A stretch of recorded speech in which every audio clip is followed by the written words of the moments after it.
Yo, it's your boy Ryan, Northwest Sports Fanatics, back at you with a new video. Today is Thursday, May 25th, 2023, with your boy Ryan and the Northwest Sports Fanatics. Make sure you guys subscribe to the channel. Smash that like button either now or on your way out. Donate to your boy if you can. Cash App, $ ORION NWSF, or the YouTube Super Chat right here. We got the NHL playoffs, West Finals, game number 4. Vegas Golden Knights leading the series 3-0. Will they get the brooms out and sweep Dallas today? We will find out. Vegas Golden Knights versus the Dallas Stars. Live reactions and a watch party with your boy Ryan and the Northwest Sports Fanatics. So the puck drop will be here in about 5 to 10 minutes. Hope everyone is having a fantastic Thursday. And shout out to the Florida Panthers. You did what I figured you would do, is dominate that series against Carolina, and being down 3-1 in the series against Boston, and then coming back and winning that particular series, since they were the best team in NHL during the regular season, the Boston Bruins. And then I believe they've gone like 11-2 since then. They have been red hot and rolling, and I think they do have a legitimate shot against Vegas. Vegas will be favored. Vegas is the better team, but Florida is hot and they're healthy. So I definitely think that you're going to have the two best teams in the Stanley Cup final. This should be a good one. I definitely think, Dallas might not have anything left. I mean, you're down 3-0, and when teams get down 3-0, 3-1, it gets a little bit miserable. You know that you're not going to come back in the series. Now you're just trying to be able to win in front of your hometown fans for pride, so that way that you don't get swept.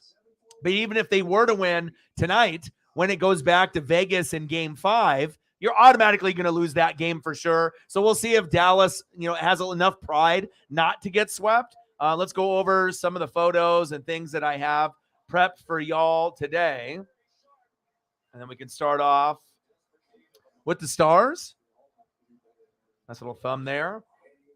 All right, Joe, the time is running out. You guys have a good squad, but I think the beginning of the end really wasn't Joe, but it was that Jamie Benn, right? That cross-checking penalty and then getting suspended for 2 games. If you don't have him in the lineup, regardless if you have him or you don't have him, you're in a tough situation in this series. But without him and being down 3-0, you already kind of know this is the beginning of the end. But hopefully for the Stars fans' sake, that they don't go out with a goose egg. Hopefully Joe can give us a little bit of magic. I was hoping that both the series would go 6 or 7 games, but it just wasn't meant to be. And we weren't even going to get that on the NBA side with the Nuggets. And then we'll see if the Heat, can keep it rolling or if Boston will get 2 in a row and make it a series and have it go to game 6 in Miami before, obviously, game 7 in Boston, which I don't think we're going to get.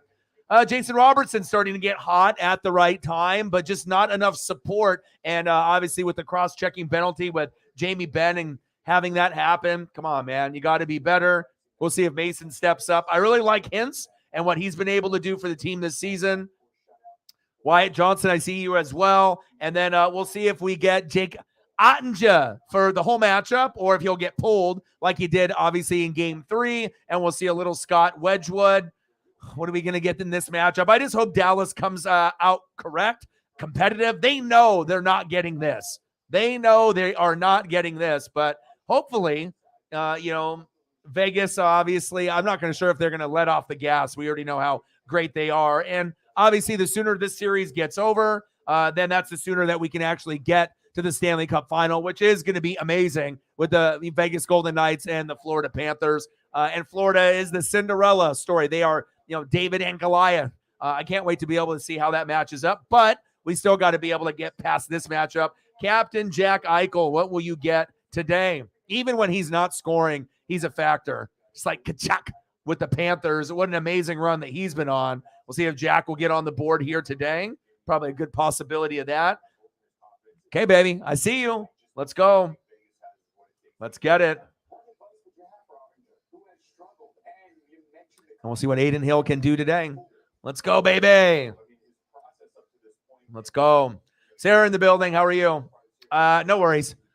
No worries. I figured that you were busy, and normally we start around 6 or 7. I was either going to do this matchup or I was going to do the Mariners and the A's, but then I actually looked and I noticed since the Florida series is over, I figured we'll do this tonight, and I'll stick with this theme and trying to do as many of the matchups as possible, and then I'm going to do the Mariners and the Pirates tomorrow evening around 6:30, 6:40. Haven't seen the Pirates all year, so I'm really excited about that. Even if the Mariners get their ass kicked, I don't care. I want to be able to watch those two teams go at it. And then Saturday morning, we got the WWE pay-per-view, and then we'll see what's going on Sunday. So we're going to be busy every day, still trying to catch up on some things.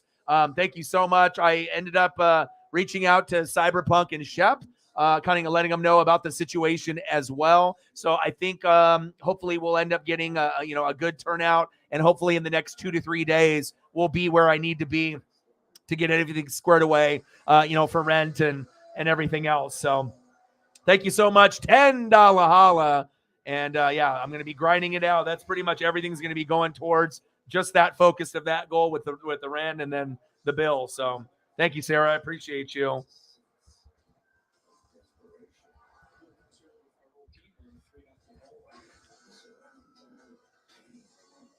$10 holla. Thank you so much. Let me know what you want to see. And I just wasn't really feeling that good yesterday, so I was going to push through and try to do the Florida matchup or the Mariner game last night, but I figured it'd be good for me to spend a little bit more time with Paisley and relax and catch up on some sleep and go from there. Bang, bang, bang, boom, boom, boom. Bang, bang, $10 holla. Appreciate you. Thank you so much. And I always want to make sure that I'm feeling 100 and I'm good. I don't want to, half-ass anything that I do. So let's go, baby. Here we go. Are we going to get the brooms out? Are we going to get a sweep? Or is Dallas going to win at least one game so it doesn't look as bad as maybe what we saw with Carolina? But we are definitely going to be getting the two best teams, no doubt. I mean, Florida got a sweep, right? Is Vegas going to get one too? I mean, Dallas is better than Carolina in my opinion, but they just haven't been able to get into a groove. And obviously with the Jamie Benn, that doesn't help either. And really the big difference is the goalie play. And it's not like I really feel the Stars have been playing terrible. You know what I mean? The first game was 4-3 in overtime. Close, right? Second game, 3-2 in overtime. And then you just got molly-whopped and your ass kicked in game 3, 4-0, a punch in the mouth. That game was over early, and there was no looking back. So losing those emotional, first couple games on the road by one, I think for their emotional state, they needed to win at least one of those, game 1 or game 2, and I think they would still be okay at this point. But now I think they kind of feel they're in the same boat that Carolina was in, even though I think Dallas is better than Carolina with their goal scorers and the people that they have as role players and weapons. I mean, hell, I don't think Carolina on the squad right now, they don't got Joe on the roster. They don't got a Jason on the roster. And it just unfortunate that Jamie Benn lost his cool. Hintz is an animal, but where are these big three? Where is Big Joe Cool? Where is Jason, right? Where is Hintz? These guys need to step up, and that's the only way that they're going to be able to win this game. This is out of the question, but we'll see what happens. I mean, I hope it ends up being competitive, like, a 4-3 matchup, something of that nature, but I'm not really too sure where we're going to go with it. But either way, if it's a blowout like it was in game 3, at least the series will be over. Then we can move forward to the Stanley Cup. There'll be a little bit of a gap, and then we'll get into that. And then I can't wait. I guess we'll have to – I haven't looked it up to see when potentially the Stanley Cup would start, but it all depends if Vegas sweeps tonight. And I know it's probably like a rude awakening, that Dallas hasn't won a game after they were pretty good, this season and then in the playoffs. But remember, Seattle, as a expansion team in their second year, took them to 7 games. So they thought, well, if we can beat the Kraken are like Florida. They're hot. Let's keep it moving. And I don't think any Stars fan saw this coming. They respected Vegas. They knew that they were the number 1 seed. They knew it was going to be tough, just like Carolina knew it would be tough with Florida. But even with that being said, this is a little bit of a shocker. This is a little bit of like a gut punch to the Stars fans. They're like, this could be our first Stanley Cup since 1999. Things are looking up. Everyone's playing great. Joe is getting 4 goals in a game. Jason's getting assists, right? He's starting to score, right? And we already know Hintz is a fucking animal. I love him. right? And it's come down to Ottinger. We thought that he could have been maybe the second best. Obviously we seen the goalies that are on the East final with what we got there, and those guys obviously have a little bit more game with Anderson. And we already know what he did for Carolina, and Bobrovsky. We already know how great he is on Florida. And that's why I think Florida really does have a shot, against more than likely Vegas, just because of the goalie play to me is better than Adin Hill. Not that Adin Hill is terrible, but it just seems like if I had to choose one or the other, where I'm going. But hopefully this ends up being somewhat competitive. And we'll be keeping an eye on this matchup. In about 25 minutes, we'll be watching the Heat and the Celtics. And then I got the Mariners on in about an hour and a half as well. So we'll be watching multiple things. It's going to be a pretty busy day. And again, I appreciate everyone in the building. Hope everyone had a fantastic day today. And let's go through some of these photos here. Let's go. All right, Captain Jack, I see you. Let's go. They got their eyes on the prize.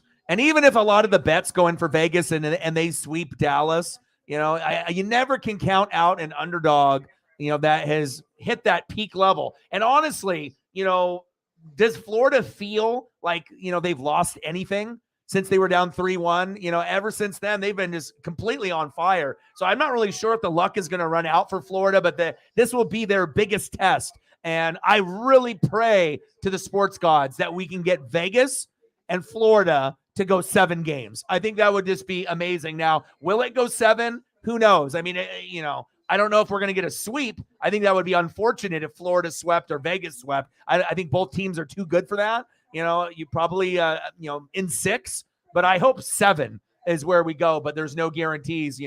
I was wanting that in, the NHL and the NBA, and they're like, nope, not today, not this year. Maybe next year, though. John's in the building. How are you? What's good? $10 holla, 90 to go to hit the first goal, and then hopefully we can get to the second goal. He's been awesome. Talk about all those game-winning goals and big moments that he's had. Puck drop is going to be in just a few minutes. Commercial break right now. Easy access to savings every day and get personalized coupons sent straight to your phone. Save big today when you download the Fred Meyer app. Fred Meyer, fresh for everyone. Let me get you some. Yes, the Florida Panthers need an opponent for the Stanley Cup final. Maybe we'll find out who that is tonight. It might be the Vegas Golden Knights. Hi, everybody. Good evening. Vicky Subban, Mark Messier, Chris Chelios. I'm Steve Levy, Brian Boucher in just a moment. However, first, 1994, on this date, the National Hockey League history. We will win it. Almost think it was genetically programmed to handle big situations. Well, it doesn't get bigger than this.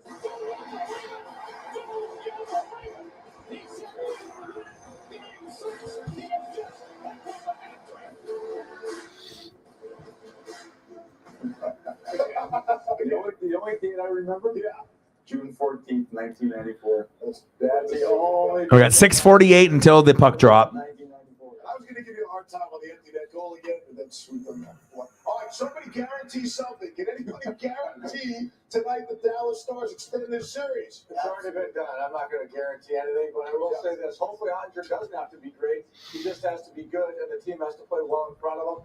They got to be disciplined. They took too many penalties last game. And when they do get their chances offensively, they got to bury them. When a team breaks mentally, emotionally, physically, like they did last game, that's a tough task to come back from. And that's tougher when they're down 3-0 in the series.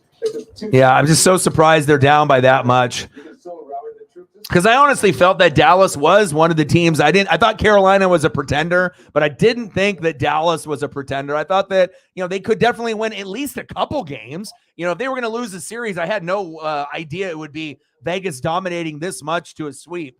I mean, Florida's hot. Vegas is the best. So I guess we're ending up with the result that we wanted with the two best. But the Cinderella story, is it done? I'm not too sure. But as long as Tkachuk can keep playing like this, and we can get amazing goalie play like we're getting with Sergei, you never know. Anything is possible.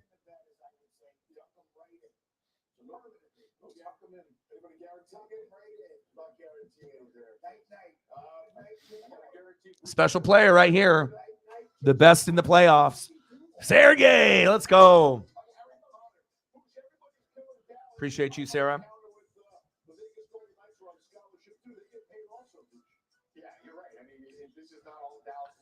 All right, so I got the basketball games situated here.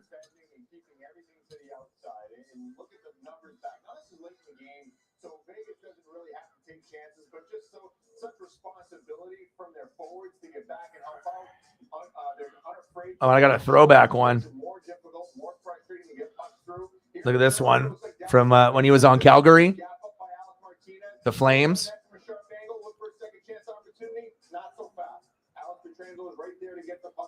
This has been a common theme throughout this whole series.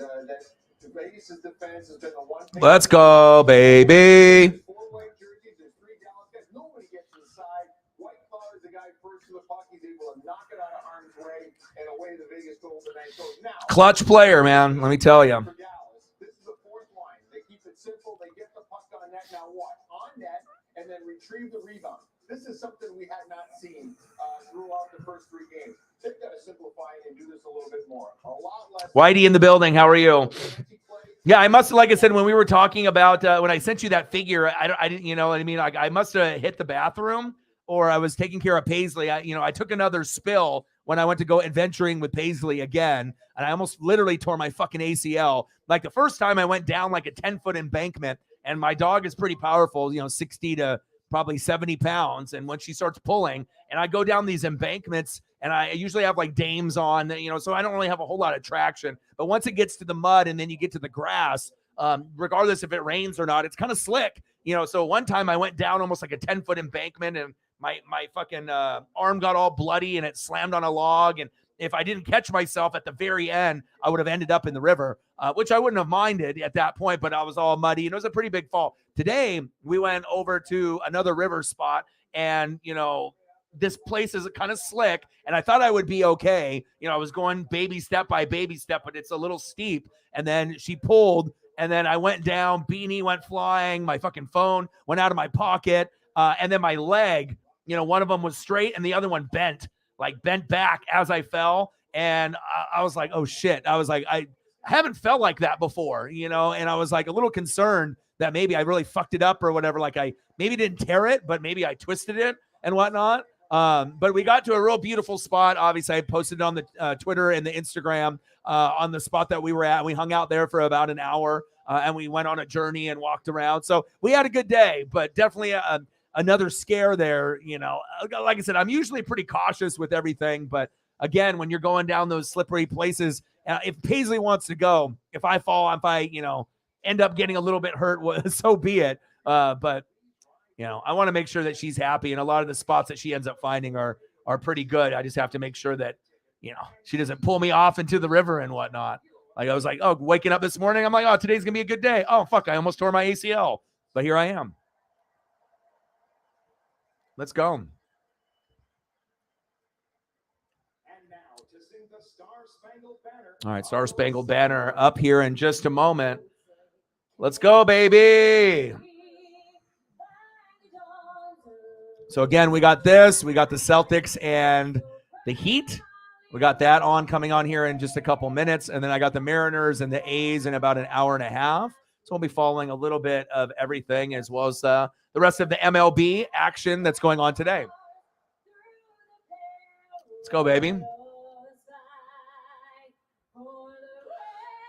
Come on, Dallas. If you're going to lose, at least play with some heart. Play with some fight.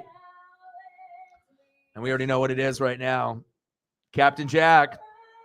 And it hasn't really even been all him either. I think that maybe the names that they have aren't as big on some of the other teams, but they have been able to kind of get the ball rolling all at the same time. And I've been very impressed. Did not think that, I felt that this series would be going more 6 or 7 rather than a sweep. But we'll see what happens. Maybe they'll play with a little bit of fight tonight. But it's been all Vegas, all day, all night. And Aiden Hill, what do you got for us today, baby? And that's what they're looking at. Vegas is like, we got the eyes on the prize. Florida says, hey, don't forget about us. And man, I mean, like I said, I really feel bad for Vegas if they lost. But if Florida wins, like how awesome would that be for sports to actually, see a team that had no business even being in the playoffs a couple months before the end of the regular season. And then the last month fought really hard to get into the playoffs, got down 3-1 to Boston, best team in hockey this year, most points, best record, blah, blah, blah. A pretender, not a contender. A team that fell short, that tried to be like the Avalanche the previous year and win it all, but couldn't even get past Florida. And I think they've been 11-2 since. So, and a big part of that is this right here. You know it, baby. You know it. Let's go. I'm ready. All right, Ottinger, what do you got for me? You got to be better. You can't get pulled in the first couple minutes like last time.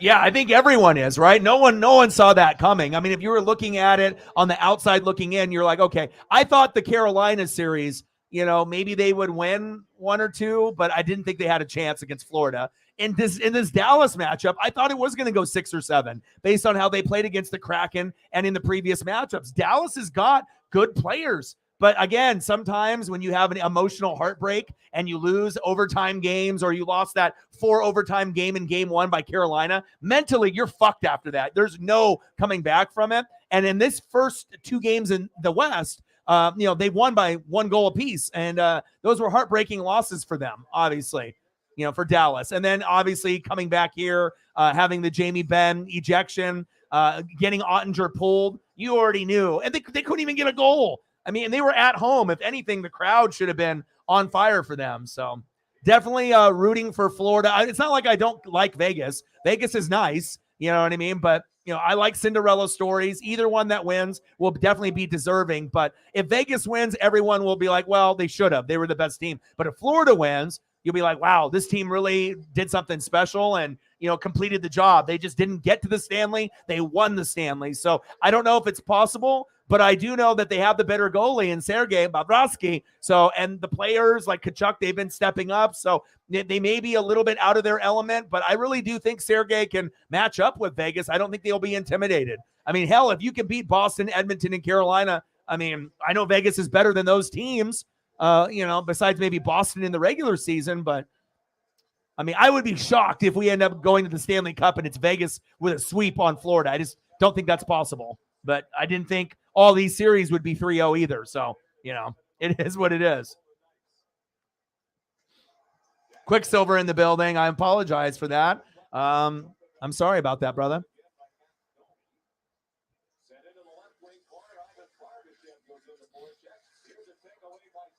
The Predators, yeah.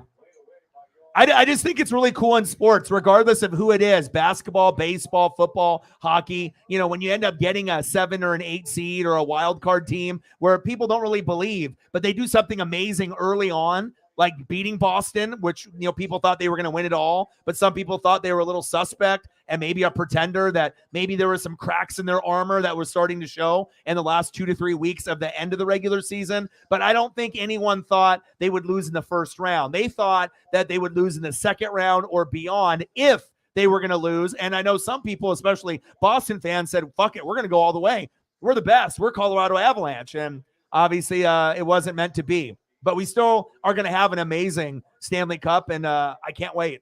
Is Vegas going to be able to show that they are the best, right, being that team? Or are we going to get a team like Florida that is like an 8 seed but is playing like a 1 seed, has the better goalie, who is going to be an underdog, I would assume. But, I mean, if both teams are sweeping, it's not like Florida is just like this team that's happy to be there. Florida is trying to win it all, and I think they actually do have a good chance.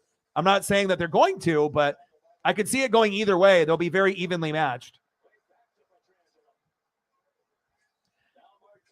I'm watching. When we do the streams here, we watch everything. So I'm going to be doing this, but we'll be watching. I have the game up here on the computer, and then also I'll be following the Mariners in about an hour and 20 minutes when they come on against the A's. So I'll be watching at least 3 things at once.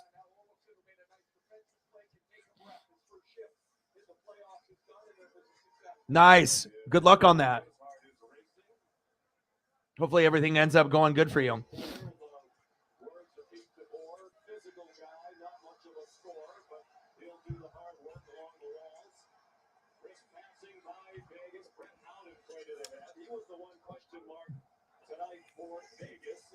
All right, we're 16 minutes in. Each team is just trying to feel themselves out here. Vegas with one shot on goal. Dallas with nothing just yet. Hits, Dallas 5, Vegas 4. So at least they're being aggressive. And Vegas has the 2 face-offs won. Some numbers from the SAP Coaching Insights app. And if you're a Stars fan, you might want to turn away back-to-back pointless games for hits. Pavelski after 8 against Seattle. No goals in this series, no points for Sagan. Sagan. Had to put Sagan on the thumb. Doesn't have a point in the last 4 games either. It's been really hard to generate much of anything offensively. That's why we need more people to be able, it all depends on the algorithm. Sometimes people are working, sometimes people don't get the notification. That's why we need people to help with the Instagram and the Twitter, sharing the post and whatnot. And you just got to hope that you're, in the algorithm at some point, even if it's not in the first period, second period, or third period. So, there it is. God damn, they're good. Wow. And that's why, if you thought Ottinger was the best goalie left, you are mistaken, because he has struggled mightily against this Vegas team. I thought, you got Sergei and you got Frederik Andersen over on Carolina and Florida. They are the best. But I thought maybe Ottinger was close to Andersen. But, Vegas is just this damn good. Goals come out of nowhere. Look at that. How is that a goal? Fantastic. They're such a good passing team. They have such good awareness. And you just never know where it's coming from. And William Karlsson has been great in the last few games.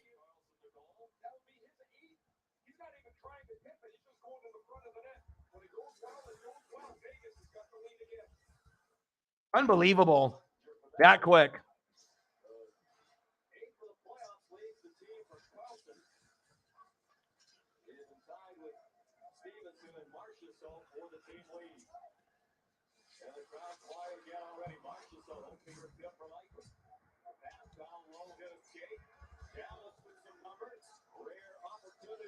One 0 Vegas.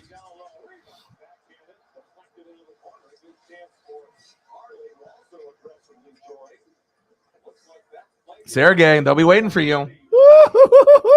Let's go. I see you. 1-0 Vegas. Goddamn.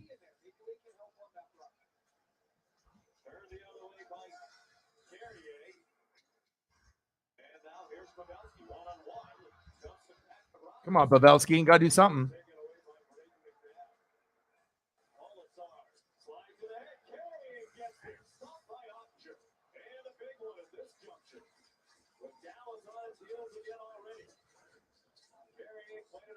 $10. Let's get to a hundo, and hopefully we get some of the goats coming in.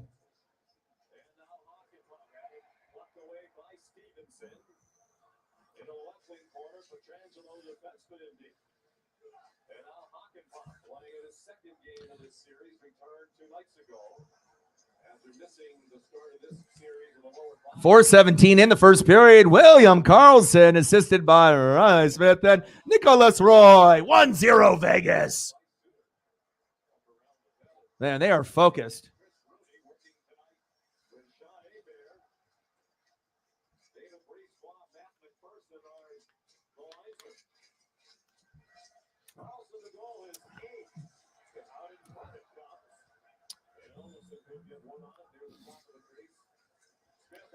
And then, how Vegas scored early in game 3 and the crowd was out of it from the very beginning. Look at the crowd right now. Same exact thing. Just, waiting for the inevitable, right? Just waiting for the game to be over. This is the last time they're going to see their team play at home. So they're just trying to soak in the experience. Hope that the team can come and do something. But I am really wondering if they're going to pull Ottinger at some point in the second period. It's already 1-0, not a good sign. And it's not like Wedgwood is going to do that much better, but I believe last time in game 3, he gave up 3 goals, and then Wedgwood only gave up, 1 after he went in. So we'll see. I don't think it's going to matter regardless of what goalie you bring in. Vegas is going to score on you no matter what. That's why I really want to see, if we got to the Stanley Cup final, can Sergei stop Vegas? And if he does, then they'll definitely have a better shot. Their offensive players like Tkachuk have to step up, but I don't think either team will I don't think either team will, dominate. I think it'll be a grinded out series. Wow. Nice job, William.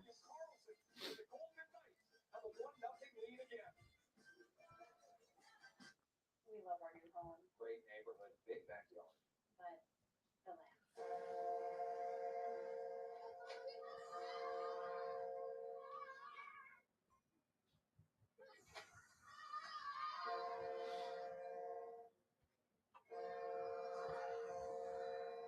At least Geico makes bundling our home and car insurance easy. We saved a lot.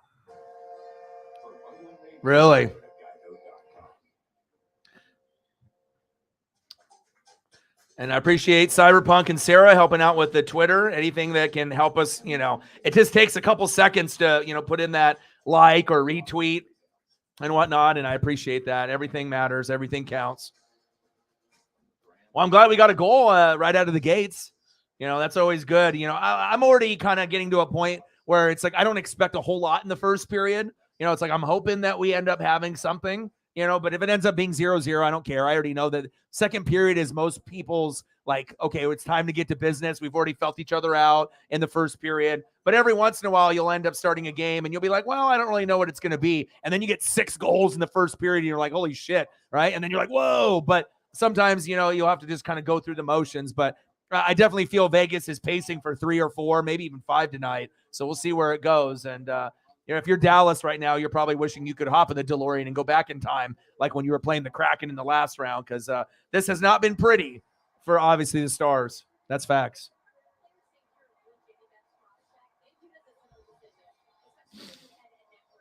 Oh, Jamie, what were you thinking?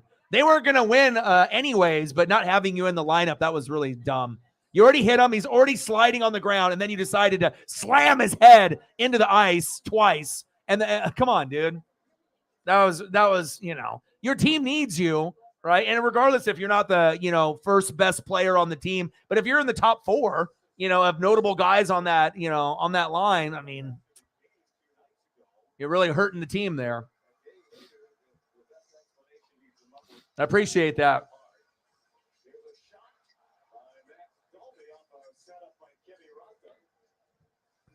Yeah, and sometimes, you can feel the chemistry growing, with each game, and the confidence level going up in each round, and sometimes it's like, you can be a pretty good team or you could be a record-breaking team and then you choke, right? But a lot of times, if you underestimate an underdog and you're just cocky thinking that you're going to run through everyone and then you have a couple off games, right? You might lose the series based off just those couple lapses, maybe at home, where normally you get, business taken care of. And we're definitely seeing a lot of the underdogs, and also people that are not appreciated, like the Nuggets, where they were number 1 all year, but they weren't treated like it. No one wanted to really give them love. They were like, well, who's going to beat them? Is it going to be Memphis? Is it going to be the Kings? Is it going to be KD with the Suns? Like, no one really wanted to be like, the Joker's, a top player in the NBA. Yeah, I know they're a defense rebounding type of team and they're kind of boring, but they are going to win it all. The Nuggets are winning it all, plain and simple.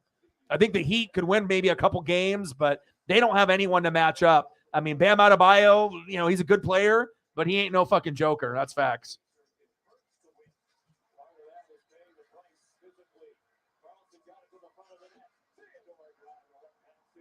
Exactly, right? Sometimes people are just kind of garbage. They're like, oh, we don't need you anymore. But then you can get a lot of these outcasts or, players that, maybe are injury problems or maybe they have off the ice issues or whatever it may be, kind of like in football, right? But if you can build that chemistry and then obviously winning solves everything. But yeah, it is crazy to see Vegas getting this good this early. And then obviously Seattle with the run that they had. I mean, holy shit, only 2 years in existence and you went to the second round. Like, going to the first round would have been acceptable, and even going to the first round and losing, but getting to the first round and winning, and, against Avalanche, and, which they weren't going to win it this year. But then just like Boston, everyone thought if Boston or Colorado would lose, second round minimum, not first. So, it's cool to be able to see the chemistry, with both the teams. And obviously, I would assume Vegas will be favored. Florida will be the underdog. But again, I believe in that Florida matchup. And I think that, with the goalie play, not saying that Adin Hill sucks, because I don't think he does. But It really will come down to Florida, having to bring their offensive players to a whole nother level and obviously stealing a game or two in the first two in Vegas. So if Florida can go up 2-0 in the series, they're going to have a shot. Or even if they split and go 1-1, but if they go down 2-0, then Florida's losing. We already know that.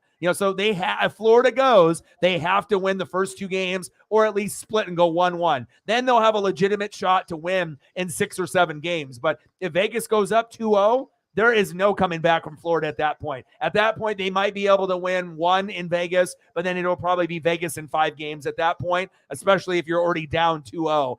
I know how good Florida is, but they were also down 3-1 and came back on Boston, so I can't say, it's over. Florida obviously is resilient, but I'm excited to see how it happens.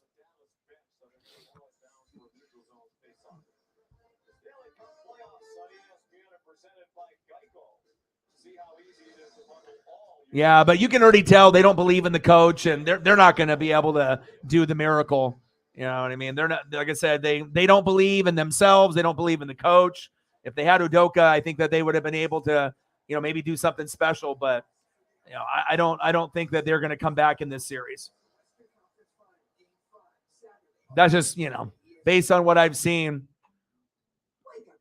Miami's playing with house money. Boston is playing under a lot of pressure, and Miami's players are lower name guys, but they're playing together. And that's really what it is. It's about believing in each other and playing unselfish and getting good production off your bench and getting good coaching. And if you have good production off the bench and good coaching, good timeouts, good obviously lineups, then that definitely changes everything. So yeah, Miami will definitely take the series 100%. And then they'll probably end up winning 2 games against Denver. Denver will probably win in 6 games. And then obviously with Florida and Vegas, I hope it goes 7, but there is a possibility it goes in 5 or 6. It just depends on what it all depends on what Florida can do in Vegas in those first 2 games. So, Dallas ain't winning tonight. Yeah. So we're going to do this today. We'll do Mariners, Pirates tomorrow. Excited about that. And then we'll do Saturday morning. We'll do a WWE pay-per-view. Saturday afternoon or evening, we may do another one. And then we'll see what's going on Sunday. I have to look at the schedule for the NHL and anything else that's going on. So, and then AEW's pay-per-view is coming up pretty soon too, right? So is the AEW pay-per-view on Sunday? I don't have money for it, unfortunately, so I can't order it. But is the WWE pay-per-view Saturday morning and then AEW's is Sunday? Or is it next week? Oh, absolutely. They've only had 3 coaches in the last 15 to 20 years, right? They had Pat Riley, Van Gundy, and then Spoelstra. Spoelstra used to be an assistant for the Blazers, so I already knew about him. He used to be the guy that would do the editing with the VHS and shit, going over plays and whatnot, and he worked his way up. Okay, AEW is Sunday. That's what I thought. I don't think anyone's going to dismantle Florida or Vegas. I mean, Vegas is a 1 seed. I mean, look at this. Look at the Dallas team they're playing. Dallas, to me was like a contender. Like I thought this could go 7 games. So for them to not even win a game, that's a little shocking. And it's not like Ottinger sucks, but he hasn't been very good in this series. So, I mean, Vegas is sneaky. They can win on the road. And sometimes, you could be a good team, but there's a difference between being good and being a Stanley Cup contender or maybe just a pretender. Like you're only going to go so far, but Dallas is too good not to win a game. Minimum, Dallas should have won 2 games in this series, in my opinion. That's how good they are, with the names that they have, right? But it shows how strong Vegas is. And then Carolina, was good enough to win at least a game, maybe 2, but again, they don't have enough offense. Frederick Anderson was a beast, but besides him, who else did they have? Sebastian, Martin, Brian, they had a couple, but those guys weren't on the same level as Florida's players. Florida had way more depth on offense, and their goaltending was pretty even with Anderson and Sergei. But obviously, you got to give the nod to Sergei. And obviously, when you go to 4 overtimes and you lose right at home, into the netting. Megan in the building. How are you? Uma and the girl. How are you? In the building.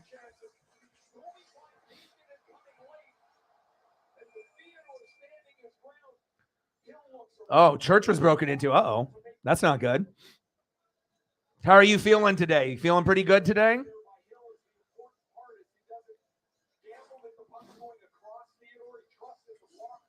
But at least sometimes when we watch like East and the West final, or if we watch like the AFC, NFC championship, sometimes that's the actual Super Bowl. Like when we actually get to the Super Bowl, sometimes it doesn't live up to the expectations. But when you end up having something that's a 7-game series, NHL, MLB, and obviously the NBA, you can fuck up and rebound, and you can have a couple bad games and still be able to win the championship. But obviously on the NFL side, as we know, or like in college football, you play bad in one game, you're fucked, you lose, and that's it.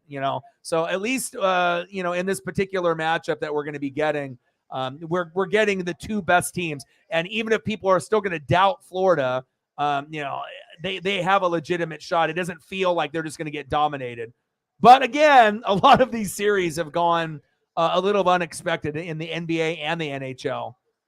Like underdogs have been very prevalent, as we've seen. Sometimes the top dogs, maybe get a little too cocky, overconfident, and lose their bearings for a little bit. And obviously it shows you, how important those first couple games are. And being able to steal games on the road, too, if you can do that. That's facts.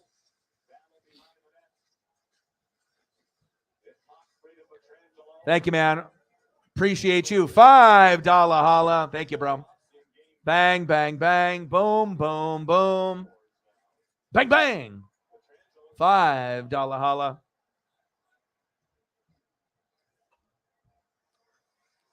Okay, I got you.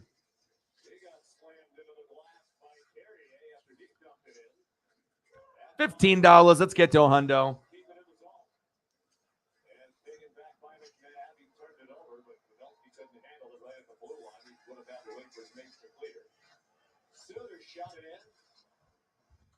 Running out of chances to play in a Stanley Cup final now at age 38. 6:35 left in the first period. 8 shots on goal for Vegas, 7 for Dallas. Big hits, Dallas with 9, Vegas 7. Faceoffs 1, Dallas 7, Vegas 2, and we don't have any power play or penalty minutes just yet.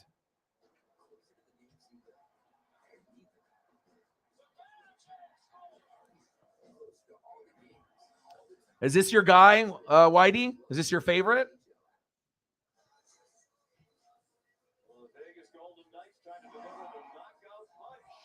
Oh, Mike Tyson in the building?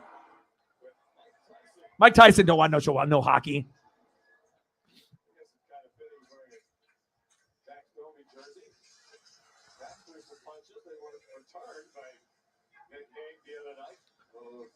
Demonstrations of discipline we talked about. Taxes that to a lot of punches. Yes, he did. One of the toughest. The Max also wound up being fined $5,000 yesterday for a slash with about 2 minutes to go on Mark. Appreciate you, brother. Was not seen by the on-ice officials during the game. There's a takeaway, a centering pass, and a glaring save by Ottinger. Nice save. I got you one more. Nice job, Jake. I see you. There's another one for you. Appreciate you, brother. $5 holla. Yes, nice stop by Jake.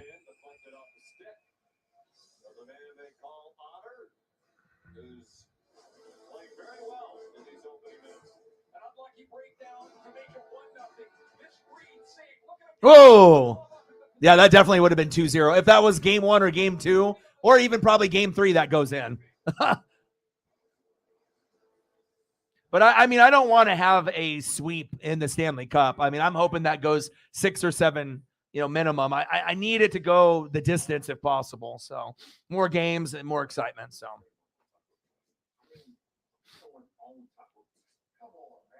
Oh, okay. I think you were mentioning that to me a couple streams ago.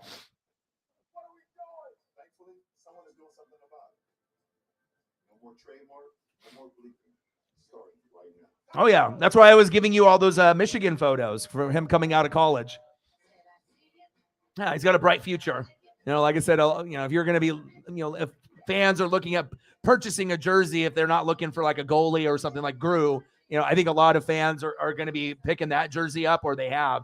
But I did notice, and I was looking at some of the fans, and I was reading some of the reports.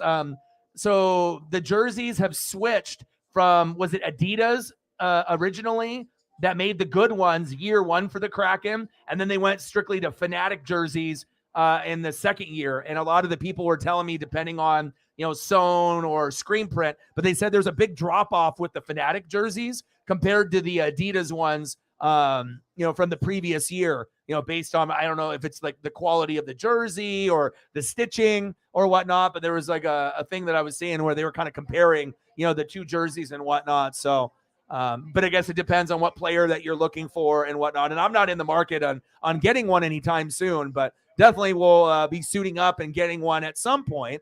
But I'll have to do my research, to be looking at the, rookie year jerseys from the inaugural year. If I end up doing a Reebok or a Fanatics one, or if they have something else, because I doubt they have anything on the Mitchell and Ness side for the Kraken, because they just started their franchise. They have to kind of wait for them to be a little bit more, regular, and obviously have some kind of history before they have Mitchell and Ness Kraken jerseys, unless they have like some kind of special throwback. But they're too young of a franchise to have a throwback just yet. So, but maybe we'll have a Kraken throwback jersey down the road, and that'll be a cool one to get. So,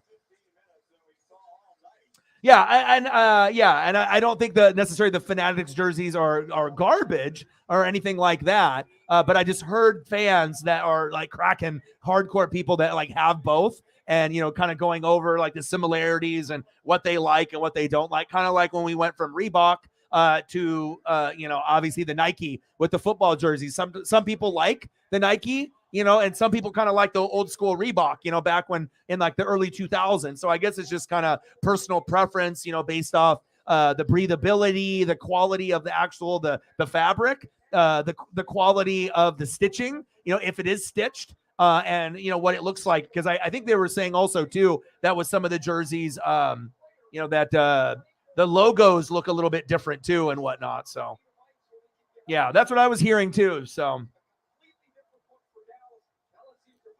Seattle Kraken baseball jerseys, really? Yeah, not a true throwback, not until down the road. But it'll be interesting to see what they do for like a throwback design, like if they end up doing one, but that would probably mean that the jerseys that we have now might be the throwback. And if they end up switching it, down the road, for a different design, if they do decide to do that, I don't see it happening anytime in the near future, but you probably will have to wait, 10, 15 years, and then maybe, they'll go for a change at some point. But I think since they're so new, we're probably not going to get any type of design change, maybe a color, maybe different color combinations, with something. But 1-0 Vegas, 4 minutes left in the first period. Dallas on the power play with 1:20 left.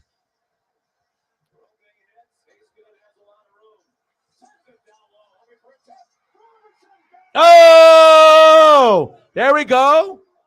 Okay, Jason. There we go. He started to get hot at the right time, but it wasn't leading to anything. Let's go, Jason.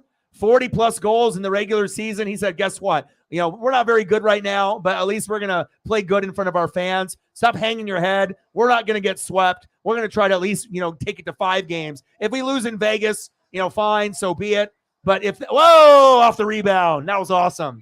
But if Dallas somehow wins this game, somehow, right? And then they win the next one and they go down 3-2, then it'll be really interesting. But I'm not sure if they have it in them. And Vegas is so strong. I highly doubt they're going to lose at home when they have a game on the line where they can clinch and go to the Stanley Cup. But Jason, I see you. Batted, assisted, none. There we go. And like I said, I just wanted to see competitive hockey, right? We just want to make sure it's not a blowout.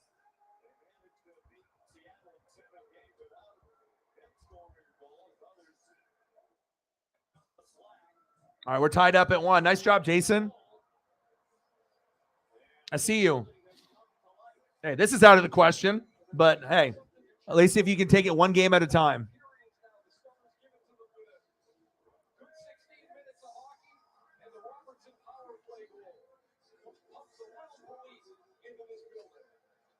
Yeah, and I think Adidas probably would have been better. You know what I mean? Just the quality of the Nike and the Adidas jerseys are better. Obviously, we know Mitchell and Ness is by far the best. You know, or if you get like an authentic sewn jersey, you know, through like the NFL.com, we already know that that quality of the high end one that costs like $300-$400, or if you do like a custom, we know that's like on a Mitchell and Ness type of quality. Or even if you end up getting a sewn jersey, you know, the ones that cost like $150 to $180, you know, the tier below the really, really expensive one, which I have a couple, you know, like the Devin Whites, and those are awesome. Much better than a screen print. So it's like you go from 100, 120 from a screen print, 150 to 185 for that next tier where you actually have the name and the numbers sewn on. And then you get the top tier, which is usually like $300 to $400. But again, not everyone can afford $300 to $400 for a jersey, right? And then if the guy leaves your team, then you're like out of that $300 or $400 unless you're going to still wear it. So yeah, but unfortunate that Adidas didn't pick it up. And I'm not saying Fanatics is a crap company, but it's not Nike or Adidas. And we know Reebok ain't in the question, you know, to do anything like that. But yeah, I think Adidas should have paid the money. Fanatics is a cheaper option, right? But if you're looking for people that are like collectors, you know, we're looking for the quality. So it's like, you know, it's like, do you want quantity, you know, or you want quality? And for me, it's like, I want the best quality. Like if I'm going to invest in a Kraken jersey for the very first time, you know, I want to try to get the best best quality possible. But if that means like getting a Matty, that I won't be able to get one, right? Because the Matty jersey's only in this Fanatics, right? So I can't even get that. So I guess I would be a little limited on what options they have online for an Adidas one. And I wonder, I probably, you know, they have a Kraken store in Seattle and whatnot. They have we were talking about the Stranger Things. They have like this tour type thing where they have like the recreation of the Stranger Things. And next to that is kind of near the Kraken store. So I might end up going up there to do the Stranger Things thing where you can do like the ice cream parlor and they have like a whole like setup with all the stuff. But you know, I don't know. I'm thinking, you know, if I'm going to buy one, I'm probably not going to buy a Fanatics one. I mean, I'll look at them both, and if I can get a comparison, you know what I mean? But if I'm going to be getting a jersey for the very first time, I mean, I don't mind if I have to pay a little bit extra. You know, if the Fanatics one works for people, that's fine. You know what I mean? It's only going to be for people that are like really, like, you know, they have a certain thing where they're looking for. You know, for the average person, you know, getting a Fanatics Kraken will be just fine. But for certain people that are going to be a little bit more exclusive, you know, and looking a little bit more at the quality of it, or that maybe is a jersey collector like myself, you know, I might, you know, want to kind of do a little bit more research and see what is available. All right, 2 minutes left in the first period. We're all knotted up at 1.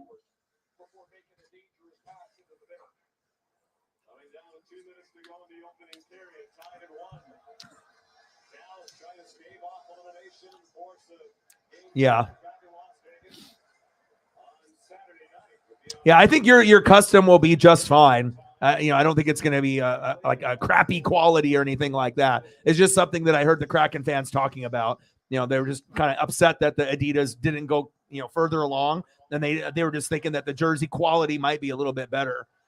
So I don't know, you know, with the factories and where they make everything, probably overseas and whatnot, but you know how we are, Megan. We're always looking for the best of the best if we can afford it. If not, you know, then sometimes we got to, you know, look at other options. But like, it's like the average person isn't even going to notice, you know, oh, is this Fanatics? Is this Adidas? No, you know, the average person has no idea. They're, you know, unless they're looking closely at your jersey.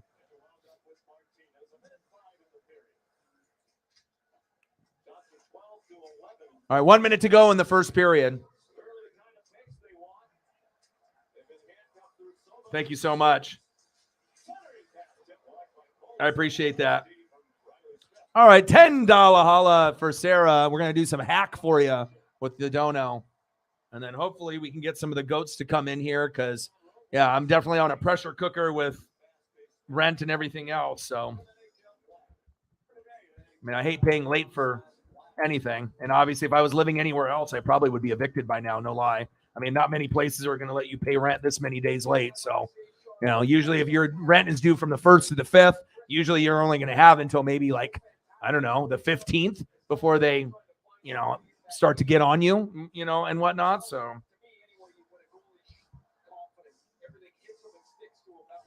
$10 dono. Appreciate that. Rent. And some hack for Megan. Bang, bang, bang. Boom, boom, boom. Bang, bang. Appreciate you. Thank you so much.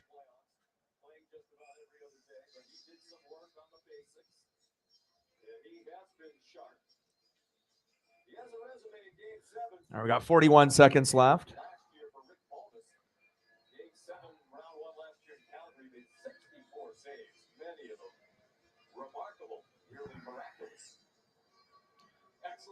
Tequila.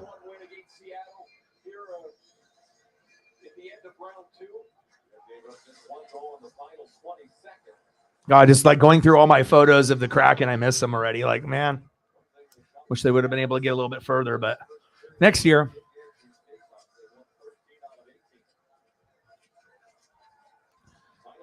All right, 20 seconds left in the first period. It's nice to see Dallas still fighting and not completely giving up. Shots on goal, dead even at 12. Hits, Dallas is being aggressive even though they're down 3-0 in the series, 14-9, and they've won the more faceoffs, 11-5. Vegas has got 2 penalty minutes, so they literally have checked off all the boxes except that they didn't score first. You know, but at least they tied it. So, all right, end of the first period. Let's get into some photos.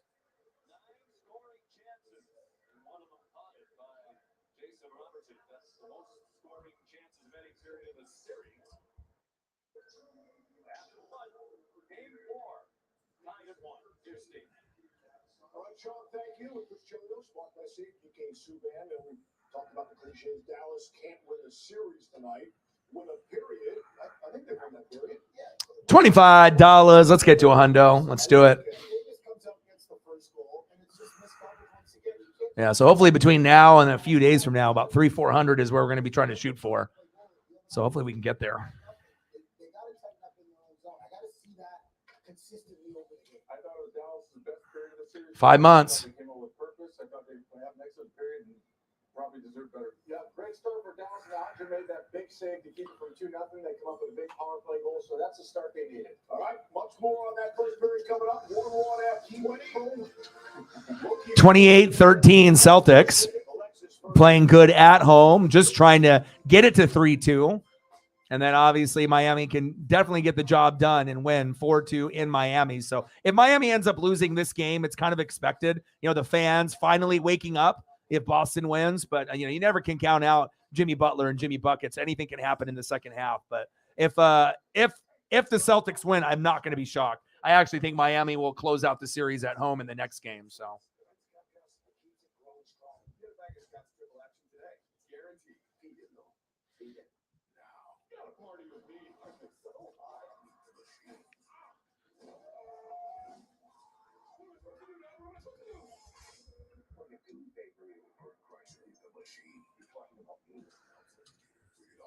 That's me before Dawn Power Wash. Now, Power Wash gives me the power of an overnight soak in minutes with 3 cleaning boosters not found in traditional dish soaps that help break down, loosen, and lift away food and grease. So much faster. It's more than soap. It's Power Wash.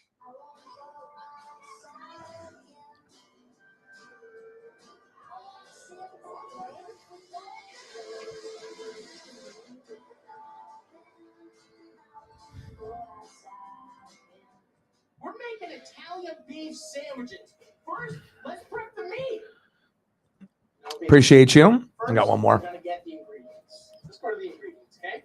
Let's get them ingredients. That's tip 4, right? We get groceries, DoorDash. At least family invited us to their summer house. Don't embarrass me.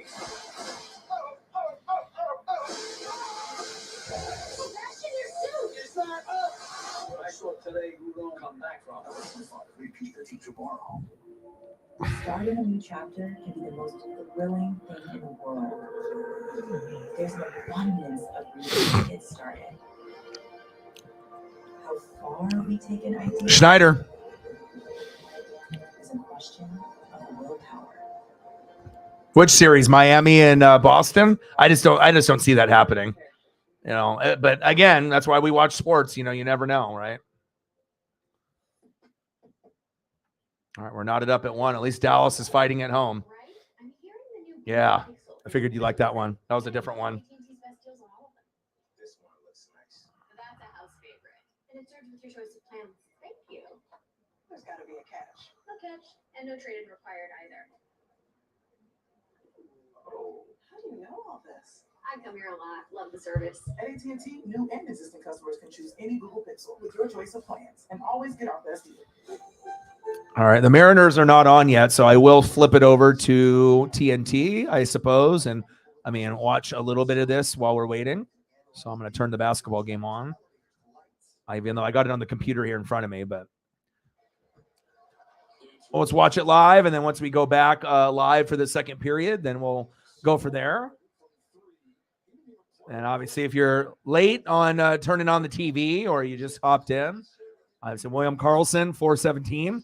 In the first period, assisted by Riley Smith and Nicholas Roy, 1-0. And then at the 15:42 mark in the first period, we got Jason finally getting going. And he's starting to get, I wasn't going to say hot at the right time, but he's definitely becoming more active. And they definitely need him to be if they want to be able to scrape off this win. And he ended up getting a goal at the 15:42 off the power play, which is big, assisted by Miro Heiskanen and Rupe Hintz.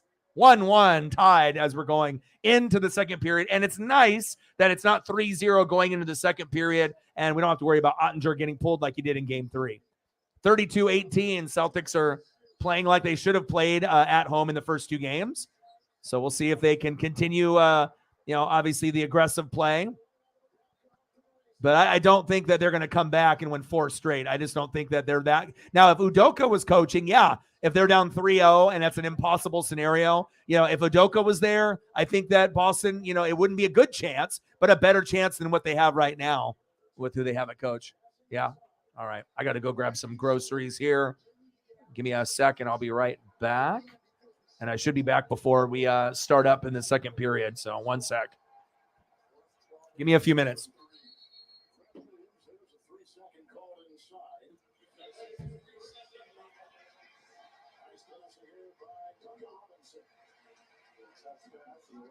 Shot here by Zeller. The defensive 3 on Miami, so the Celtics will hit the line. In elimination games, Tatum has been outstanding, averaging 27 points and 47% from 3, number 1 in Celtics history. Anything you do that is number 1 in Celtics history, that's why it's always mentioned, right? It's incredible because that is a great White the miss, Martin the rebound. That's going to get it to within 10, 9 with a 3. Fowler's got it. Shea started 1 of 3. Taking up the defensive assignment. Rollicking out of the Williams. Great contestant by Tatum without fouling. Tatum with the fake and a fire, a crack of 3, and a rebound by Butler. Final has been into the first quarter. 52% shooting for Boston, 53% shooting for Miami. It'll be Miami's ball. Rob Williams has given Jimmy Butler all that he can handle in these playoffs, especially on the switches. His Lakers really bothered him because he doesn't have to be up on them because of that wingspan. That's the great point that you need to run with the pushing and contest. Screws the 3. Williams the rebound. Finals 10 seconds. Tatum 12. Reads all scores with the ball right now. Off the right. All right, I'm back. End of the first quarter, 35-20, Celtics playing like they should have been playing. $2 holla. Phil Kessel, please. No problem, brother. Brother. $2 holla. Bang, bang, bang. Boom, boom, boom. Bang, bang. $2 holla. Appreciate you, brother. Yes. 27. Let's get to a hundo. All right, no problem. Yeah, I guess we might, depending on what kind of turnout, that we got a decent turnout for the last NASCAR one. So maybe doing the Coca-Cola 600. I guess we have to look to see when the NHL I mean, Stanley Cup would be, when would be the first game for the Stanley Cup if Vegas sweeps tonight? Obviously, if they don't, then it's going to be longer out. So, yeah, and F1 too. Yeah. So I don't know. We'll see I'll look at the schedule. But we're going to mix in a little bit. We'll probably watch basketball, in the background, but we'll probably stick to NASCAR, baseball, and this NHL playoffs, and wrestling, obviously, this weekend too. So plenty of stuff that's going on. All right, let me get you some Phil.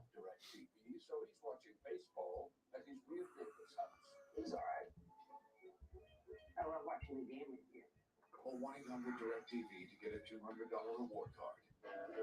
Moderate to severe eczema still disrupts my skin. Despite treatment, it disrupts my skin with itch. It disrupts my skin with rash. But now, I can disrupt eczema with Rinvoq.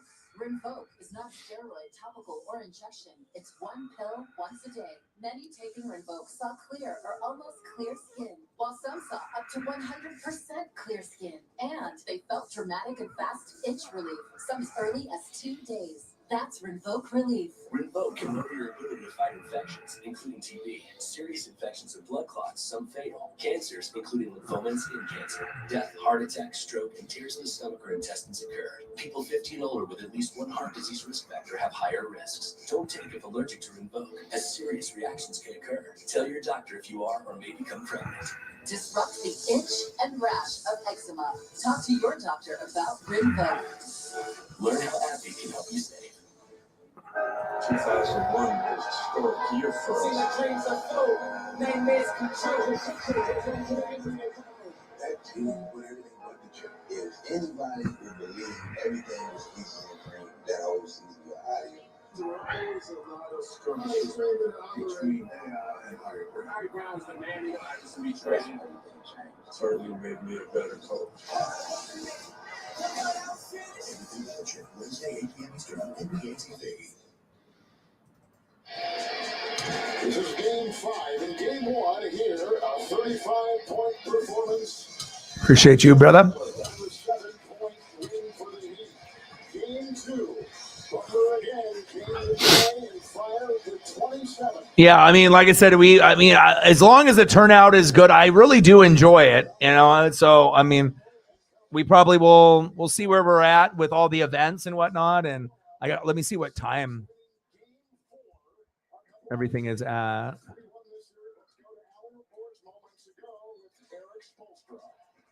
Well, Coach, first, how do you explain the 6 turnovers?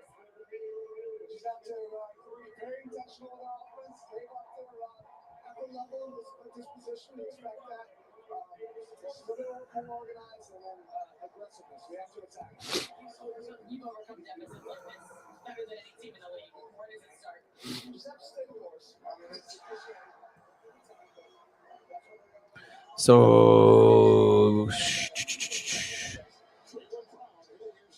So Charlotte Motor Speedway. So it's gonna be at 3 o'clock, 6 o'clock Eastern, 3 o'clock. So it'll be in the afternoon.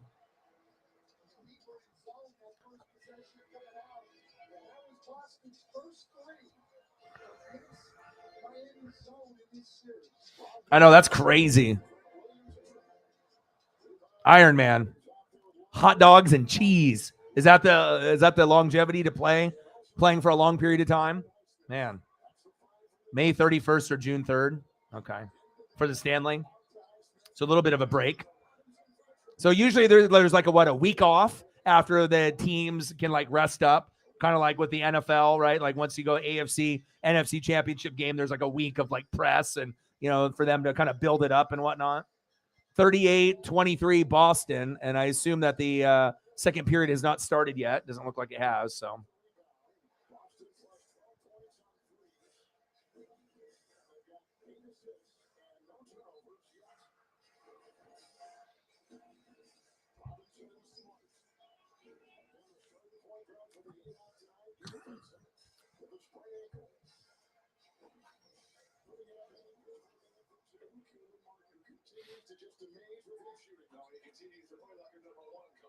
absolutely.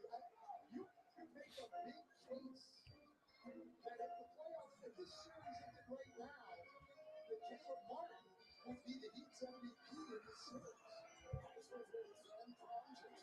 And anything else that you guys want to be able to see while we're in between periods, just let me know. Anything past or present, anything that you guys want to discuss, wrestling wise, baseball, basketball, hockey, football, doesn't matter to me. Anything breaking news?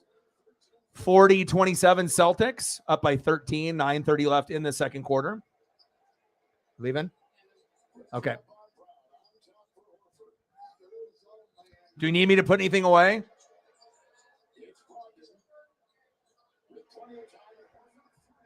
What's up? They all need to go in the fridge? Okay.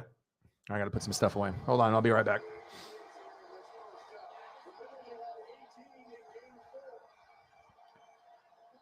Yeah.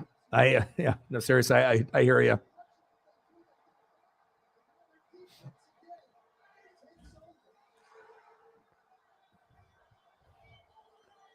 Yeah, and no one anticipated them losing that series, let alone losing in 5. But also no anticipating Giannis getting hurt. And then also, if there's one thing that Giannis needs to work on is free throws. Because obviously with free throws made, a lot of clutch players, could be better. Like one part of their game that doesn't get talked about enough is how good of a free throw shooter you are, especially if you're tired and it's late in the game and the team is counting on you. Everyone can get better at free throws. Unless you're fucking like Mark Price and you're shooting like 90% for your career. Well, maybe you're not going to get that much better than a guy like Mark Price. But unless you're not motherfucking Mark Price from the Cavs from back in the day, everyone can improve their free throws just a little bit. So, no, I hear you.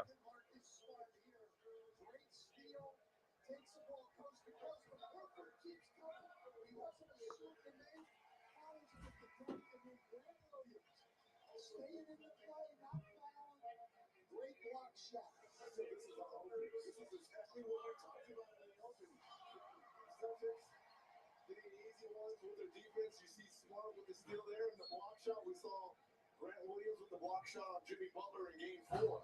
Caleb Martin 3. Tatum took the play to Brogdon. With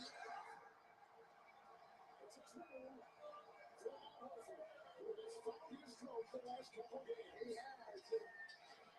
Boston, you have to understand when that 3 is going down for them, they are hard to beat. 79% of the time, if they outscore the opponents with 3, 95% of the time, if they shoot 20% or better from 3, they win. Horford gets 7 rebounds already with 4 points. And Tatum will go out of idle. Williams picked off by Hayward Highsmith. Galloping and converting it to the other end for the Heat. Timeout Boston. 7:22 to play in the second quarter with the steal and the basket. Highsmith called to duty here with the injuries, making plays at the defensive end.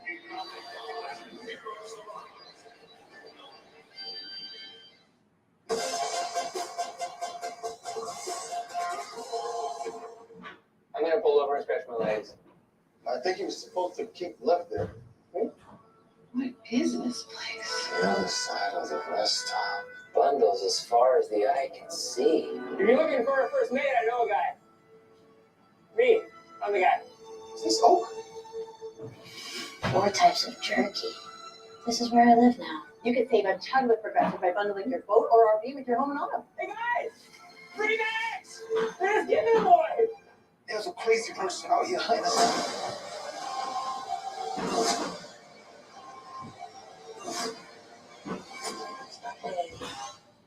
I got a gun. That's too DMX. The Lack June 16th.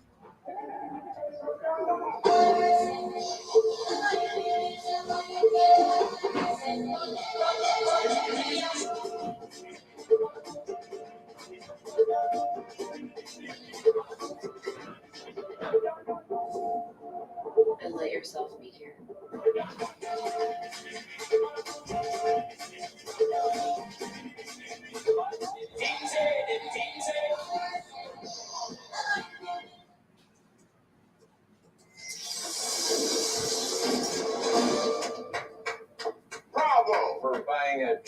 You use the Quicksilver card from Capital One. It's simple with no annual fee and unlimited 1.5% cash back on every purchase, every way. That makes you the hero of every purchase. Yeah. Heroes don't take the stairs. Is this a parachute? What's in your wallet? An ice cold Michelob Ultra, courtesy of Saw Your Airball last game. A refreshing Michelob Ultra, courtesy of You Have a Highlight Reel of Airballs. Cheers, my friend. Whopper, Whopper, build your Whopper, barbecue, bacon, more cheese, no shocker. However you like to top your Whopper, you know what we'll say. Have it your way. Moen, still repeat spot on. Sensation, ovation, a face to break the wall.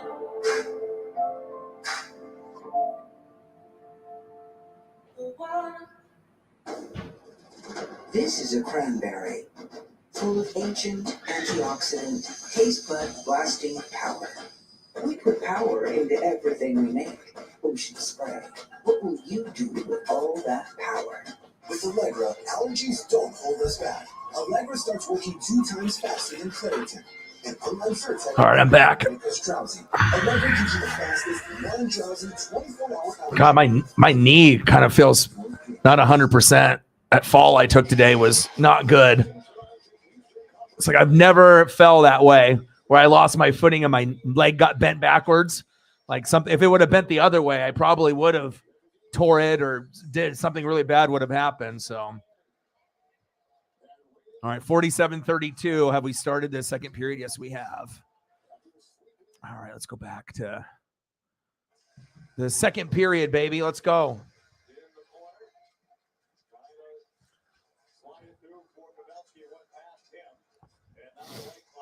23 points in the playoffs. Hintz leads the NHL. He's been awesome. Yeah. Well, you know what I mean? Like I said, when Paisley wants to go adventure, she loves to be able to explore, and I don't want to take that away from her. She's always curious. And, if there's going to be a spot, near a river where we can hang out, and I guess if I have to risk my legs and my arms to get down there, then so be it, We had a good time, when we were down there. We hung out there for about an hour or so. But again, it took me a couple minutes to even get up. At that point, I was like sitting there in shock a little bit. But it is sore. Oh, good save. Aiden Hill with a nice save. That could, if there was someone down there for the rebound, that definitely could have been a goal. And sometimes you just get lucky. You have your own teammates near the goalie to get it out of there instead of having, 2 offensive players, one guy shooting, and then a guy trying to clean up the boards right there next to the goalie. Because usually there's going to be that gap where there's like that second or two where the net is completely open off a rebound. It just depends if you have your guys there or not.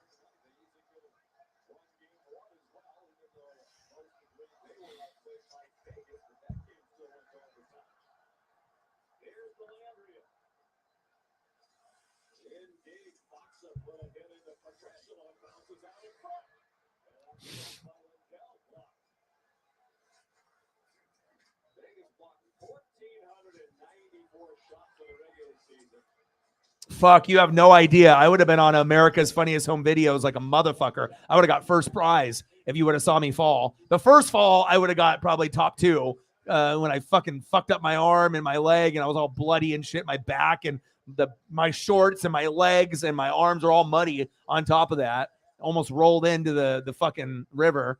And then this time around, like I said, I looked down and I saw it, and I was like, okay, there's a couple little, steep, steps there. But I was like, I should be okay. And then I hit the grassy area, and I thought it wasn't going to be as slick as it was. It hasn't rained. And, yeah, that was the end of O-Dog. Shit, I would have been in the league if it wasn't for Paisley. And like my beanie flew off my head. My phone came out of my pocket, and my leg was bent backwards. And I was just laying there. I had to lay there for like a couple minutes. Like, when you get a little bit older, you don't get up right away. And then also I was in a little bit in shock, and I was like, oh, my knee does not feel right. But obviously, if it was torn or something was fucked up, I wouldn't have been able to walk on it. So thank God for that. $3 holla. Thank you so much. Bang, bang, bang. Boom, boom, boom. Bang, bang. Let me know what you want to see, and I got you. I appreciate you. 30 doll hairs. Let's get to a hundo.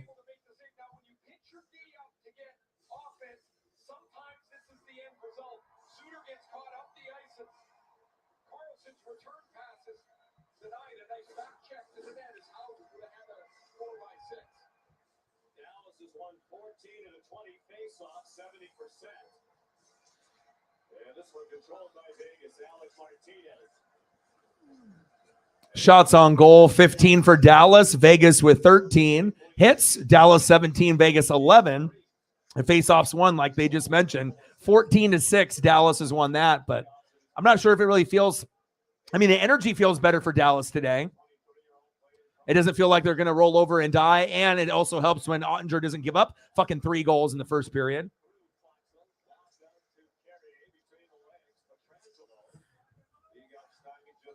Spectrum Internet? Yeah, I bet it is.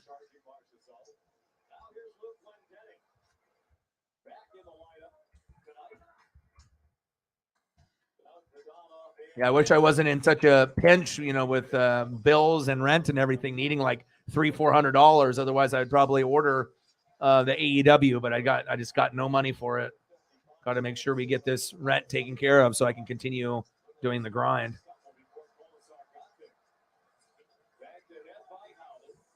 But it shows you, like I said, the last few months have not been pretty, especially when you're working all month and you don't even have half of the rent, in a whole month of recording on YouTube, even though they take their percentage, but that's, it's been a rough few months, because normally with the YouTube stuff, when I get that, usually that goes towards, typically rent. And you would think that you would hope to get at least rent, out of that, and then whatever you get, helps you maintain just living each day, through like Cash App and whatnot. But, when you end up getting half of that, then you're kind of in a fucking pinch, like, fuck, what do I do here? So obviously I don't like paying late for anything, but again, sometimes you just have no fucking choice. But at least things are turning around. We're not doing great, but things are, this could be the best month that we've had since January. So that's saying a fucking lot compared to how things were. So I'll tell you that.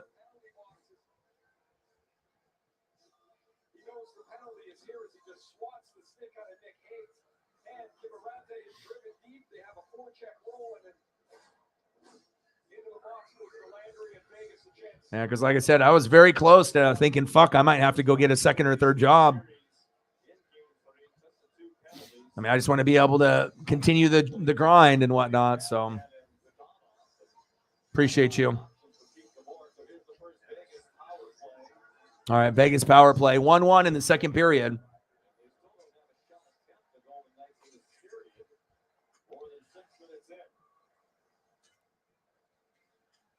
Vegas in the series 2 for 9 of the power play.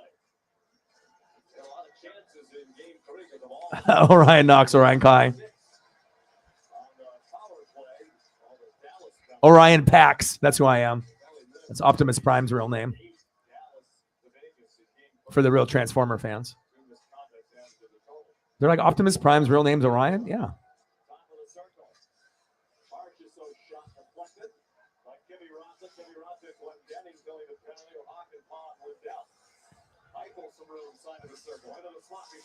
Nice pass. Oh. Stolen by Dallas. Still knotted up at 1. Vegas leads 3-0 in the series. And it does kind of feel like, Vegas, they're the bully, you know what I mean? They're the big brother. Dallas might be able to get this. I mean, they have to be able to stay aggressive throughout this whole game, and hopefully their fans can help will them to victory. I mean, hell, they did a shitty job doing that on game 3, but at least they're not down 3-0, so they're like, well, the season's over. They're still like engaged to a certain degree. 53-40, Celtics up by 13 at home in game 5, which they should win, and Miami should take care of business in game 6 in Miami.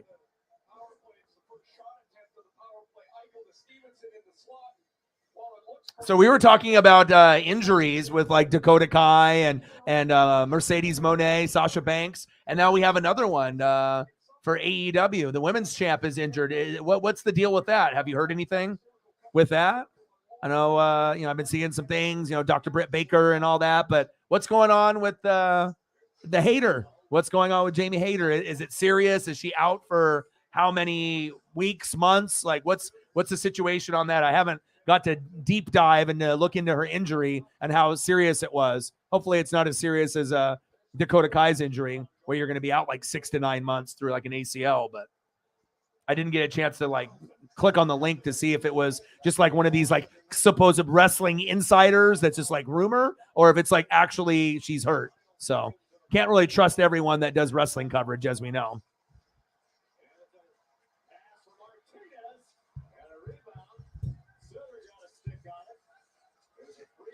Okay. That's what I'm thinking too.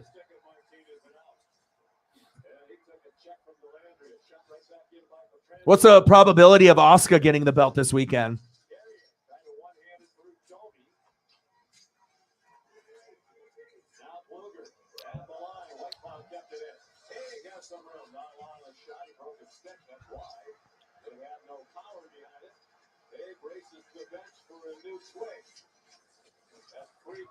Still on the way. That might have caused a problem back there for Fluger. Mason Marchman for Max Domi. Left on a centering feed and a bouncing cut. Taken by Marchman. Plenty of room. That's what's it going. Oh. Testing drive. Right into the middle of the hill. Now down low. Robertson. Missed the net and carries up into the right. Jason's can't believe it. What are we thinking about this card? What do we think about this? I mean, are we actually thinking that this is going to be halfway decent, or is it going to be a terrible pay-per-view? I mean, I don't really see a whole lot that I like. I mean, there's some that has potential. Obviously, the best one, by just looking at the card, looks like it could be Seth Rollins and AJ Styles, two of my top two. I like Kevin Owens and I like Randy Orton as far as the men are concerned, but I mean, some of these matches, on paper, it could be like an 8 or 9 or a 10, but in reality, it'll probably be like a 6 or a 7. You know what I mean? But I don't really know how everyone else is thinking this is going to go, but hopefully it ends up being, I plan on doing the pay-per-view, so. Yeah, I hope that she wins too. She deserves it. I mean, it's one thing if you already are going to remove it off Charlotte, you might as well remove it off her and give it to someone that's willing. It's not like Asuka's a jobber and she can only have the title for like maybe a month or two, like Liv Morgan. Like, nothing against Liv, but Asuka is someone that could actually have a belt for 6 months to a year and actually hold her own. You know what I mean? Not saying that Liv can't, but I think Asuka's a better wrestler. It's very simple. So you think the card looks good? Yeah. I just hope a lot of the matches that I think, will be average end up being better than average. Because, I mean, it does have potential. There is potential here, on the card, but it also depends if we have any belt changes as well. No DQ. What kind of endings are we going to get in the matches? But I am excited to watch it, though. So we'll be doing the pay-per-view in the morning. Welcome back to Dallas. Here with Stars coach Pete DeBoer. Pete, what do you think of your team halfway through this game? I like our energy. You know what? We're down a couple men, but we got some guys coming in and filling in. A couple guys first game of the playoffs. And I like our energy. We're competing. We're not going to be an easy out. And you have Parker Colson, like you said, first game of the playoffs. What do you tell him about his assignment? He's been practicing for feels like a month and a half for this, so he's excited. We're just trying to calm him down a little bit. He's doing a great job.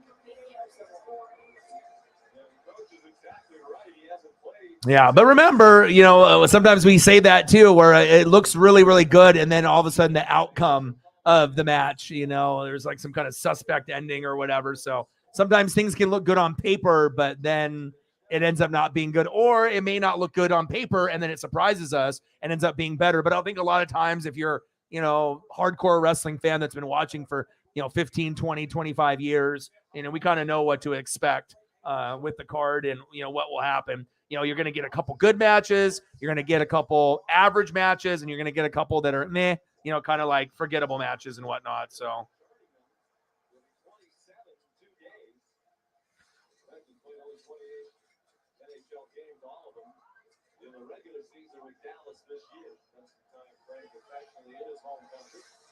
But as I'm looking at it, match by match, I mean, obviously we know there's going to be some heavy favorites, like obviously Gunther, Walter, he ain't losing. Ripley ain't losing. So you already know the outcomes of that. Cody and Brock, I kind of have an idea of how that's going to go. And then obviously Solo and Roman and Owens and Sammy, right? And then you got the Becky Lynch and Trish. I'm not really invested in that, but I know why they're doing it. But obviously the one I'm excited about the most is AJ and Seth. So, and then obviously Asuka, if she can beat Bianca and get the belt, I'm looking forward to that. You think the Usos cost Rolo? Yeah.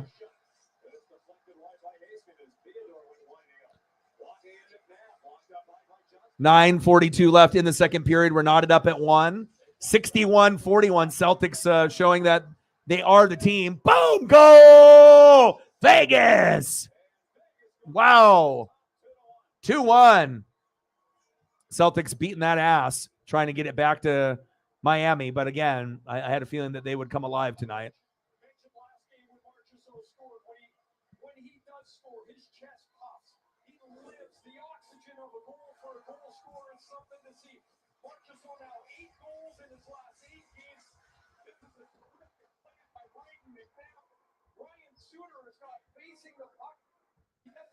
Jonathan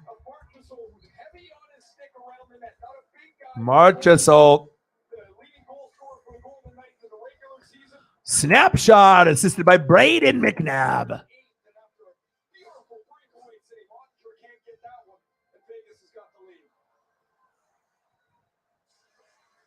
Just when you think Dallas might be able to, get a little bit of rhythm, then Vegas comes in there and slaps him in the mouth and says, "Don't forget about us."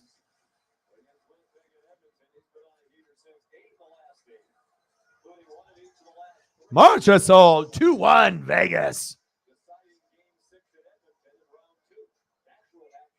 Dallas is probably thinking, God, can this team just slow down a little bit for us?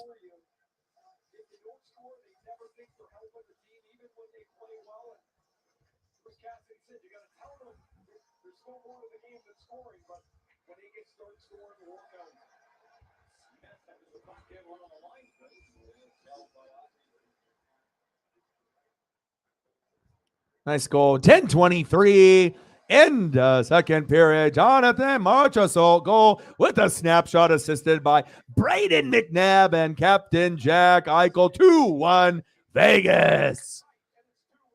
They're the real deal, Holyfield. I mean, between him and Captain Jack and William, gosh, they got themselves something special there. That's facts. And the game being a blowout in Boston, I mean, they should have played like that in the first couple. You know what I mean? And obviously they came in so flat, maybe overconfident, thinking that, the Miami Heat will win a game or two, but we got this, and they got slapped in the mouth early. So at least they're fighting back in the series to make it kind of watchable but that gives Denver more rest, and that's obviously going to benefit to them. But I don't see Boston winning game 6 on the road and forcing a game 7. Now, if we did that, that would be amazing. But again, I don't think we don't have no teams coming back from 3-0 in the NBA. So the only team that plays defense is absolutely. And that's why they're going to win the championship, because they rebound and they play defense first. Exactly. And the Joker's the best player in the world right now. That's facts.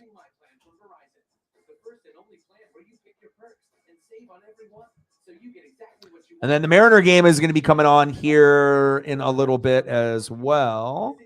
We play the A's, and then we got the Pirates tomorrow. So super excited. I don't have any Pirates, things, so I'll have to go through and get all the player lineups and all the new photos for them and whatnot. But they're having a great year.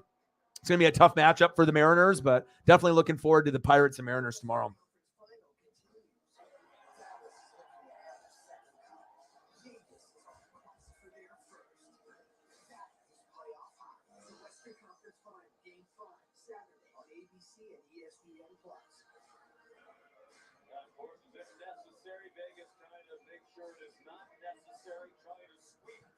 Stars, the Panthers completed their sweep of the Hurricanes last night. Congratulations to Paul Maurice and his team. Remarkable postseason run. All 4 of those wins by 1 goal. They advanced to the Stanley Cup final for the second time. since 1996. They were swept by Colorado. Down low, ready to make a great timing play to get in front of Glendening, and then the Yep. net got knocked free. Jimmy was cooking. For the Stars who have to be frustrated. So much Yeah. of the game. But, you know, it would have been Giannis versus the Joker, and that would have been must-see TV. That would have been the best possible outcome that we could have had based off those two guys going against each other. You know what I mean? Because who else can match up to the Joker? Honestly, not really anybody. But if you got two big guys like that, I mean, that would have been probably the best matchup you could ask for big guys. Joker and Giannis, if they were to line up against each other. Halftime, Celtics 61, Heat 44. Consistent game two. I thought he played really well, but came out for game three back in, as you mentioned, with the injury to the dawn off the suspensions of end.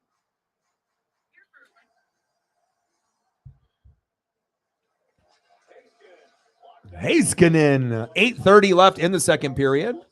If there's anything else that you guys want to keep me up on score-wise, too, baseball. I actually was just about to go there.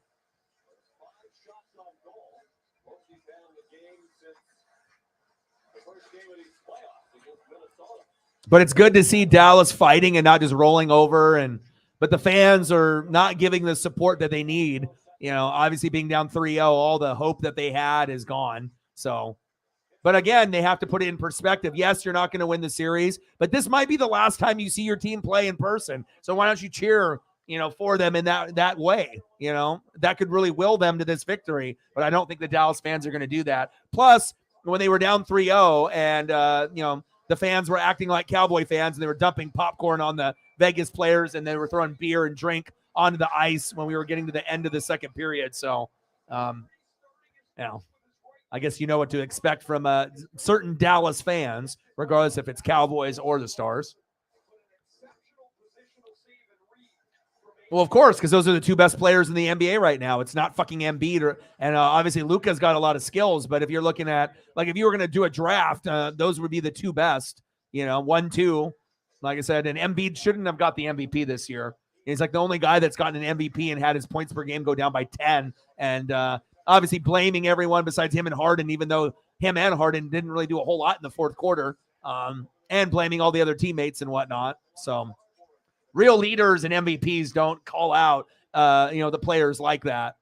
And honestly, to be able to protect Harden as an all-star Hall of Fame type of player, the guy gets 0 points in the fourth quarter more than anyone I know. So to be able to defend a guy just because he's your friend and he's like an all-star caliber player, when you put up 0 in the fourth over and over and over, chances are that's not good. Not only for you for personal stats, but you're not helping the team. Yeah. Well, you also are a Bucks fan too, right? But if you had Joker on the Bucks, you probably would say the Joker. So, but regardless, I mean, they're both 1A, 1B. They're both triple-double machines. We know that. And obviously, Giannis looks like a freak. The Joker, the best comparison that I can have is a guy that has extremely talented, but it's like kind of Gunther or Walter in WWE. Doesn't really get the respect. Is tall white guy. Doesn't look athletic. Really, very simple. When you look at Gunther Walter, just with the simple black trunks, nothing really special about him until you see him in the ring. And I think the Joker is the same way. Just looks like a tall big, but he's much more than that. His basketball IQ is through the roof. And the best part about the Joker to me is his passing ability. Shep, my boy, I'm doing good, man. I'm just trying to, figure out this rent situation and just trying to be able to grind it out here in the next 3 to 4 days. And hopefully we'll be able to get enough donos where I won't get evicted. So just grinding. We'll be grinding today. We'll be grinding tomorrow. We'll do the Mariners and Pirates WWE Saturday morning, maybe another stream Saturday afternoon or evening. And then another stream, maybe at one point on Sunday, NASCAR possibly. So yeah, just grinding. I hope you've been doing good, my guy. And like I said, normally I don't get really into this position where, I feel like, I might need a little bit of help, but, sometimes you just have to be able to let people know what's going on. And obviously the last few months have been really bad and really tough, very challenging. And, I just want to be able to continue grinding out the dream and whatnot. So, all right, let's take a look at the MLB scores. We got Orioles 3, Yankees 0. Orioles are a good team this year so far. Phillies and Braves knotted up at 5. Mets 7, Cubs 1. Giants 1, Brewers 0. Whitey, are you still watching the Brewers on a regular basis? What's the deal with that? Are you watching them? They've been having a pretty good season, but they've been kind of dipping now, up and down, up and down. But they're still, playing better than I think people anticipated at this point. Athletics and Mariners for me in about 4 minutes. Yes. Cardinals beating the Reds 2-1 after the loss yesterday. Rays 6, Blue Jays 3. That's good to see after the Blue Jays beat the Rays ass 20-1 or something like that a couple days ago. Rockies 7, Marlins 6 final. Padres got a win for Elliott. Good for him. 8-6 over the Nats. And then Tigers 7, White Sox 2. Yeah, good to see that Boston is fighting. I don't think they're going to win the series, but they're definitely winning tonight. Yeah, they started off hot, then they kind of hit a little bit of a wall, and then I figured that I was about to ask you if injuries or who's injured for you guys right now. Like what are the injuries that are setting you guys back instead of extending obviously the lead on where you were at? Because obviously you guys were neck and neck for the top spot. And I know you're still in the top spot by 2 games, but Pittsburgh might catch you if they beat the Mariners or get 2 out of 3. I mean, it's neck and neck, but it's cool to be able to see you guys up there. Cardinals are starting to, get closer to that 3rd spot to Chicago. And then obviously if they can get on a little bit of a run, they'll be able, they're only 5.5 back, Sarah. I know when you're in last place, it feels like you're 15 back and you're like never going to catch up, but it's nice to see you slowly getting up there. But once you get to 3rd place in the division, it'll feel better. And then same thing goes for the Mariners. I'm in 4th right now. I need to get to 3rd. And then hopefully I can get up to 2nd. But you got the Rangers playing great ball and the Astros being the fucking Astros. So it doesn't feel like the Mariners are going to make the playoffs, but I hope that we can get on a little bit of a heater after the All-Star break and feed off that momentum of the All-Star game being in Seattle.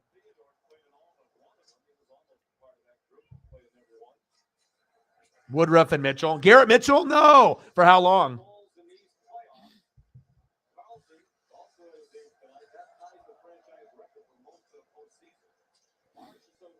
Vegas 2, Dallas 1. Good save there. 5 minutes left in the second period.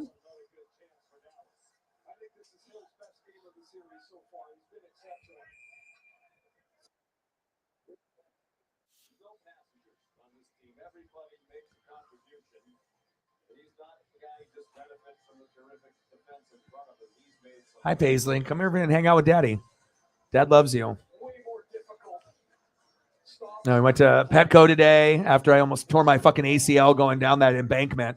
And I'm not even lying. Like, out of my 41 years or however the hell old I am, right, I've never fell down like that. I was a little bit concerned. Like, I remember one time I had a cherry tree across the street that it was, 20, 30 feet high. And I remember climbing it, and I fell out of the tree, landed on my hand, on one hand, and my arm went like this and broke, and it was twisted sideways. And I told my parents that I was playing tackle football and I fell on it, which was a lie. You know what I mean? But I fell out of the fucking cherry tree. Like, I don't know how high I fell out, 15 feet, 20 feet, and landed on my one arm I should have just landed on my side or my back, and I probably would have been injured, but I would have been okay. But I was trying to brace my fall like an idiot, But I haven't had like a situation since that time where I was a little scared.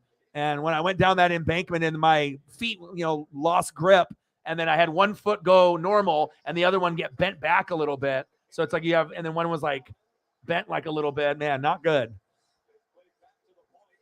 But it was a beautiful spot. So Garrett's out for the season. Oh my gosh, that's terrible. What happened to him? That's a key piece for you guys to, go on a deep run. One of your best players. That's rough. Woodruff too. Oh. Shoulder. Oh man, prayers up, dude. Aiden Hill. Jonathan Quick.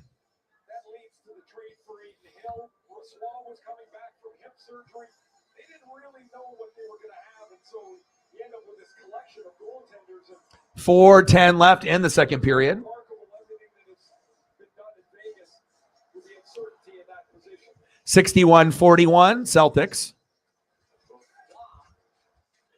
Five-game winning streak earlier in these playoffs. They lost the first game of the postseason to Winnipeg and rattled off the next four against the Optimism for playoffs, so that would be good. I hate it with, like, you know, when you're trying to watch baseball and whatnot, like some of the places don't do baseball anymore. Like if you're trying to stream, you know, it's like they do NBA and they do hockey, but a lot of these other ones, you know, obviously there's certain ones, you know, I don't want to get any computer viruses or any other bullshit and whatnot. So obviously there's certain ones that you can go to, but of course, if you end up going to one that might be sus, then you run a risk of getting like some kind of bullshit on your phone or your computer. So.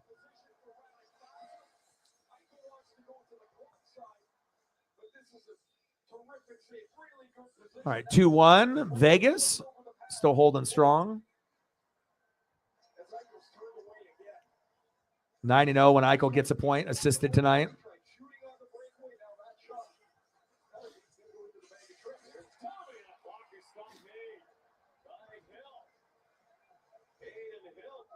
$30. Let's get to a hundo. And hopefully we can, you know, get to that number that we need. I wish it wasn't such a large number, you know, but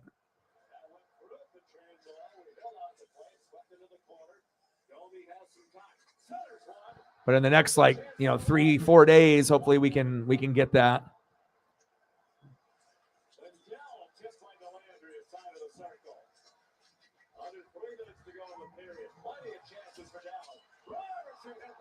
Wow, he hit the post. 2:45 left in the second period. 24 shots on goal for Dallas. Oh, off the rebound, Jason. Woo! Let's go. Wow, fighting. Okay, Jason. Is he going to get a hat trick tonight? Let's go. 40-plus goals in the regular season. Didn't have a goal against the Kraken, and has been starting to get more assists and obviously more goals, which they need. Nice job, Jason. He said, look at me, Asian American in the NHL. Bang, bang, bang, bang, bang. What a perfect position for Jason. Let's go. There we go. At least the crowd is really into it now, and we should have a fantastic finish even if Dallas loses.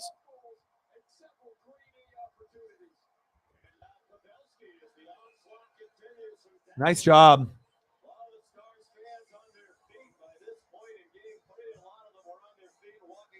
All right, thank you, man. Yeah, like I said, right now I'm kind of in a pinch just because of how it's been on the channel the last,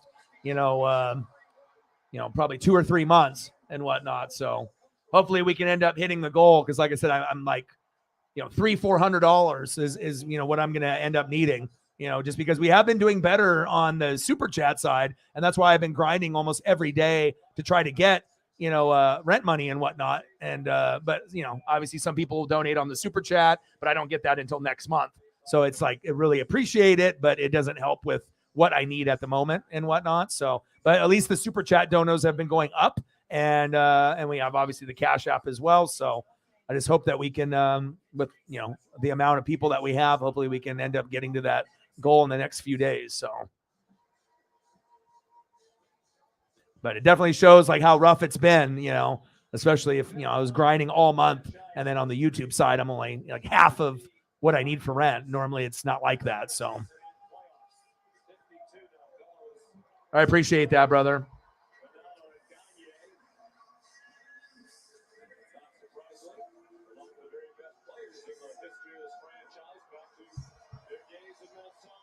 Yeah.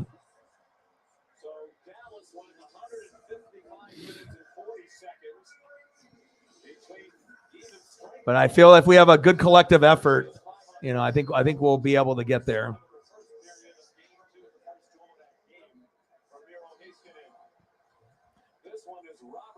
Yeah, it's kind of rough, not being able to buy anything for yourself or do anything for yourself. But again, if I, can still continue to do my dream and not have to worry about anything else and just spend time with Paisley and grind it out with you guys. I mean, that's what makes me happy,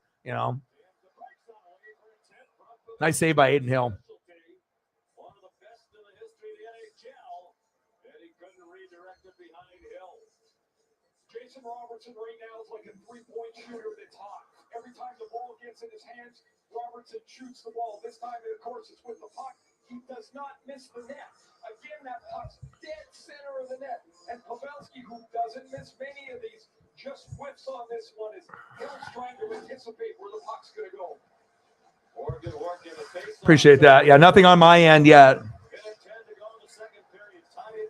Bang, bang, bang. Boom, boom, boom. Bang, bang.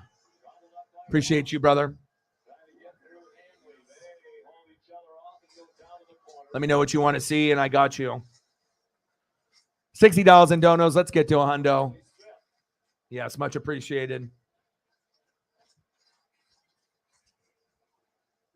shots on goal tonight now for Jason Robertson. His playoff career high. He hasn't had 3. We're knotted up at 2. 35 seconds left for the second period. You going outside? Okay. 6 games without even 3 shots on goal. Here's another chance. Oh. Another block shot for Vegas. Hit Alex up high. 20 seconds in the period. Marchessault leads. All right, we got 17 seconds left before we get to the intermission. Vegas in.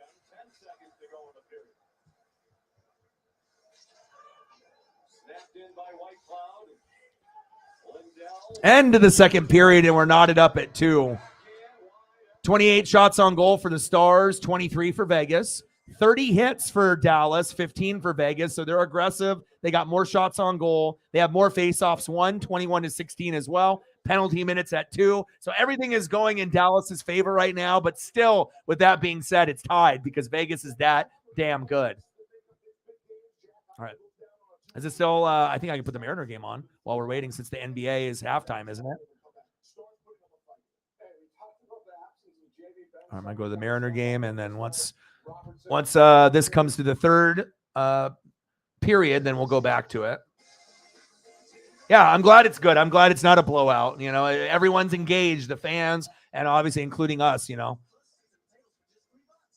congratulations to the Florida Panthers. Now we're just waiting on Vegas if they can get it done here in the third period. Or if Dallas wins this one for pride in front of their fans, and then when they end up losing in Vegas for game 5, which I could definitely see happening. Or we might end up just getting Vegas winning here because they're that damn good. So, all right, Mariners, let's go. Bottom of the first. Damn, we're already down 2-0. Fuck. How did that happen? We were down 2-0 a couple days ago also. Fuck, man.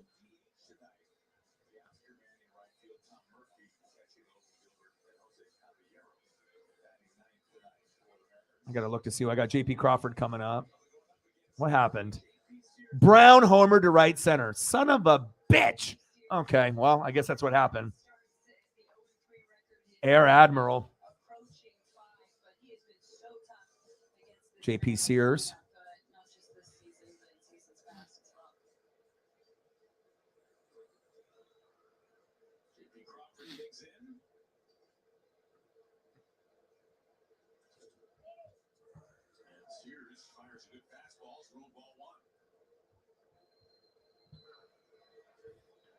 All right, come on, JP.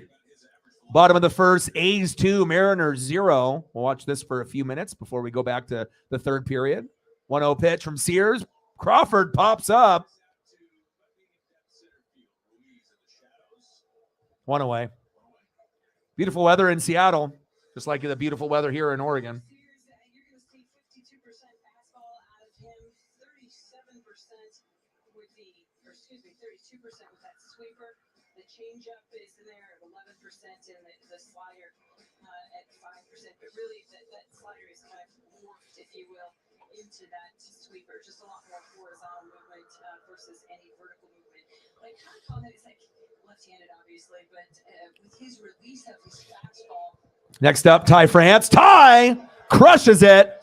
Back. Gone, baby. There we go, Ty.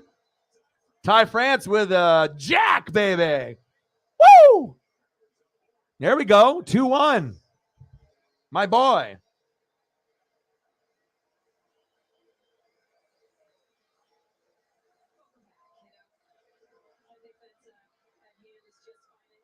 After getting hit in the hand, too.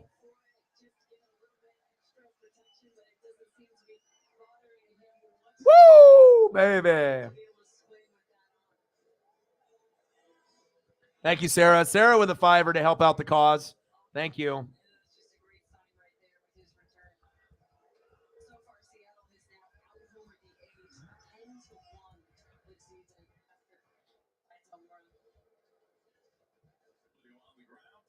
$5 donut. Still haven't got Sheps to go through, but we'll monitor that, and then we'll see where, if that ends up processing at some point or another. Bang, bang, bang, boom, boom, boom. Bang, bang, $5 holla. Air, you got a particular player Sarah donated for you, so let me know. Julio. Yeah. There we go, Julio. Yeah. My guy, Julio, with a little bloop single. Take that. Yeah. 2-1. A's. Let's go.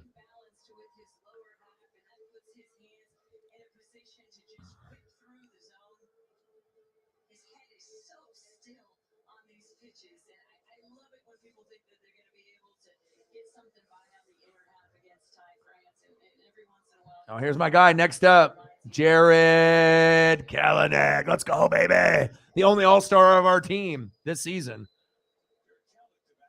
He better get in, even as an alternate. I mean, there's going to be a lot of competition, and he's not a big name, but if you look at his numbers and what he's done for us, he's definitely worthy.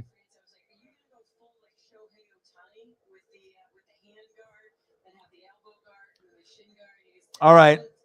I will. I'll hit you up later, brother. And thank you so much for the support. Anything that anyone can do for me in the next 3 to 4 days is going to be very crucial, just based on how things are. I appreciate you. And like I said, I'll hit you up later tonight. Appreciate you.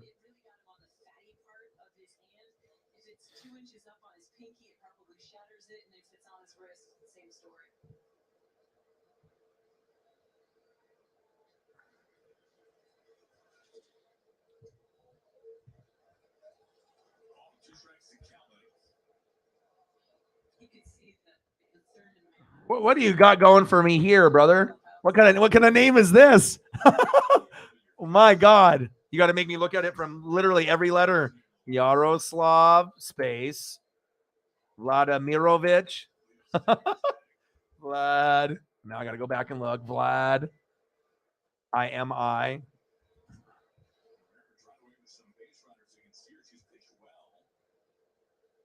ROV. ICH. ASKAROV.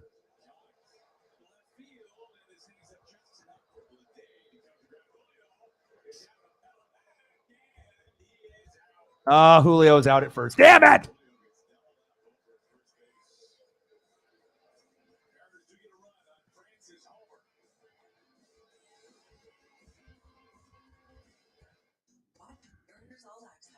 Every Sunday after the game on Root Sports. First I was shocked when I won this Porsche Macan from Northern Quest, but then I realized someone had to win. Why not me? Life is crazy. Heck, it's gotten to the point where nothing surprises me. Hey, beer me.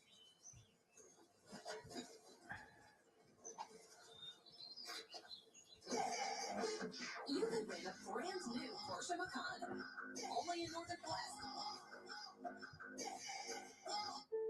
At Batteries Plus, we power family road trips. We power bedtime stories. We power our local hospitals. We power connections with friends. We do more than replace batteries and fix phones and tablets. We help our neighbors power their lives. How powerful is that? Visit Batteries Plus for free auto battery testing and installation. Power in-store, curbside, and batteriesplus.com.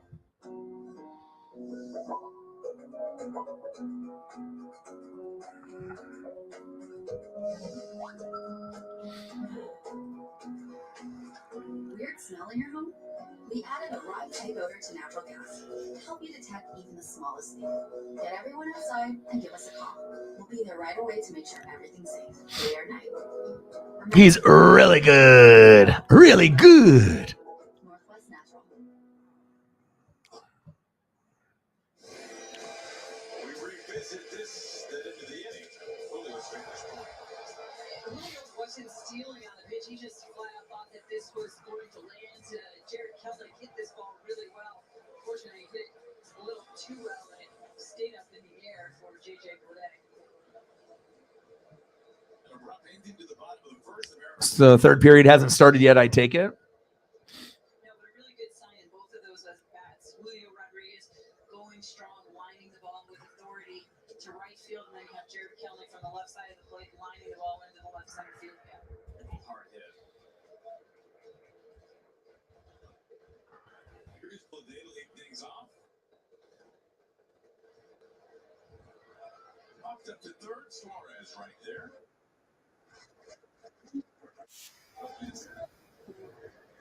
Tonight's SAP broadcast is brought to you by the Laborers Union, 47,000 strong in the Midwest. I hit you with the Milwaukee because I know that's the main reason you wanted. So hold up. What a day. Weather looks even better for tomorrow. Mariners welcome the Pirates to town. On the edge at 97 for strike one. Let's go, Logan. That's no fair location right there. It's interesting when you look at a handful of Mariners starters. Their last time or two through the rotation, we have seen fastballs from multiple guys start to jump and tick up. We saw from Castillo touching 99 multiple times in his last start. We've seen Kirby's fastball start to play up even more, and Gilbert's start against. They got the Brewers patch on their jersey. He's already hit 97 here, and then remember, just add on top of that, his extension. There you go, brother. Appreciate you. So much faster. I mean, it's literally like he's like letting it go 10 feet in front of the hitter. Good luck. Curveball gets a ground ball out. Now the extension for Gilbert. He's really good. Best bench pressing the goal? No way. That's crazy. Logan is so geared into that side of the game. He's well aware of it. Here's Nick Allen. 2-1 Mariners. I wish. 2-1 A's, top of the second. I do like those kind of the throwback color, kind of like the, Kelly Green or like the Oregon Ducks type of vibe with that color. Looks good on them. And I say that in the most complimentary ways. I mean, he loves talking the nitty-gritty of all the analytics of pitching. It's been like that forever. Popped up. Get it, Julio. There we go. All right.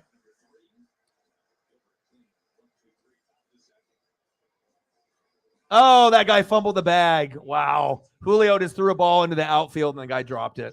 Oh, there goes your souvenir. Introducing the Easy Unlock. Bring your AT&T lock phone and T-Mobile will pay it off and give you one of the latest 5G smartphones free. Free your phone now at T-Mobile. Imagine a place where a cool summer breeze blows and burgers have that smoky charcoal flavor. And also the breeze. You did? Air conditioner. Because you're easy. New Sonic Grill. Sonic. It's the Ford Big Deal Memorial Day sales event. Blockbuster savings. All right, I'll go take a quick peek. Kind of a big deal. Choose for big deals and great rates on new F-Series trucks. Oh my gosh. That is awesome. When did that happen? Oh my God, that is so dope. I love it. Dude, that is sweet. May 31st. Get 0% APR and $1,000 on a qualifying trade for 2023 Edge, Escape, or Explore. Only at your local Ford dealer. DirecTV is a leader in sports, but Jeff doesn't have DirecTV, so he's That's cool. baseball at his weird neighbor's house. He's all right. All right, I imagine we're getting close to getting into the third period, so let me click it back. 8th goal in the last 8 games, 0 goals in the previous 7. Jonathan, I see you. You now have 8 goals in your last 8 games. How would you describe this run that you're on? He's on a heater. We have a couple wins in the past game, so I mean, it's yeah, I'm happy. Earlier this season, dude, that's awesome. It's all about the result, and for our group, it's we got to be better here. Why are you and Jack Eichel able to create such good chemistry? Oh, I mean, it's one of those guys. Pretty easy to play with. I mean, he's a fast. I'm gonna go check up on Paisley here real quick. player. He's a great with the puck. He plays She got a new rope and a new D-zone, and, new bone. one of those guys that he's really So gifted, so imagine she's find them, preoccupied right now. with the puck and get open from. Merci beaucoup. Marsh is still the first 7 games this postseason at no goals. He's got 8 goals in the last 8. Speaking of getting hot, Jason Robertson, his first career multi-goal playoff game. He had the answer to tie this game at 2-2 as we head for the third. The Stars season on the line here, Joe. They got to stay on their toes, stay on the defenseman got to be active. Forwards got to back them up, get shots in the net, outnumber them, make it hard on Hill. Looks like Vegas is trying to take this and win this game easy. There's no easy wins at this time of year. They got to go out and earn it there because Dallas is not quitting. Dallas packed the biggest lunch of the year. This is the biggest period for you guys. Pack the lunch. Let's go. Shout out to Commissioner, 30 years in the NHL, Lifetime Achievement Award. Business Journal, Lifetime Achievement Award. Congratulations, PK's Places. Gary made me this jersey. That's really nice. It's number 1 in your heart. Congratulations, Gary. Number one in your heart. Congratulations, Commish. The Commissioner. Heading for the third. I'm going to discover second in the mission report. Tied at 2. It's pretty simple. I kind of just want things the way I want them. I want a network that won't let me down. Even up here. With an unlimited plan that's truly right for me. With Verizon's new My Plan, I get exactly what I want and only pay for what I need. Now I'm in charge. On my plan. Introducing My Plan from Verizon. The first and only plan where you pick your plan and save on every one. So you get exactly what you want and only pay for what you need. And it all starts at just $30 on the network you want because it's your Verizon. For bathroom odors that linger, try Febreze Small Spaces. Just press burn. Oh wow. Continuously fights So I learned something new today. and on soft surfaces for 45 days. What if you could make analyzing a big bank's data no big deal? Go on. Well, what if you partner with IBM and Red Hat into high? I mean, it kind of feels 50-50 right now, but we know how quickly Vegas can pounce on you. But hopefully for Dallas's sake, they can find a way to at least get a dub here and not get swept. That's the last thing that you want in the playoffs is to get swept. But we'll see. But at least Dallas is fighting. So I give them that instead of just rolling over and just being like, whatever. Use the Domino's app on Apple CarPlay instead. Domino's? Yes.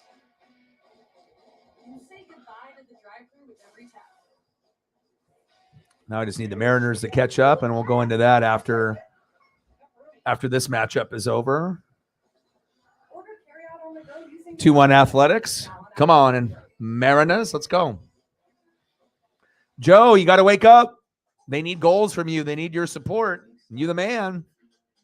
You got the ability to get 1 to 4 goals almost every game.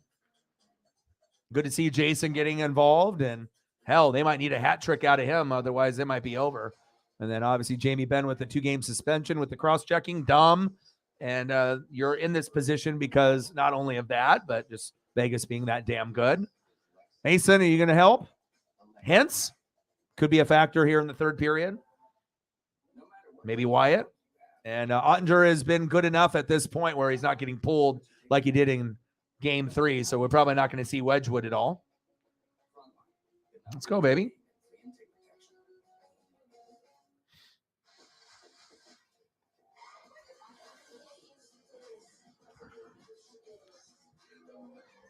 Yes, he is.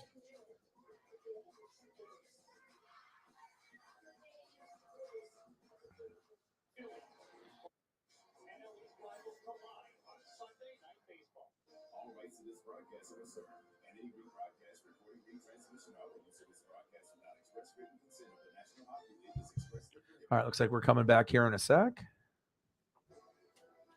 The senses show us only so much. Inner was the rest. David Duchovny. The Stars and Golden Knights. They score! Tempted by Marchessault. Rebound goal! Robertson again! Game 4. You're watching the Stanley Cup playoffs on ESPN, presented by Geico. Game 4 of the Western Conference Final. 85-64 Boston. There you go. See, you know what I mean? Like they finally won the game that you're supposed to win at home. You know what I mean? You got that game 4. Now you got game 5. Now you're trying to win game 6 and try. But it's going to be very difficult to win 3 in a row against Miami. Is it doable because you're the Boston Celtics? Yeah, it is doable. But if Miami just gets back to what they were in the first couple games of the series, it should be over next game. You know, based off crowd alone. You know, giving them that extra motivation. So, because they know the longer that the series goes, the chance that Boston does some miracle stuff, you know, and you want to end it. And when you do, you know, you don't want to give that team any hope that they're going to come back. So 84-65. Yeah.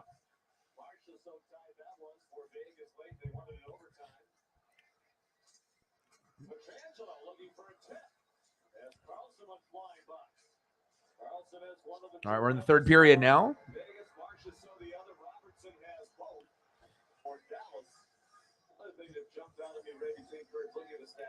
Dallas now has 7 goals in the series. 4 of them from Robertson. 1 of them from Hintz, his line mate. Then you have the empty net goal, and he was basically Braves 185. Nice. game 1 with the Robertson and Hintz line. So nothing from another forward. Heiskanen has the other goal.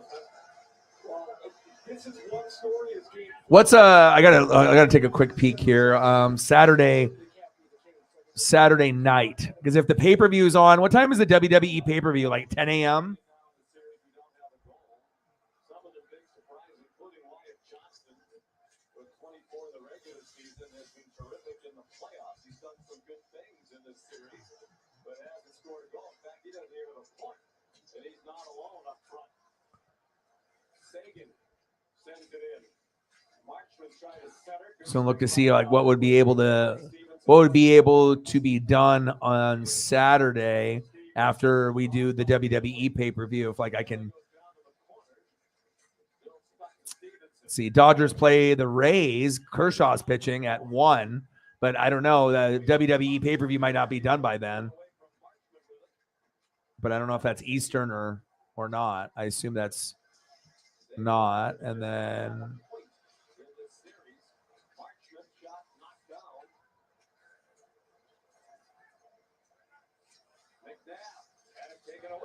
Pittsburgh and Seattle play at 1 as well. Castillo's pitching. We'll figure something out.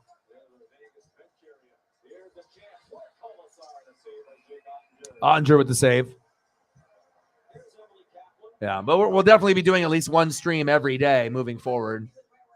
And then possibly 2 on a Saturday or Sunday at some point. So, Cyberpunk, thank you so much, man.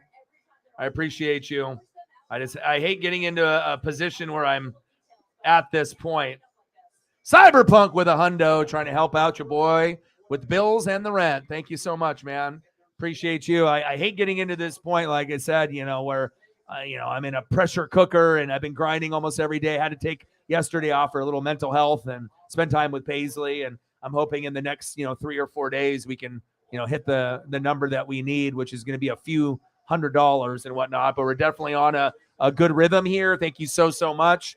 Like I said, I think I need just under, total between now and a couple days from now, like around 375, I think is the magic number. Less now since we've gotten donations from Sarah and yourself. So I'm just hoping within the next few days that we can hit that, obviously, because most people can't pay rent this late. But luckily, the place that I'm in, is a little bit more lenient and isn't just going to throw me out on the street and whatnot. So a lot of times if rent is due on the 5th, right, you got until usually the 5th, maybe the 15th at the latest. So, not I don't like to get myself in a position like this, but again, I can only do what I can do. So, but at least they're a little bit more forgiving instead of just being like, you're on the street. So thank you, Cyberpunk. I appreciate you very, very much.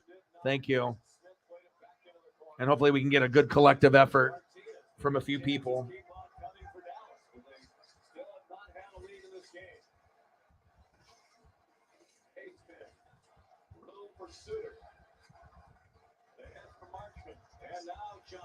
Yeah, but this is the first time that I've ever been at this point where I was like, man, that's like, I'm doing everything I can. And we have been getting donos, and the donos have been going up this month.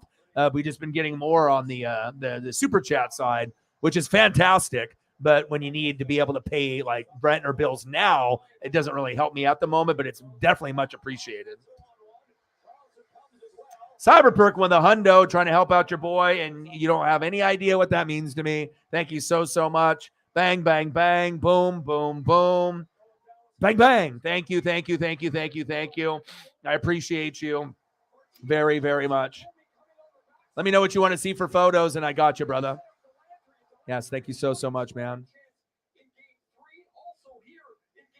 So I can't even tell you the last time I bought anything for myself. But again, as long as I'm able to live and spend time with Paisley and continue doing the dream, that's all that matters in my life, honestly. Yeah.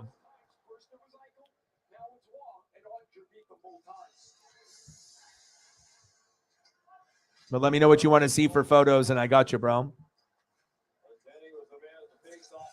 We're knotted up at 2 here in the third period. It's been a good one.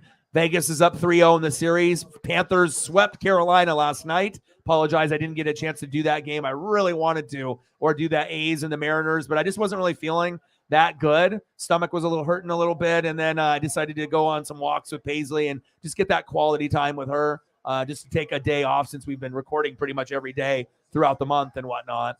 And then we should be good to go, all cylinders firing from here on out, recording every day. So.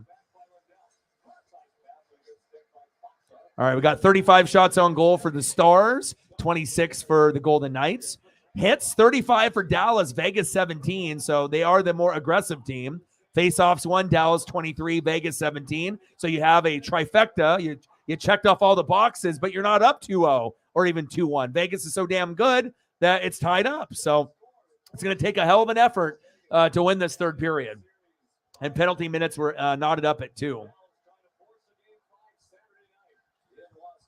Appreciate you, Cyberpunk.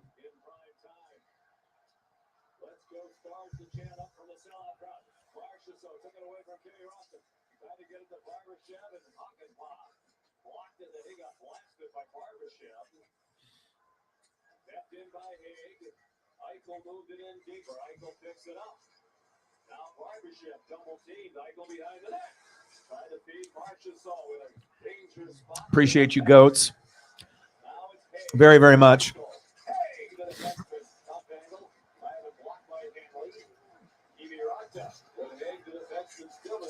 But got to go to Petco and had to get Paisley some food.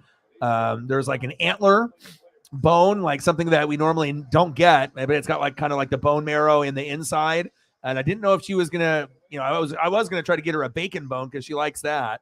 But I didn't know if she was gonna get into this like antler in the inside and like it or not. But it took her a little bit after sniffing it because it doesn't have any smell on the outside of the bone. But once you get into it, it's kind of like the bone marrow and the cartilage type stuff that the dog can eat. And then we got her a big oversized ropes and some greenies. It's like crazy. You wouldn't think a bag of dog food, a thing of greenies that has like 8 of them in it, a rope, right, and a bone would cost like $90 for like those 4 things. It's just wild how much things cost. But Paisley obviously is like my daughter, so we got to make sure that she's happy.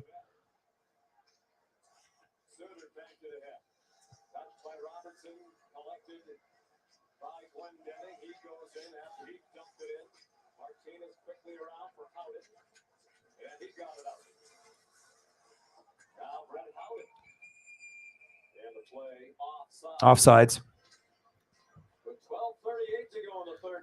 90-72, Boston after 3. I mean, that's good, right? I mean, after a while, it was like, I can't even watch the Celtic team. Now they're starting to play like they should have in the first couple games, right? So it's like almost a little too little, too late. But being able to get 2 wins in a row is nice, to go from 3-0 to 3-2 to show that You might not like Missoula and you might not believe in him, but at least the team is like playing for themselves now instead of playing the blame game and blaming everything on the coach, which the coach is the problem. That is the main problem, but still. So, I mean, you got to play for yourself and for pride instead of just playing like shit and then letting Miami roll you and steamroll you and then just being like, well, it's the coach's fault. It doesn't make you look good, Tatum, Brown, when you lose like that, So we'll see what happens. I don't expect Boston to come back and win the series, but at the very least, it is possible if they play well in Miami in the next game that I could see them forcing 7.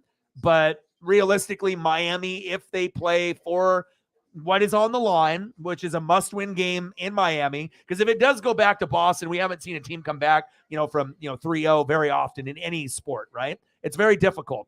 But if it ends up getting back to Boston and the Boston Celtics win 3 straight, in Miami, in Boston, in Miami, and then it goes back to Boston in Game 7, Boston will have a shot to win. I mean, I know it's crazy to think a team winning 4 games, but you just have to take it one game at a time. And if there was a team that could come back from 3-0, Boston is one of those teams that could. I'm not saying that they are going to win it, but they could force 7.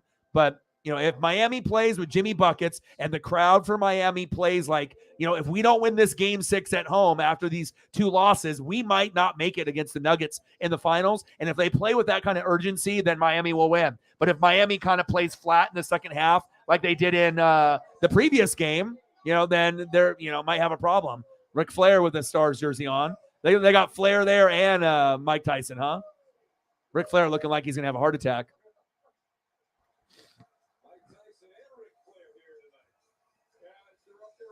Okay, good. And hopefully we'll get a few more people coming through. Matt in the building. How are you?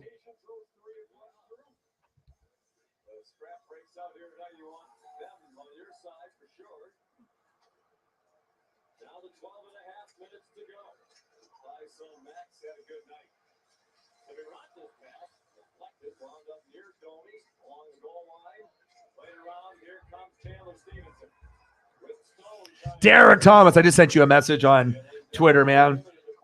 You're an MVP, man. Like, I don't know what I would be able to do, certain things, without you, especially, with Holly's situation. You guys really were the top 2 donators on the channel, very consistent. And, when you lose half of your income, based off a couple people, it hurts. It's not easy. And plus we've gained some other people that have tried to fill in those shoes. But I mean, I don't know if anyone can literally fill in the shoes of you and Holly. And I hope everything goes good for Holly mentally, physically, emotionally, and she gets some kind of stability, with work. And honestly, I would have loved, I still talk to her and message her, here and there on Twitter to check up on her to make sure that she's okay. But I really would like, for her to be able to come through, even if she can't donate, but just hang out. I think it would be good for us and for her mental health.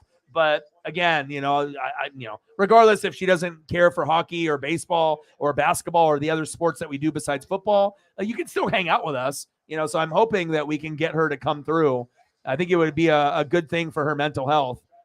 We haven't seen a whole lot of her on the channel in the, last couple months. And I definitely miss her. And I know you guys do too. We haven't done as many food photos at the end of streams without her, and that's obviously a big driving force to it too. So hope everything goes well for her, and I hope to see her soon. Some Derek Thomas, good choice.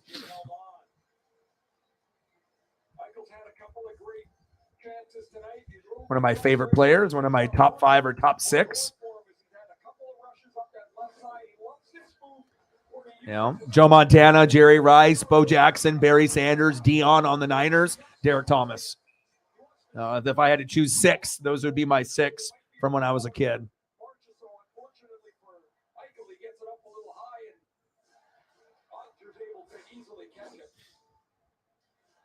Even got your Chiefs on lock, bro. Let's go, baby.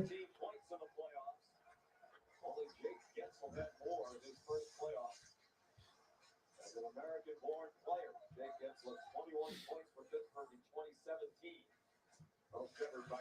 10 minutes left in the third period. We're still knotted up at 2.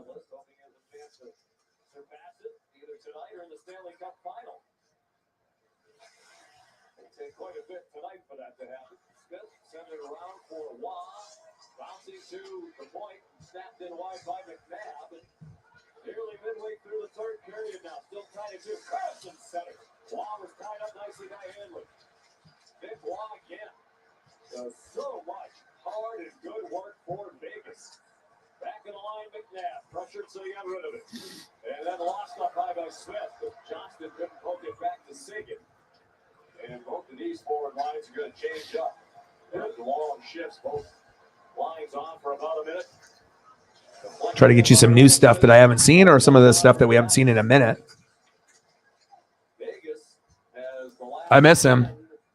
Damn that car crash, huh? The ice tilted right now as they try to get the go-ahead goal. Here's Olsen in the forecheck on Pietrangelo.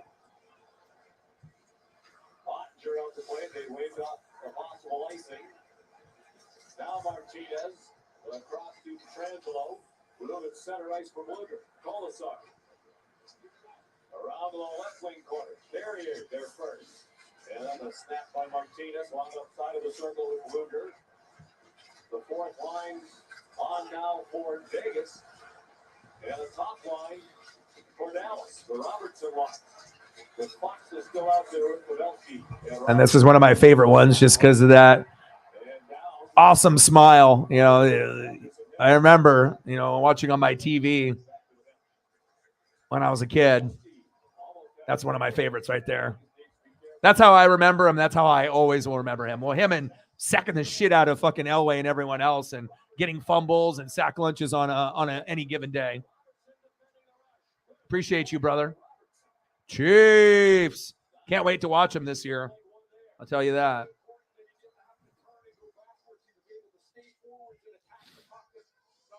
Appreciate you, bro.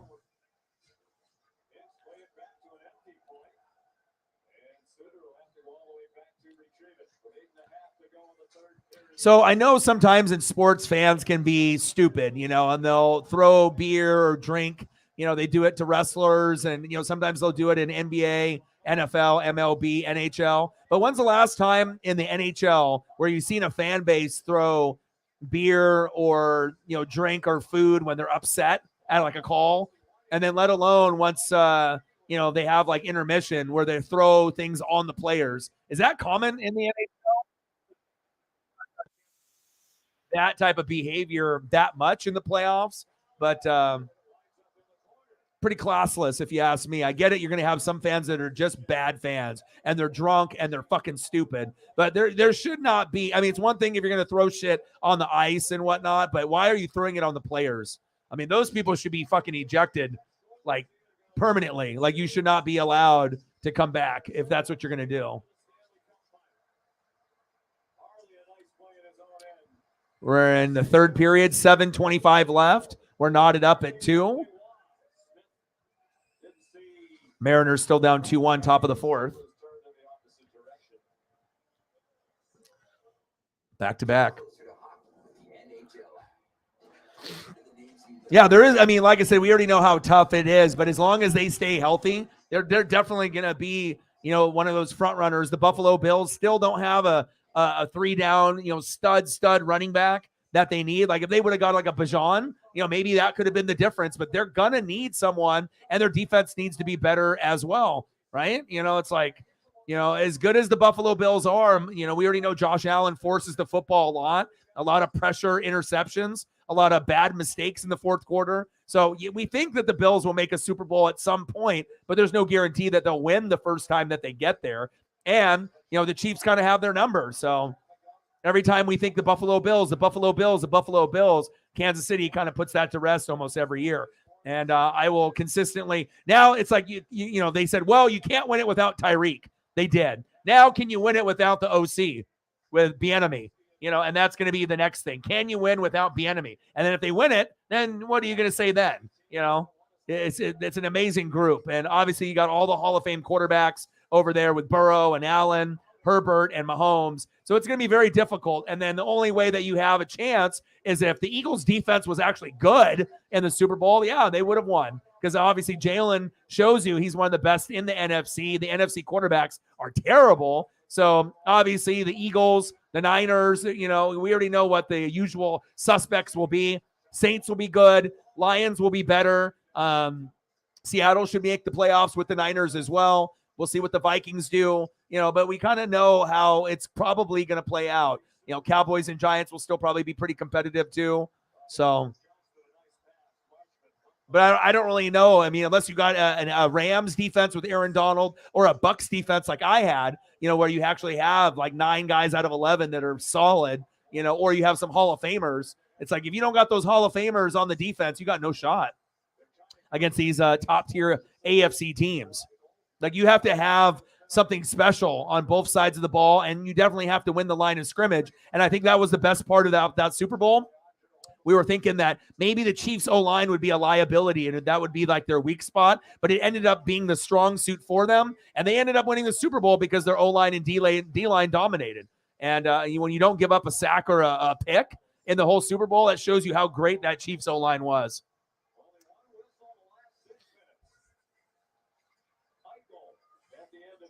There we go. Heck yeah.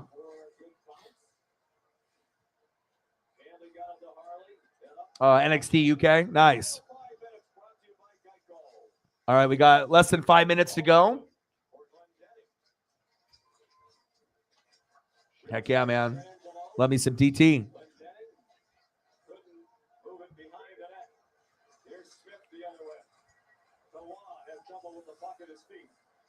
Well, I'm glad this isn't like a 3-0, 4-0 game where it was like no, it's just like you're waiting for the game to end. I'm glad that it's competitive. I'm glad, Dallas isn't just, rolling over and just giving up. That's the worst thing, that you don't want your last memory of, your team is getting your ass kicked the last 2 games at home for that matter. And you're good enough, I thought, to get to the Stanley Cup or at least force 6 or 7 games against Vegas. But it shows you Vegas is much better than them, and Florida is much better than Carolina. Now, where do the 2 heavyweight fighters, stack up?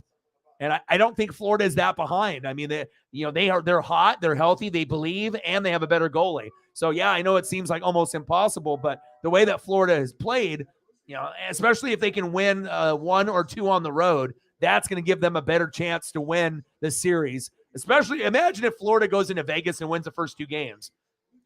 I know a lot of people don't think that's possible, but why not? I mean, you went down 3-1 to Boston. You came back and won that, and you're like 11-2 since then. And you've been, dominating all the other teams that you played, Edmonton, Carolina, but again, we already know that these 2 teams are a different animal. So something's got to give between the 2 teams, but I'm excited for it. And we're celebrating with our store-wide Memorial Day sale at More Furniture for Less. Save on all our latest styles for every group. You got anything else that you want to see, Cyberpunk, besides Derek Thomas? At More Furniture, value meets style every day. And with additional sale pricing store-wide, our prices are unbeatable. Visit morefurniture.com to preview all Memorial Day sale specials and chat with the furniture expert.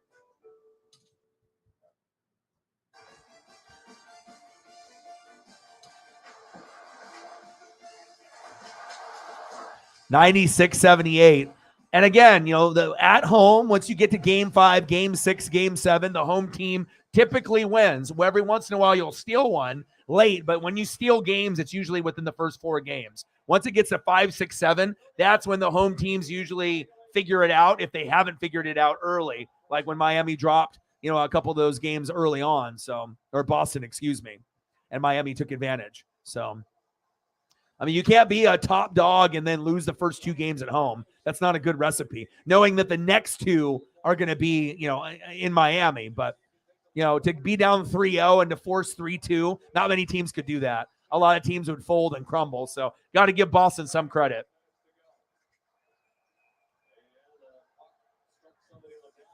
Hell yeah, bro. Keep grinding.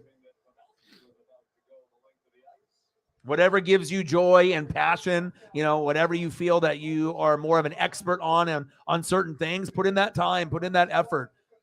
Sometimes you got to be able to do certain things that give your life purpose. Like Paisley gives me purpose. You guys give me purpose. That's why I work so hard and grind. And, I've sacrificed so many things, especially my Jordan rookie, I don't think people really realize how much that hurt me, to get rid of. But also when you have dreams and goals, sometimes you got to sacrifice things. But most people never own something that's worth, a piece of cardboard worth $20,000 to $30,000 and has potential to reach 100 to 150,000 once he dies and passes away, MJ. So, I definitely sacrificed a lot more than most YouTubers. I'll tell you that. And I don't regret it. I will get another Jordan before I die, but it probably won't be the same grade, maybe like an 8 instead of a 9, because obviously I'm not going to be throwing that kind of cash around.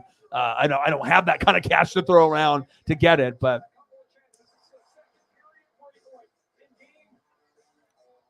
Tony Gonzalez, who a good one. Love me some Tony.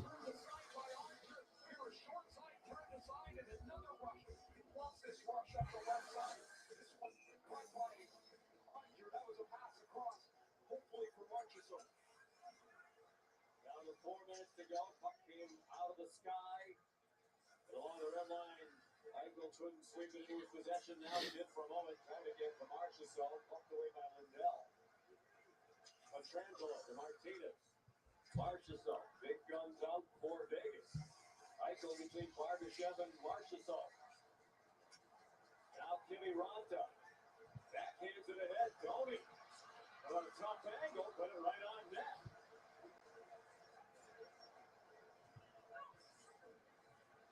Ottinger. With under 3.5 to go. Shots on goal at 37-35 now in favor of Dallas. All right, 3:20 to go. Do they have enough guys who can score a goal without Ben, without Dadonov?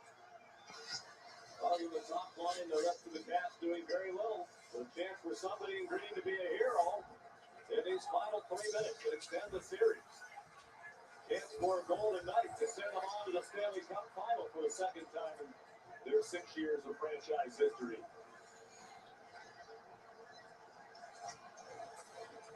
McNabb up the wall for Carlson. 37 shots on goal for Dallas. Vegas with 35. So it's nice to see them doing that. 100-84 Celtics up by the Heat. 16 points, 5 minutes left. So that one's done. Mariners down 2-1 to the A's. I appreciate you, brother. Let's go, baby. TG. And the best one. Oh, baby. Hall of Famer. Great career there in Atlanta as well. Too bad Tony couldn't have got a Super Bowl with you. Very well deserving. Oh, good save. Adin Hill. Woo! Wow, that was their chance. That was their chance. Great save by Adin Hill. Highest in the NHL, 970 save percentage versus the Rush. You think Sergey is so much better than me, O-Dog? Well, you're both great, but I think I would choose Sergey even though if I had an Adin Hill option, but Adin is big. He's not a slouch. Yeah, we could always do some Dante Hall. The human joystick. 165. Let's get to 2. Oh, save it. Ottinger, save it. Oh, man, these are getting close here at the end. 2 possible goals saved. Will we go to OT?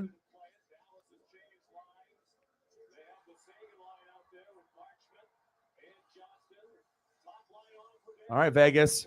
Eyes on the prize.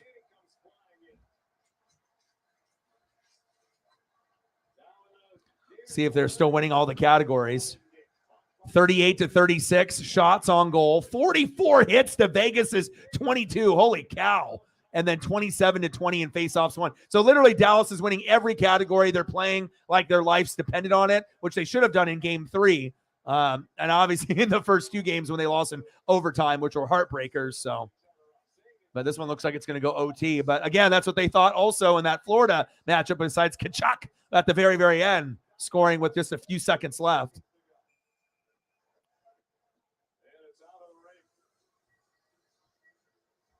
But if it wasn't for Jason, this would not even be anything right now. Aiden Hill, my goodness. Robertson, Jason with the 2 goals.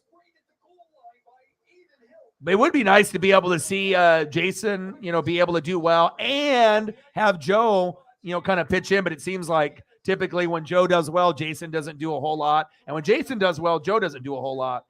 And then also they have Hintz. We can't forget about that. I mean, he's sneaky. Sneaky good. It's just crazy to me that Dallas has so many good players and they're struggling so deeply with Vegas. But again, it is goaltending. It's really the difference.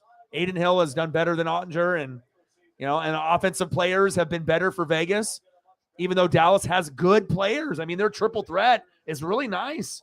I mean, I don't think a lot of teams have a Joe and a Jason and a Hintz, on their lineup, and obviously with a nice Ottinger too. So it's not like these guys are a shitty team. So it's just kind of shocking to be down 3-0.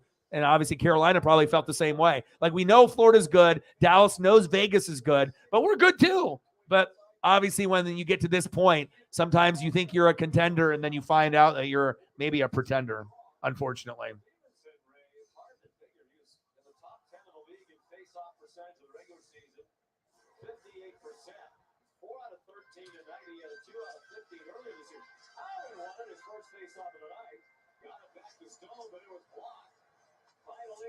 Final 8 seconds. We're going to OT. Oh, overtime.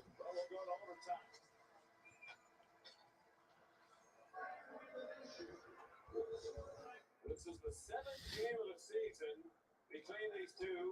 3 in the regular season, 4 in the playoffs. It's the 5th time. All right, we're going to OT. I'm going to go to the Mariner game while they have this intermission, since the 2-1 top of the 5th.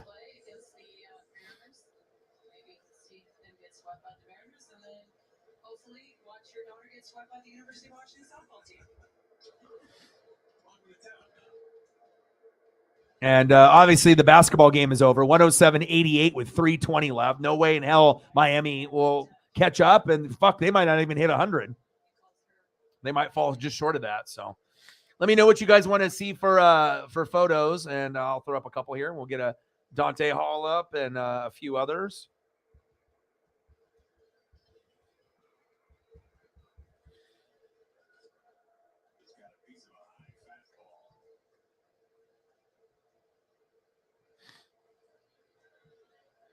Fastball velocity still holding about 96 tonight from Logan Gilbert, where it was against the Braves. They're trying to check. He goes around on a high slider. Yeah, I wish he would have panned out, man.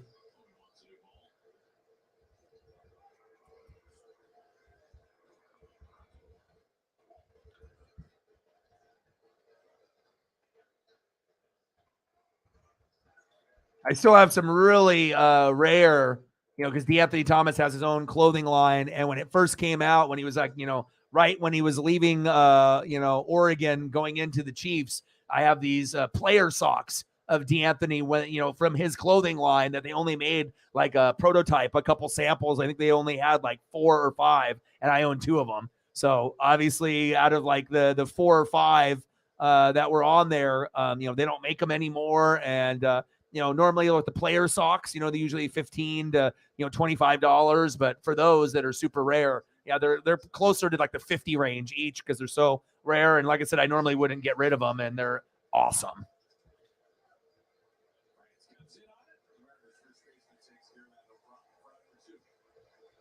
It's crazy to think, like, a pair of socks could be worth 40 or 50 a piece, but I mean, if they're rare, and you can't get them, and you're, and they don't make them, and there was like one run of them years ago, I saw them too, and I was like, oh, I have to buy these, especially if it has a player image on the sock. And obviously it's DeAnthony, so it's not like you're going to get that, normally, through like NFL or anything, or through the sock companies. The Tyreek before Tyreek, but that wasn't Tyreek.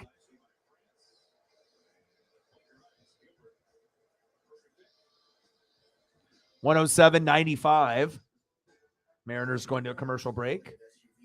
Said I would go over for the last 14, minute 14, but not really a point to do that.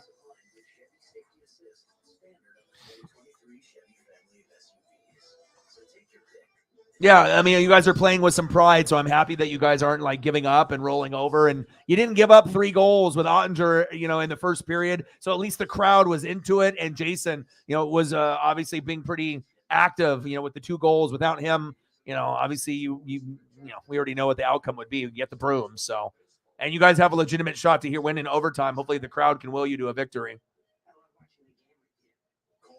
Not going to go to the Stanley Cup, but at least if you don't get swept, that's a big thing, right?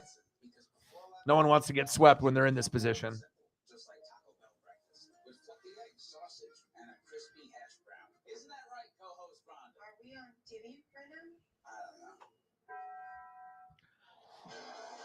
Yeah, but also, too, you got to think it depends on the coach that we have as well and, the type of style that they want to play. Going from Chip Kelly, and every coach out, Helfrich, all these fucking different guys, and then, bringing in, oh boy, that decided to leave us, and go to Miami. Like, Crystal Ball, he was the one I really liked after Chip. That was the first coach that I really bought in and I liked. And then obviously now with Dan Lanning, I don't really know what I feel about Dan because obviously we were going to get some better players, from he's still here, but we need to get some of those like SEC type of talent because obviously our weakness is defense.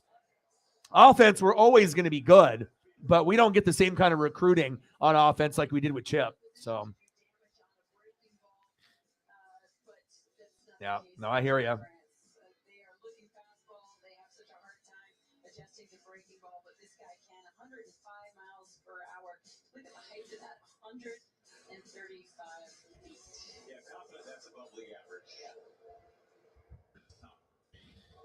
Come on, Tom.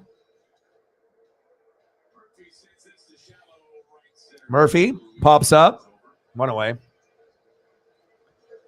Some Seth freaking Rollins. So who's going to win this weekend? A lot of people assume it's Seth, but I mean, what happens if AJ wins? I know people don't really, everyone's got their idea of what's going to happen, but either way, it's good, right? Either way, we got someone that's deserving. That's one of the top guys in the company.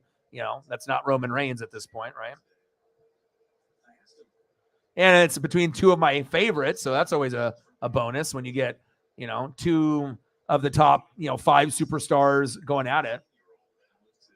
WWE pay-per-view will be Saturday morning, very early, but I will be here. I'll grind it out. And then hopefully we can do another baseball game or something afterwards or something.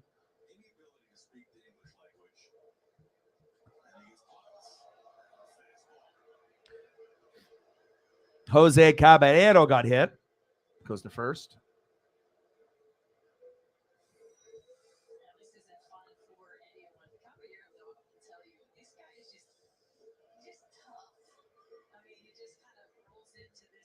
And I'm glad we found a replacement for Colton Wong finally. But that's the best Seth Rollins ever right there. Shield Rollins.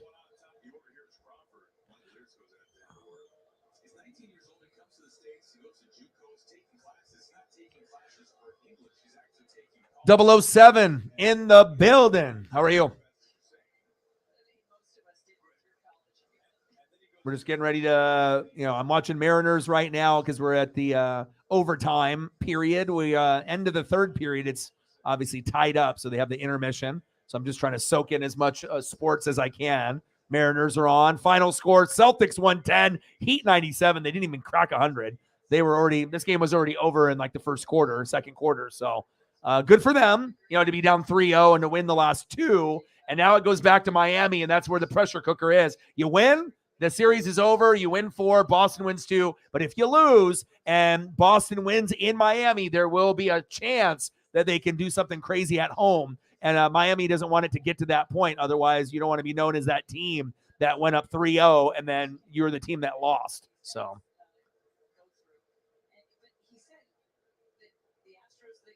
All right, come on, JP. Oh, road trip.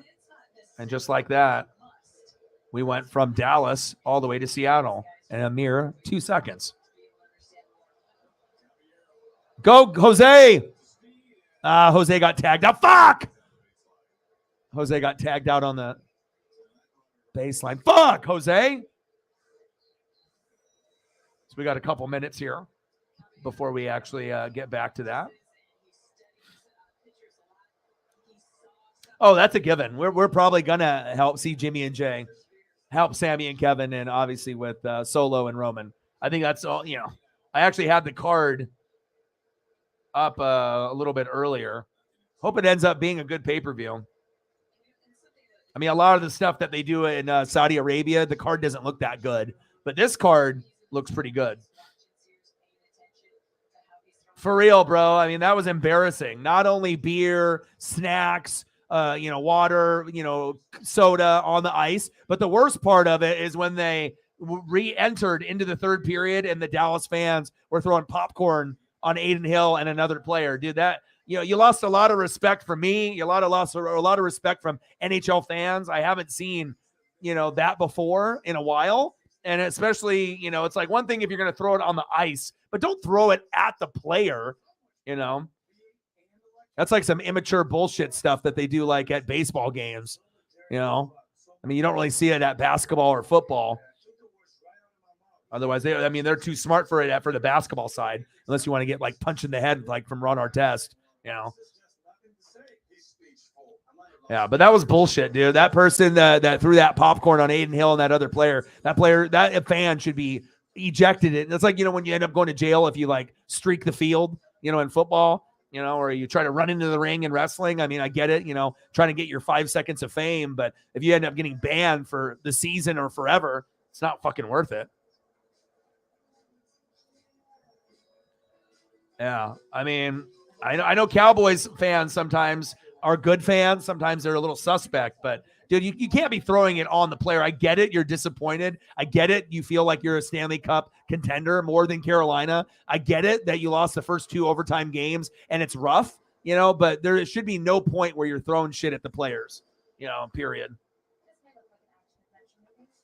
Yeah. You know what I'm saying? Like, I get it to be frustrated, but you don't throw popcorn at the players and dump it on their heads as they're, going back to the ice. That's bullshit. I'd be embarrassed. Like if Seattle fans did that, I'd be super embarrassed. You know what I mean? Not a good look. I definitely like some of your guys' players that you got, but man, you guys took a step backwards from a lot of people with the franchise. And I guarantee there's going to be a lot of people that won't be rooting for Dallas ever again after that. I definitely like the talent that you guys have, but it was all the beginning of the end when Jamie Benn did the cross-checking and, slammed the guy's head into the ice after he knocked him down. He was already sliding on his back for like 5 feet. There was no point of that.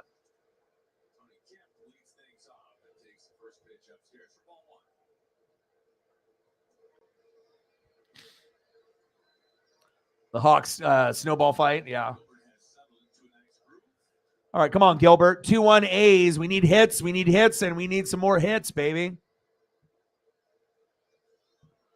And let me know when overtime comes back on here.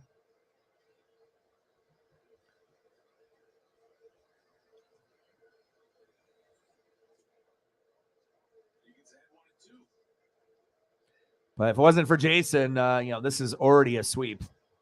So I'm glad that, slow start against the Kraken and then started to pick it up. It's just a shame that they couldn't get 1 out of 2 in Vegas to start it off. Then we'd be in a different position.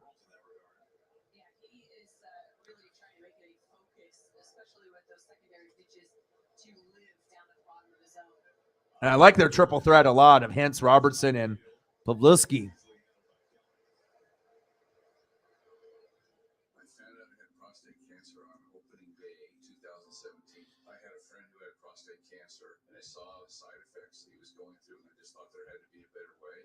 Much easier than I ever thought possible. If I had to recommend proton therapy, I absolutely would. Back to the top of the order. Here's Ruiz. Captain Jack.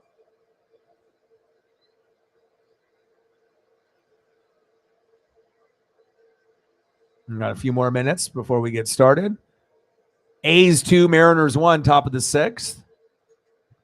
Celtics 110, Heat 97. The series is now 3-2 with Boston winning the last 2 games. One in Miami, game 4, and then game 5 tonight in Boston.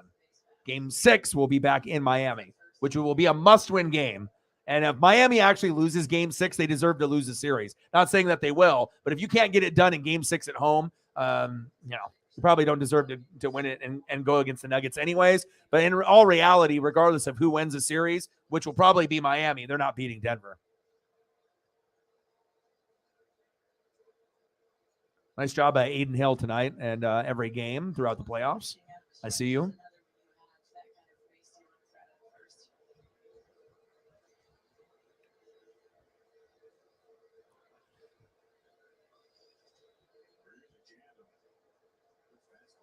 Yeah. It's just unfortunate, man. It's like I know there's going to be some Kraken fans, that are going to be bitter and petty, and they will not root for the team that beat them. It's just like if you have a favorite football team, someone beats you, you don't necessarily want to root for that team to go all the way. It's like when I, after I won my Super Bowl and then we played the Rams in the playoffs and we got hurt, right? I ain't going to root for the fucking Rams after that. Fuck that. Especially after they, beat me, it's like it beat our team.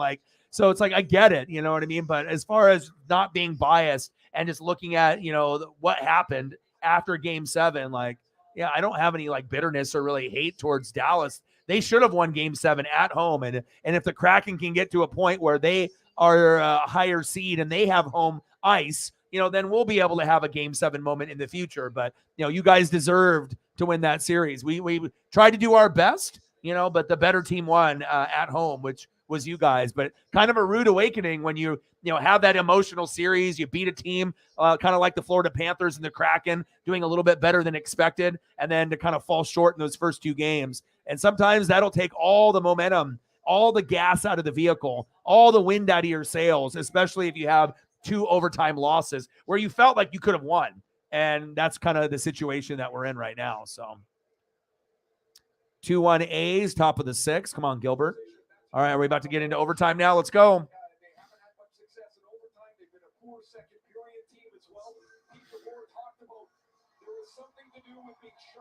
Oh, yeah. You guys have good players. That's why it's so shocking to me that you're even in this position. But again, overtime loss, really, really close. And then that one blowout game that you didn't want to see till later, but you got it in Game 3. And then, oh my God, I'm down 3-0, And I thought that, for a second that we might be able to get some Game 6 or Game 7s in the NHL or the NBA playoffs, but it just wasn't meant to be.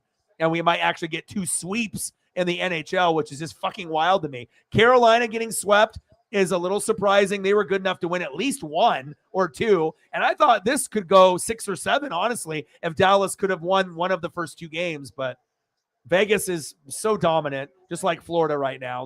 They are clicking on all cylinders. And for Dallas to lose and for, Carolina to lose, it's not like those 2 teams are shitty. It's just that you're running into the 2 best right now. 165. Let's get to 2. And I still haven't got Sheps to go through, so I'll have to message him at some point to see what's going on with that.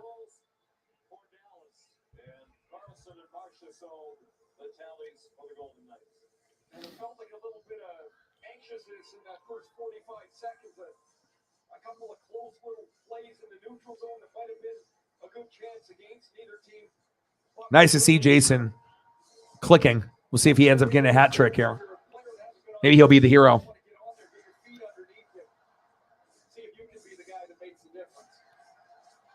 Who will it be? Jason, Joe, or Hintz? Or maybe Vegas will just find a sneaky goal. I know that's not what Dallas wants, but even if Dallas wins this game, realistically, Vegas would win, Game 5 in Las Vegas.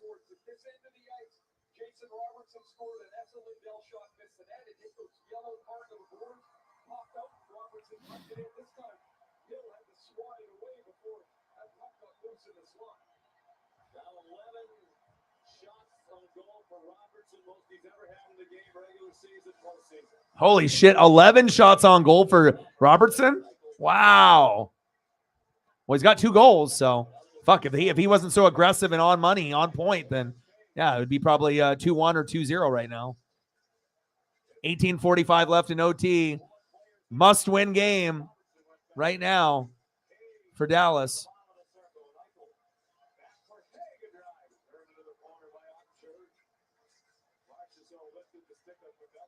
And I don't really think necessarily Dallas's offense is to blame. Really, it's just Ottinger not playing up to his abilities. You know, there was a few times where he let things kind of slip by that Anderson and Sergey did not in the opposite series there for Florida and Carolina. You know, obviously we know Sergey Bobrovsky and Frederick Anderson have just money, right? But Carolina just didn't have enough offense. Dallas has the offense. They just needed Ottinger to play better.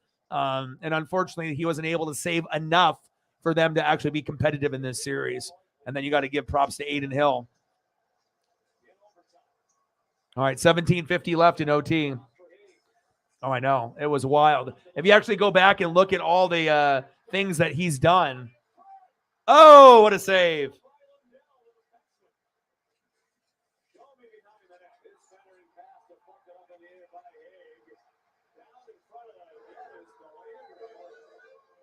Yeah, let's see. Panthers had a fewest points of any playoff team, fell behind 3-1 to the Bruins. Since then, they've gone 11-1.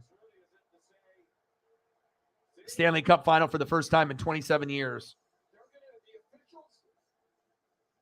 Yeah. And Tkachuk has just been doing game-winning goal, you know, a game-winning assist, you know, something, you know, important in every key game that they've had. Nice to see him having that success.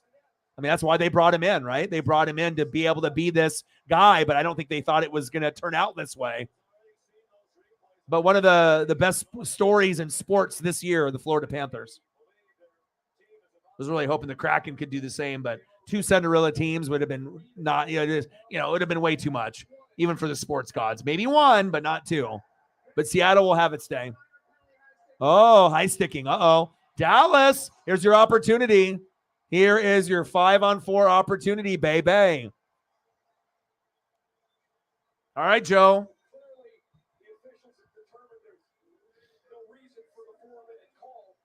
Oh, awesome.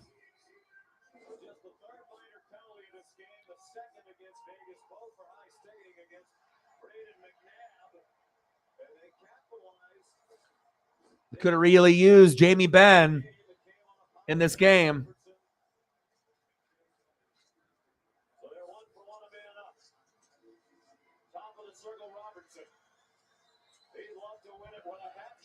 Yeah, I know he would love to win it with a hat trick.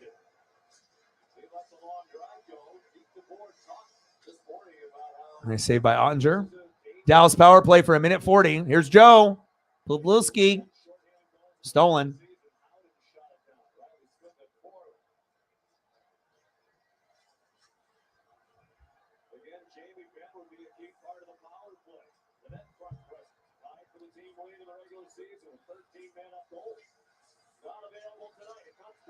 Oh! Oh! Oh my God, so close. Ooh. Oh! There it is. Wow, there it is. At least you didn't get swept. Wow. Wow. Unbelievable.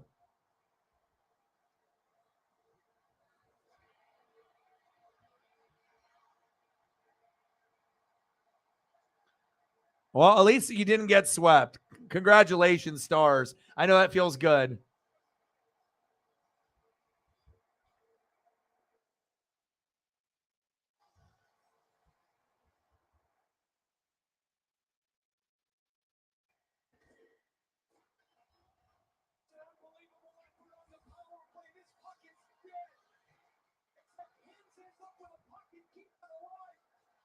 Hence, telling you.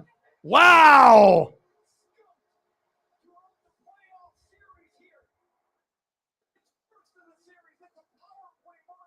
Joe, baby, who has been a little quiet, you know what I mean? Slap shot assisted by Miro Heiskanen. Hintz. 3-2. Stars win in OT. What a good game. You know, that at least gives me another opportunity to do another game, which is all I'm about, right? Nice job. Look at this. Woo! Look at this. Look at the connection right there. Top shelf. Game over. That was awesome. And really what it comes down to, it's Hintz The guy is always involved, always making an extra pass, an extra assist, a goal. He's always involved somehow, some way. Nice job. Nice fucking job. And like I said, it came down to their top three. Joe, Jason, and up ahead. 3-2 final. Let's go.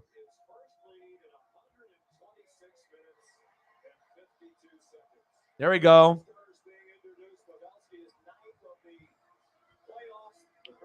He did it. And he hasn't scored in a minute, you know what I mean? Like, you know, he had the 4 goals in, you know, game 1 against the Kraken. And, you know, like I said, it seems like normally, you know, when Jason does well, Joe doesn't really do a whole lot. This is the first game where we've gotten Jason to be involved, right? But then we also got, you know, Joe to be involved as well. So it's not a surprise that Joe or Jason or Hintz were to be the hero, because that's their big three. It's like, you know, they got Curry, Clay, and Draymond. Yeah, they got Joe, Jason, and up hands. I like that triple threat. And then we can't forget about Ottinger as well. Ottinger did enough tonight to be able to get it done. And good for Dallas not getting swept. They're too good to get swept. Carolina was too good to get swept. But, you know, if there is a team that, you know, deserved to get it more, maybe it is Dallas with getting at least that one. You may not win the Stanley Cup, but at least you got the dub. Congratulations on that, man. Wow. And first OT win in the playoffs, right? Game 5 Saturday night. Well, I guess we're doing Game 5 then. So we're going to do WWE in the morning on Saturday, and then we're going to do the game Saturday evening. Have they announced what time it's at? 5 o'clock?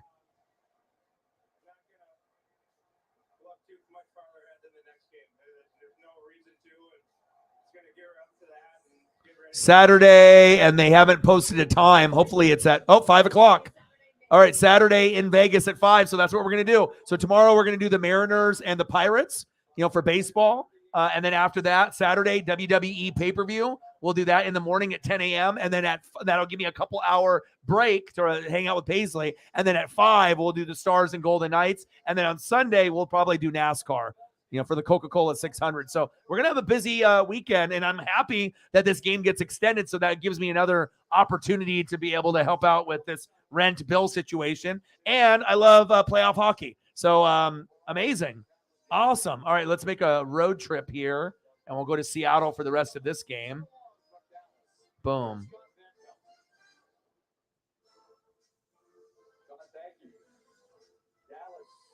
Awesome. Awesome for the Stars. So we'll be busy. We'll be grinding it out. Yeah, they did. They did. Yes, they did. And the first 4 games were in overtime. I don't think I've ever seen that. You know, where the first 2 games in the West, the first 2 games on the East, both in OT. So very unpredictable, you know, in the NBA and the NHL playoffs. And I feel the MLB playoffs are going to have a little bit of magic too. It might not be the Yankees and the Astros and all the regulars that, you know, maybe we'll end up getting, you know, we'll see if they can last past the All-Star break, but maybe we'll get the Pirates or the Orioles, you know, in the playoffs. I think that would be very cool. Hopefully it doesn't affect one of our favorite teams not getting in if they get in, you know, or the Rangers get in and the Mariners don't. You know, of course, I want to be able to get my team into the playoffs, but hell, if we get the Rangers and Tampa Bay Rays and Baltimore Orioles, Pittsburgh Pirates, we get a bunch of these kind of newer teams in there. I'm all about that life. Of course, I would like to be able to, you know, root for my own team, but it is what it is. We haven't been playing really that good of ball. So, yeah, so it will be at 5 o'clock. I already looked on ESPN, and they already have it posted. T-Mobile Arena, 5 o'clock. So we'll be busy. Saturday is going to be a fun day. So, all right, top of the 7th inning. It's 2-2. At least we caught up. How did we catch up? France homered again? Oh, nice. 2 homers for France? Holy shit.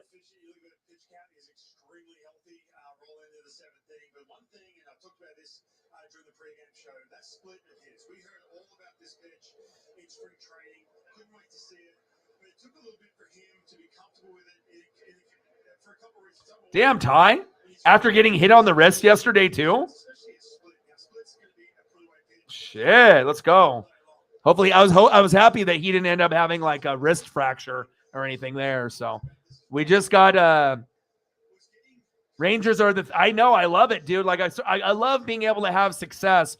But again, I like rooting for the underdogs and I like seeing new teams. And the Mariners were dog shit for like 21 years. So it was nice to be able to, break that slump.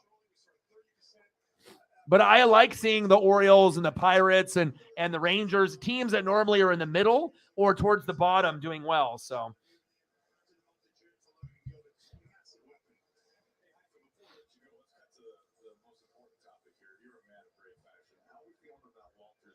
and then if Dallas wins Saturday night, then Game 6 Monday. Nice. Nice.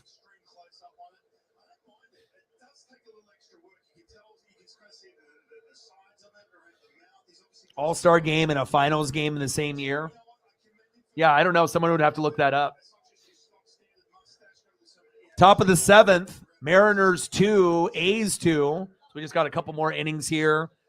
8:05 my time, 10:05 or 11:05, and you're in the Midwest or the East Coast. So, we'll probably finish this Mariner game up, and then we'll see if anyone comes throughout the room, and we'll probably end this stream somewhere in the 3-hour, 30-minute mark to 4-hour mark, and then we'll call it a night. And then tomorrow we'll be doing the Mariners and the Pirates. First time that we're playing Pittsburgh, and they're actually good this year, so that makes it exciting. And then I'll be doing that around 6:30 tomorrow, 10 a.m. WWE pay-per-view on Saturday, 5 p.m. Pacific, Stars and the Vegas Golden Knights in Vegas. So we'll be really busy on Saturday. And then Sunday, we'll probably do NASCAR for the Coca-Cola 600. F1 is going on, all kinds of other things as well. But I'm pretty sure, being able to, do a little bit of everything, a little bit of NHL playoffs, a little bit of MLB for me with the Mariners, a little bit of wrestling, a little bit of NASCAR. So that way we get a full slate this weekend. So Logan Gilbert with the K. Let's go. 2 away. Good job, Logan.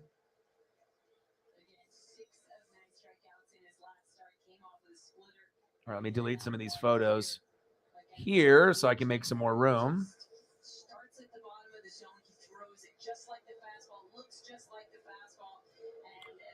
Nice performance from Dallas. Good to see that they didn't roll over and die like Carolina did.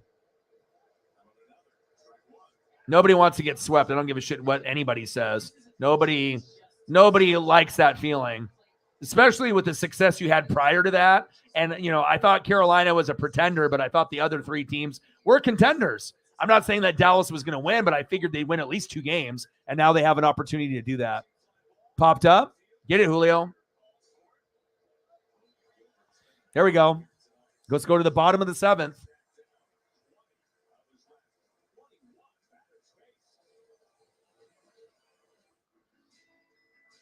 How many Ks does he have?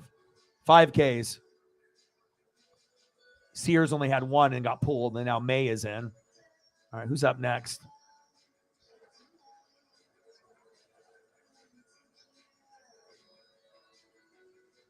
All right, due up for the Mariners here in the bottom of the 7th inning. 0 for 2 tonight. Big dumper catcher, Cal Raleigh. And then who's up after him?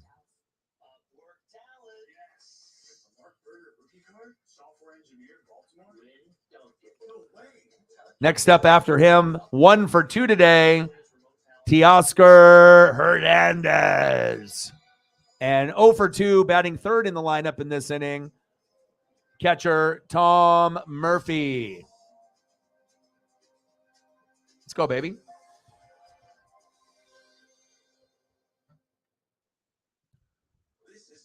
Can't lose to the A's. Can't do it. Come on, baby.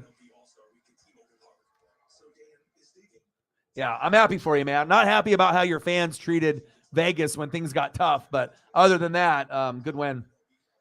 I'm trying not to fall down when I walk my dog, when I go into the lakes and rivers, and I'm not trying to blow out my ACL. It's crazy. Like I haven't had a nasty fall in a long time, and I've had 2 now in like 2 weeks. But again, I try to be adventurous with Paisley, and sometimes if that means, going places that are a little difficult to get through the brush or the mud, I mean, fuck it. I'm willing to do whatever it takes, obviously, to make sure my pup is happy. And I've hurt myself twice doing it.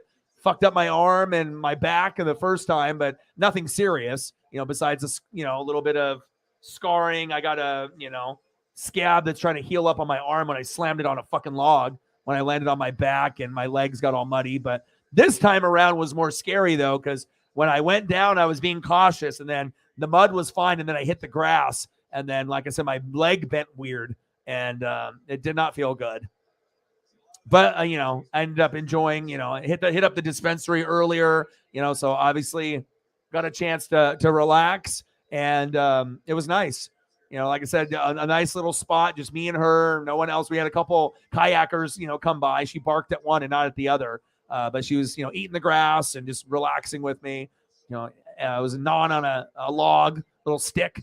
She was having a good time. And it's nice. It's walking distance from my house, which is kind of nice to be able to have a river, with walking distance. It's got places like that where, you're only 5 or 10 minutes walking from your place. I'll tell you, being close to water is huge for me.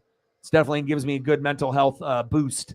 Like I said, anything that I watch on TV that's related to water, fishing, hunting, wicked tuna, swamp people, anything of that. I fucking watched River Monsters with Jeremy Wade on Animal Planet last night, and I told myself I was only going to watch an episode. Yeah, 4 hours later. I love Jeremy Wade.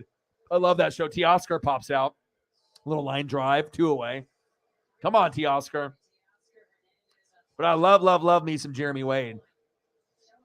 Guy is a fucking resilient person. And, I love it when he goes to like these crazy locations, Congo, Africa, he travels all around the world to try to find those river monsters. And man, some of them are nuts. Like you wouldn't even believe how big some of these river monsters are. And he most of the time he's pretty successful. Might take him a couple days, to be able to get what he's looking for. But yeah, it's a really, really good show.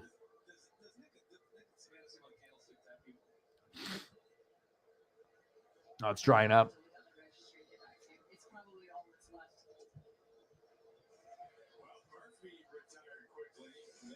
Oh, I see. End of the 7th inning. We're still knotted up at 2.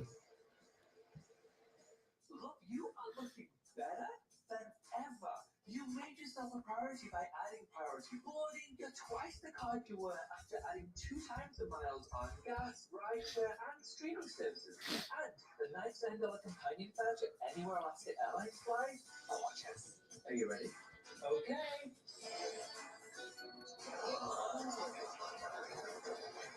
Is that too much?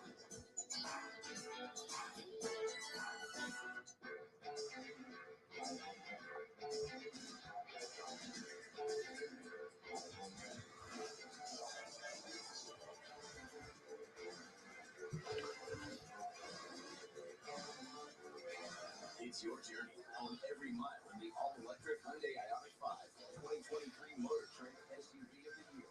Right now, get up to $3,750 total savings on the Ioniq 5. See your Western Washington Hyundai dealer. 5 Hour Energy wants to charge up your summer. Just purchase any 5 Hour Energy product, then enter for a chance to win an EcoCharge electric ATV. Just go to 5HECharge.com for details. 5 Hour Energy. Charge it up.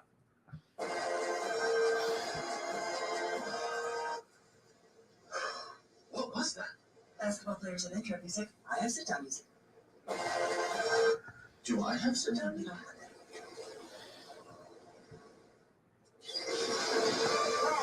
You use the Quicksilver card from Capital One with no annual fee and unlimited 1.5% cash back on every purchase every way. That makes you the hero of every purchase. What's in your wallet? Don't miss the first of 7 Mariners fireworks nights this season. Enjoy tomorrow night. Fireworks night in Seattle against the Pirates. Nice. Tickets at mariners.com/fireworks. Find the complete schedule there as well.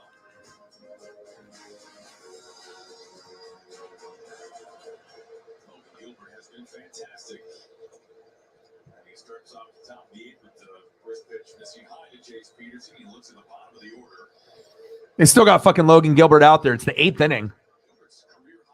Come on, Logan. The game in which he spun 8 innings, you forget all about Logan Gilbert because Cal Raleigh had one of the greatest swings in franchise history. Let's go, baby. Against the 1-1 pitch. Outside corner. 1 ball, 2 strikes. Let's go, Logan.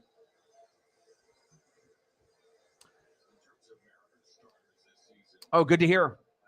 Good to hear. It's been a minute since we've been able to do a Mariner game or a Dodger game since we got all these NHL playoffs. But, it seems like the vibe is a little bit better, and maybe more people care about the NHL playoffs. I mean, it is a MLB regular season, and I know once we get to the playoffs, we'll probably get some good looks and some good views. We should get a spike into the playoffs, with the coverage that we do. So, but obviously, playoffs are obviously going to be a little bit more exciting with something on the line rather than a regular season matchup. So I get that.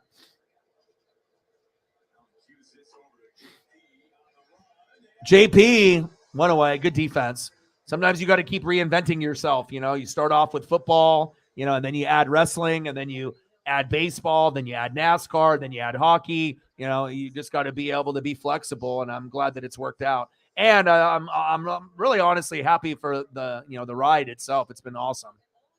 It's not like it's been boring or anything. Nice defense by JP. My dude. Top of the 8th, A's 2, Mariners 2, 2 away. Logan Gilbert still out there. 9 ground outs, 8 fly outs, 6 strikeouts. Motherfucker. Let's go. Bunt attempt. Get it. Yes. There we go. Right to Suarez. 1, 2, 3. Bye-bye. Let's go to the bottom of the 8th and win this fucking game. Let's go. Yeet. 165. Let's get to 2.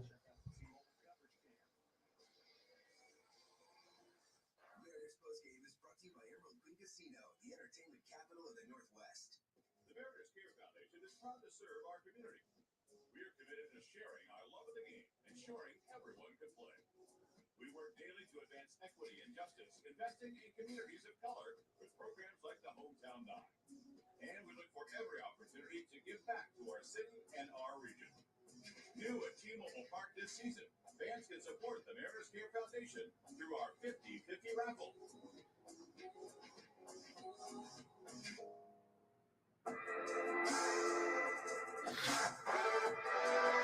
Fully loaded, fully electric. The Audi Q4 e-tron. Exceptional offers at your local Audi dealer. Lincoln Banks with CCCU. Lincoln just purchased a house. He loves hanging at home with his family. If you're looking to purchase a home, check with CCCU first. That's what I did, and they were fast. Bank locally, live simply with Consolidated Community Credit Union. So it feels like that this job might be one that sticks. Like I know there was a few there that it didn't, it seemed like it might be a good job, and then you found out that maybe it wasn't as good, or the benefits weren't as good, or maybe it wasn't what you thought it was in the interview process. So it looks like this might be one that kind of sticks. So I'm happy for you. Get exceptional offers at your local Audi dealer.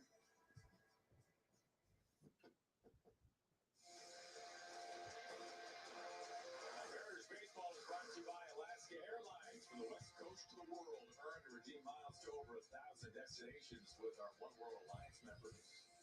And by Michael's Toyota Bellevue for the life you live off I-90 at Eastgate or online at ToyotaBellevue.com. On the University Bridge, making room for the day to get on the water.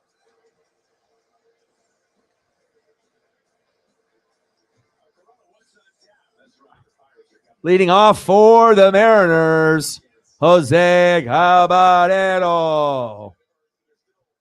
Batting second in the order in this inning, J.P. Crawford. And batting third, 2 homers today. Can he make it 3? Ty France. Let's go. Come on, Jose. I've been waiting for them to drop some new Mariner photos so I could get a good one of Jose. Some of the other ones I had were not ideal, so it's nice that they actually got a good one of him. It's like there's plenty of people taking pictures. They just got to get better ones.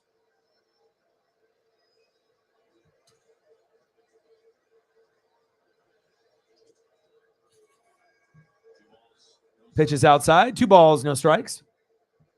Come on, Jose. Nice to be able to get have someone better than Colton Wong on a day-to-day basis. I appreciate that.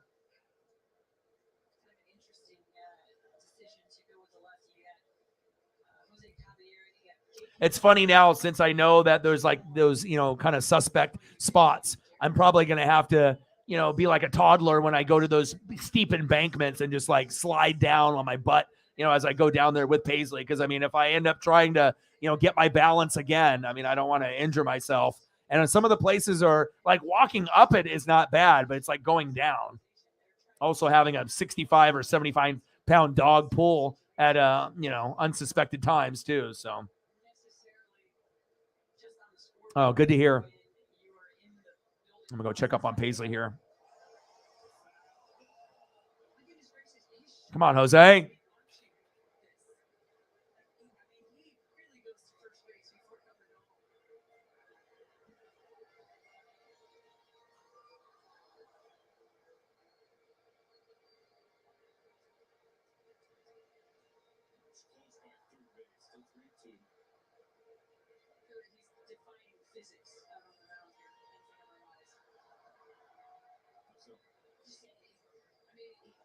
He's got a very jerky delivery, but literally he looks like he's making a move over at first base, and then he just comes over and around it to home.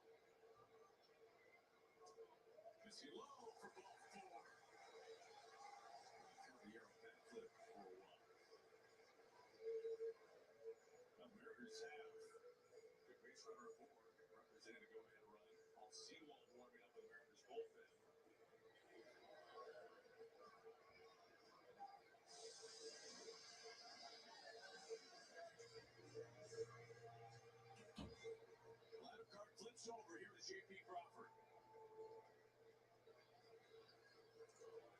Runs it back foul.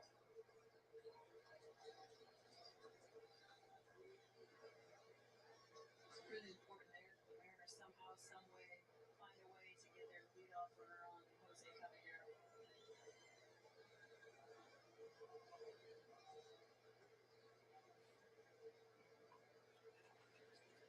All right, I'm back. Jose at first. Good to hear.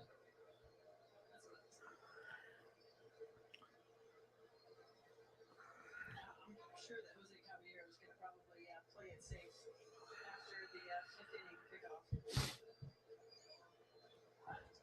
Pitches inside. 1 ball, 1 strike. 0 for 3 today. Reach on an error in the third for JP Crawford. We need to find a way to beat the A's. We got the Pirates tomorrow, so we got to find a way. And we already know how good Pittsburgh has been this year. Surprisingly good.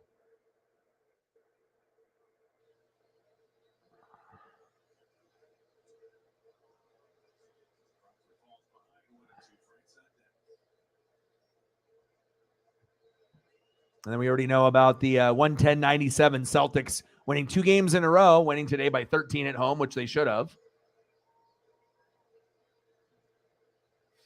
And obviously the Stars beating the Golden Knights 3-2 in OT, so they didn't get swept. JP strikes out. Damn it. All right, here we go. Ty France, 2 for 2 homers today. Let's see if we can get a triple threat here. A hat trick for homers.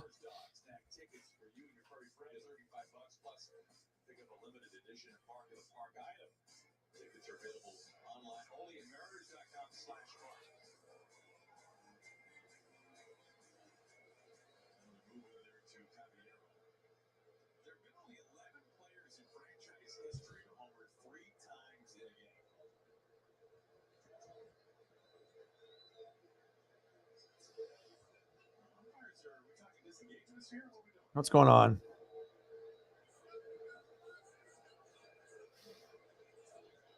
Just amazing that the Orioles are 33-17. Rangers are 31-18. And the Pirates are 25-24, which doesn't sound like a lot, but they're second place in the Central. Normally they're like last or like fourth. So what's going on here? What is the 8? What is this? What is this guy complaining about?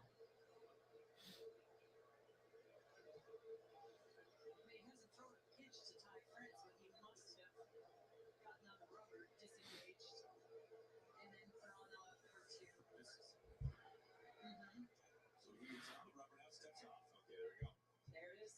And then threw over. All right, so let's see what Caballero wants to do. Come on, Ty.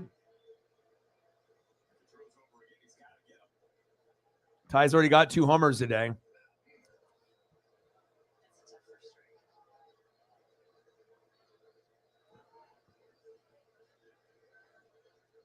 Two for 3, 2 runs, 2 RBIs, 2 solo dingers for Ty France.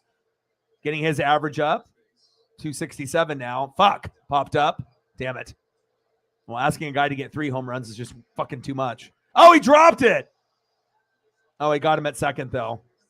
Wow. He dropped it on purpose to get the out at second base. Son of a bitch. He let it fall on purpose. 2 away. So now we got a guy on first instead of a guy on second.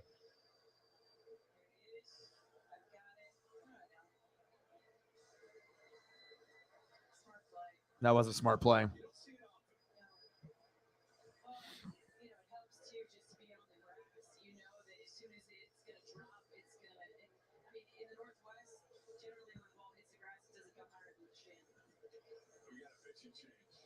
Pitching change. And then Julio's up next. Come on, Julio. Is somebody turning off the lights? Don't forget your seatbelt. This car won't start until you buckle up. Seatbelt, Grandma.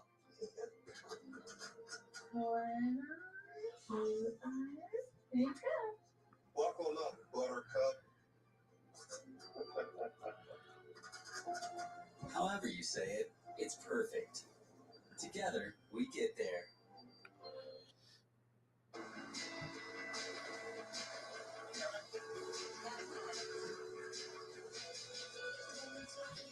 Yeah, Orioles are good. All right, bottom of the 8th, 2 outs. Julio is going to be up. 1 for 3 today. Average is still pitiful. Needs to be much better. 223 is unacceptable. But JP 244, France 266, Julio 223. Kelenic is good, 284. He's like the only one that's actually close to 300. Suarez 222, Raleigh 230, Teoscar 237, Murphy 220, and Caballero is actually pretty good, 279. So you got Jose and Jared, and that's it. So, I mean, these guys are too good to be hitting around the 220 range. Suarez, Raleigh, Teoscar, and Julio. I mean, come on. That's just ridiculous to me, but hopefully they pick it up after the All-Star break.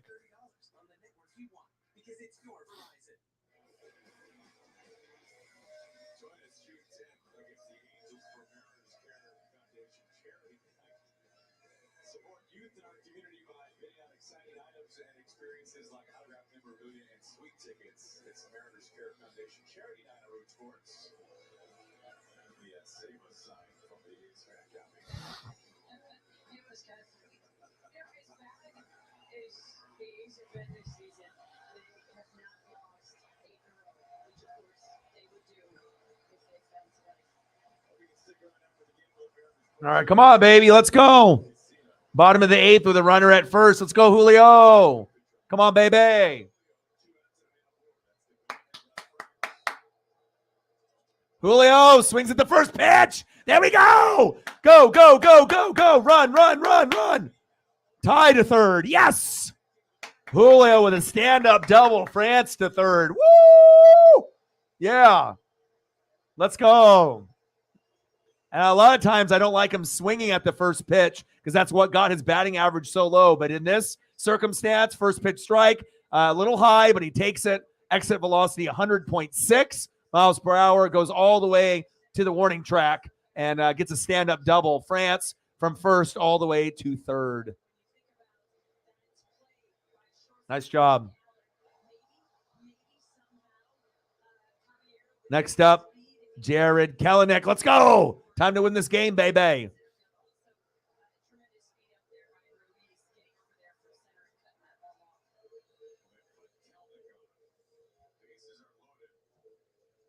Oh, they've walked Kelenic.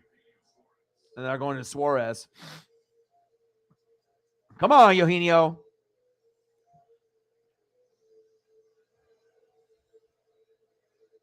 I was talking to Air about it. There was a small little pop early, and then after that, there wasn't really a pop afterwards, on that. And he was kind of disappointed that they didn't cheer for him.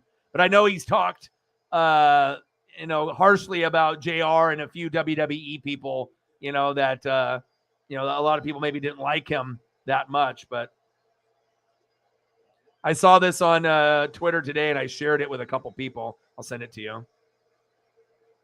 But it's like a Sabu figure, not licensed through like WWE or AEW or anything. Kind of like a bootleg one, but it's fucking cool. Looks like him too. Preston in the building. What to do? Nice that you didn't get swept, bro. Yeah. And I did see that. I actually didn't originally see it because I think I was taking care of Paisley, or maybe I went to the restroom, but it was like, during like the contract, with Adam Cole, Bebe, and Jericho. And then I was talking, and then I saw the figure, and then, yeah, I sent it to you there. But the figure, I sent it to Odin's son while I fucking almost blew out my ACL. And I was like, ooh, look at this. I mean, ECW fans will show the respect and love. 3-0 count to Suarez. Let's go. 3-0. Very nice. 2-2 bases loaded with 2 outs. 3-0 count. Just don't swing. And then we can just automatically get a run. Don't swing. 3-1.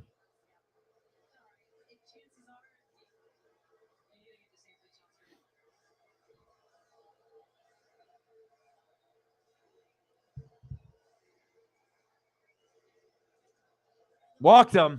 There we go. 3-2. Woo! Bases loaded walk. Now we're up 3-2, baby. Yeah. Yeah. Next up, unless they change it, DH Cal Raleigh. Can we get a Cal Raleigh grand slam? The dumper. Yeah, I seen that.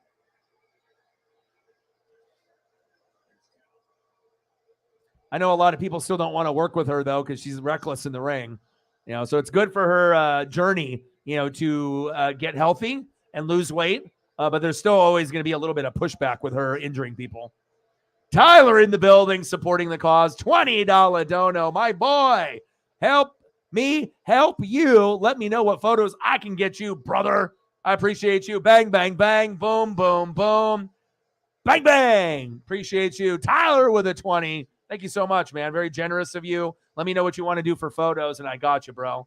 Thank you. It means a lot. Anybody that we can get that donates anything is a huge bonus. But then especially when you go from 1 to 5, and then 5 to 10, 10 to 20, 20 to 50, 50 to 100, it really does help. And that's it. Popped up. We only ended up getting 1 run there, but at least we're ahead going to the top of the 9th. We're up 3-2. Let's go. Brian in the building. What to do? Appreciate you, Tyler. $20 dono, my boy. Well, realistically, they'll probably lose game 5, but at least they didn't get swept, right? 185. Let's get to 2. Let me know what you want to see, Tyler, and I got you. Could be any sport, any player. Hell, it can be food. It could be a wrestler. It could be hockey, baseball, basketball, football. You let me know. I got you, brother.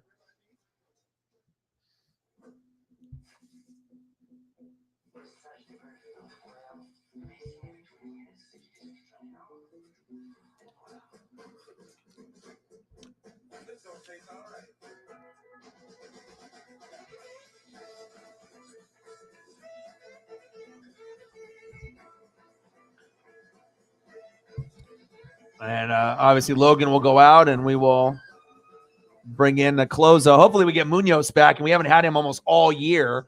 So when you don't have your main guy, it's tough. But Paul is nice, so Seawald should be able to get this done. Let's go, Paul.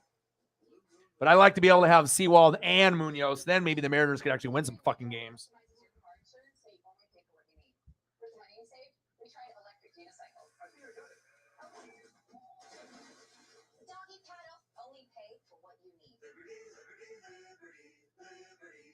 Beacon Plumbing is all about the community, from the hydroplanes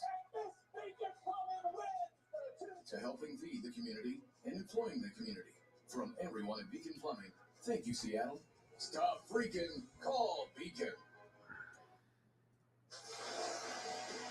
Now, Logan Gilbert was just sensational tonight. Yes, nice job, Logan. 8 innings, 3 hits, 2 earned runs, 6 Ks. Let's go. Let's go, baby.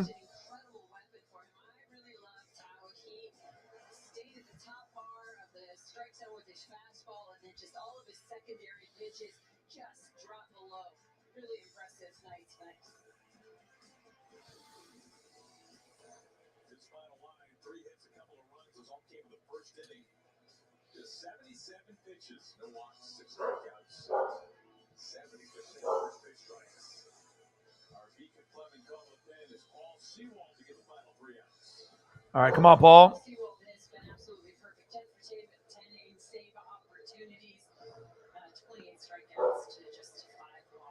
Let's go, baby. Popped up foul. Top of the 9th, Mariners 3, A's 2. Ruiz fouls one back. 0-1 count. Come on, Paul. Let's go, baby. Justin Jefferson. Nice.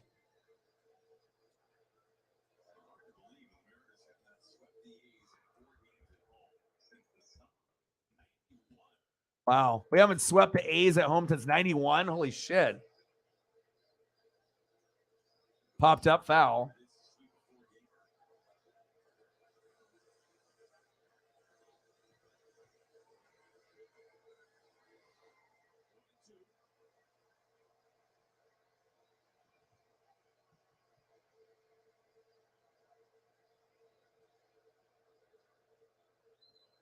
Sewald outside, 2 balls, 2 strikes.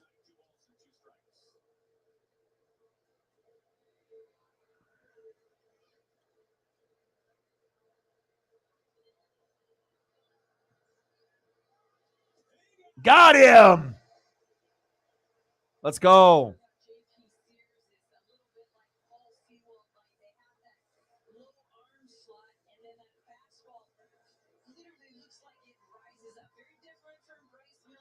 My boy. I appreciate you. $20 holla. Jay Jetta, baby. Yeah, very nice.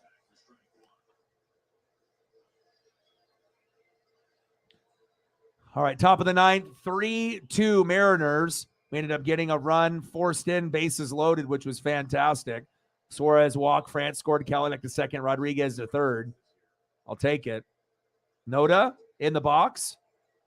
He did not go. 1 ball, 1 strike. I'll get you a few more Jay Jettas here in a second. Before this game started and then at this moment. Let's go! Big swing and a miss. 1 ball, 2 strikes as he goes down to a knee.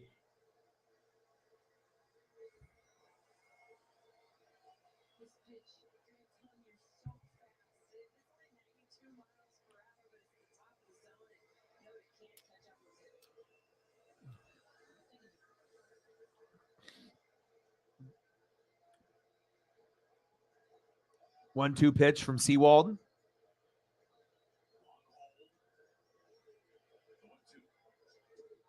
Pitch is high. 2 balls, 2 strikes.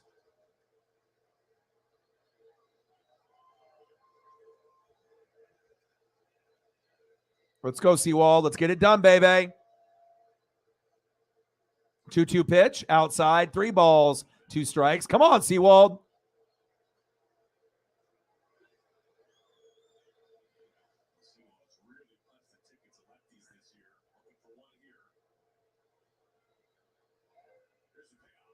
Three-two pitch. Got him. Sit down. Nice K.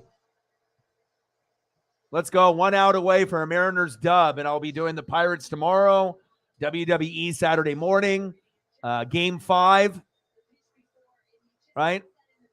Vegas and Dallas at 5 p.m. after we do the WWE pay-per-view at 10 a.m. And then probably Coca-Cola 600 on Sunday to kind of cap off the weekend. Sounds like a fun weekend. Just hope we don't get rocked by the Pirates tomorrow. Chop foul. Oh, that sign got broken. The padding fell off.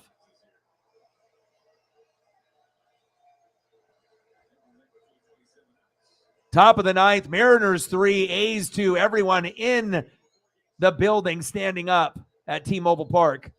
Popped up. Julio. Yes! Mariners win. Woo! Let's go. There we go, baby. I love it.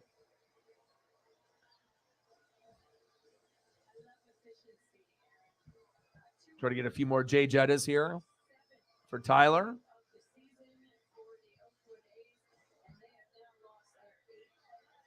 Nice job, Ems.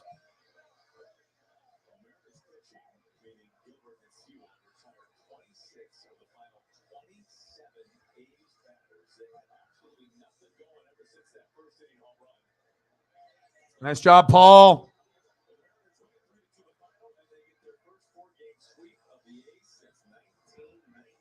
Wow, first sweep of the A's since 91. Jesus.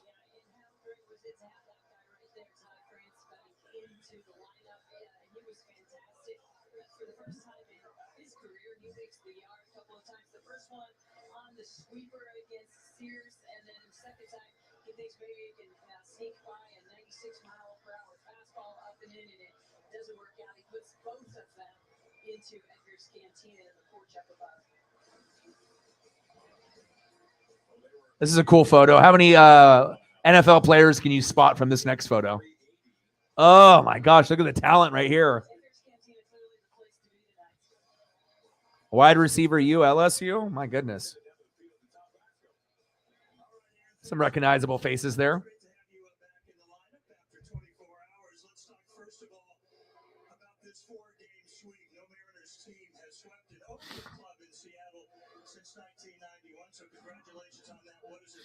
Can't believe that we haven't swept the A's at home since 91. That's fucking ridiculous. It's not like the A's have been a powerhouse or anything.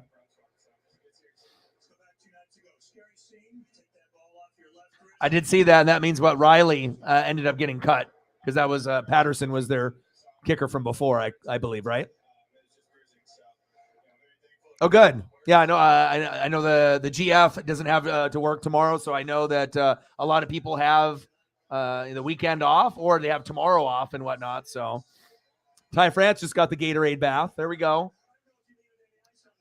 Tyler, are you still in the building? Is there anything else that you want to be able to see Viking-wise? I got you. And then we'll probably go here for another 13 minutes. We'll see if any other goats show up. If not, we'll just end the stream at the 4-hour mark. We'll get right back on it tomorrow. And then hopefully we can continue to keep having good days for the next 2 to 3 days. And then, rent and bills should all be taken care of, hopefully at that point. So,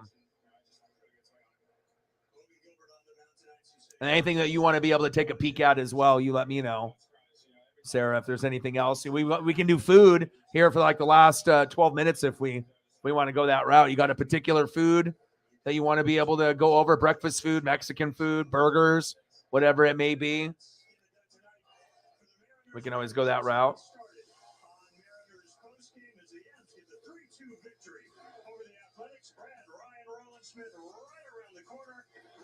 Well, I think all the sports is pretty much done. I mean, is there anything still going on? I'm going to look. Good Mariner win. We needed that. You got to beat the A's. I mean, hell, if you want to be able to do anything. Well, I think everything is over by now. So now I can just look on my DVR. Simpsons, King of the Hill. Oh, yeah, Mayans MC. Awesome. Gordon Ramsay, Food Stars, MasterChef, The Flash. I have a lot of shows to watch here.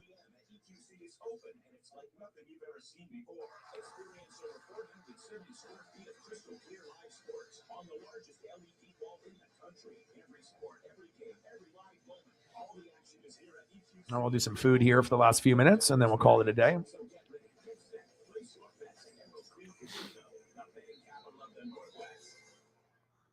At Tacoma Subaru, our incredible customer reviews mean we're here to help, and every new Subaru is backed by industry. Okay, I got you some breakfast food too.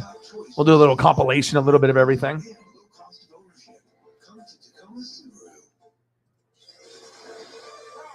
You use the Quicksilver card from Capital One with no annual fee and cash back on every purchase every way. That makes you the heroes of every purchase. What's in your wallet?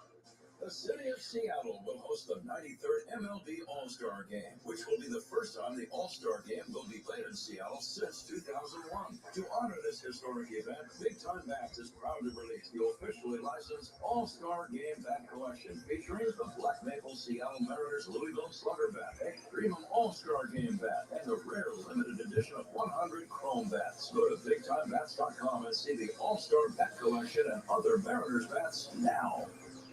With Verizon's new My Plan, I get exactly what I want and only pay for what I need. Now I'm in charge of my plan. Introducing My Plan from Verizon. You get exactly what you want and only pay for what you need. And it all starts at just $30. It's your Verizon.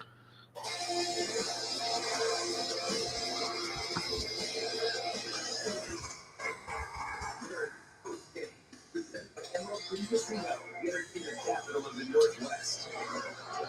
Oh yeah, Bark at the Park night tonight. Bark at the Park. Four-legged friends will be down on the field. You need to run around the bases momentarily. But first, they enjoyed this game. A quick one, 2 hours. Boy, Bears take this one 3-2. The dogs up in the booth. There's 130 dogs in the press box. Should have brought our cooches. Welcome to Mariners Post Game presented by Emerald Queen Casino. How about that, Ryan? 2-hour game. It's not even sunset yet, so we're playing a night game in the day, which I love.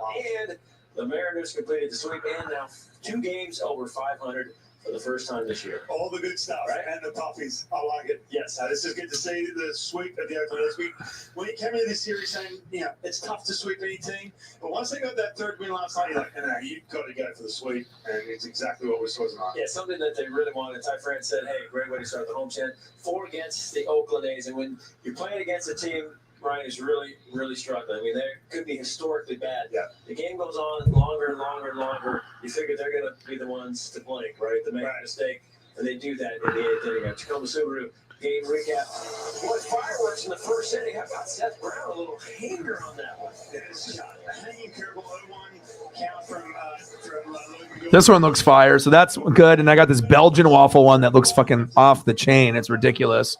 Look at this one. I think we looked at this one like 3-4 months ago because we don't really do the food that often. Oh my gosh. I remember that one. That looks good. I'm not really a big chocolate person, but little chocolate chip here and there. Okay, I got you.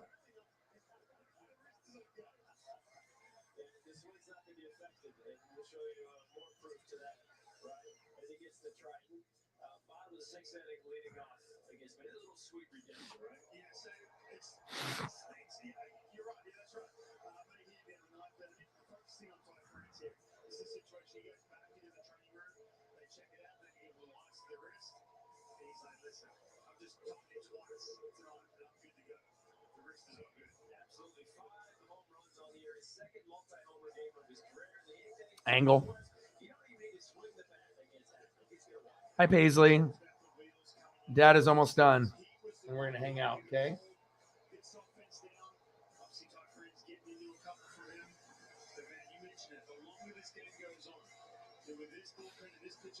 Love you.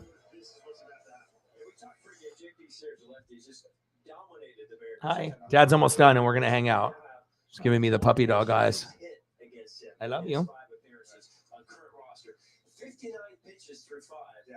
They take him out. They don't like the A starters to go through the lineup 3 times now. Even JP Sears. 59 pitches. Come on. 59 pitches. Take him out. Mariners get to the bullpen. And Such a sweet girl. You're such a sweetie. I love you. He'll take that W for a Paisley wants to play. win of the season. We talked pregame too about the off speed. 36 of the 4 seamers. Yeah, absolutely. I mean, you got any type of win is going to be a good feeling, especially the type of seasons that we've had so far. Hasn't really been ideal for either one of our teams, with the expectations of what happened last year, right? It's like having so much success last year maybe gave us too much expectations for this year, but I mean, it's not like the Mariners and Cardinals are crappy. It's just could be better, right? Wow, look at this one. Sourdough waffles. I haven't seen this before. That's a new one.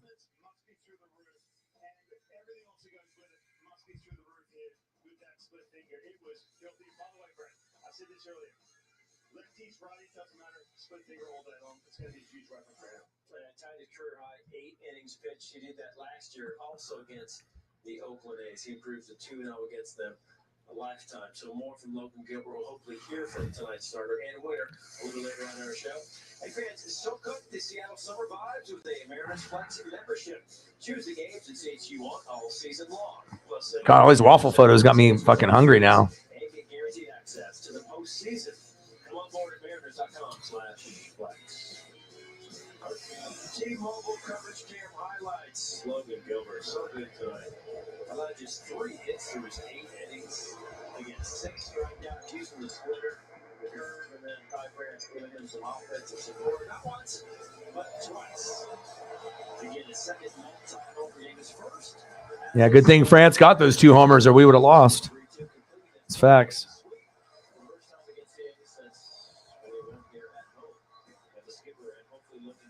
Almost done, Paisley.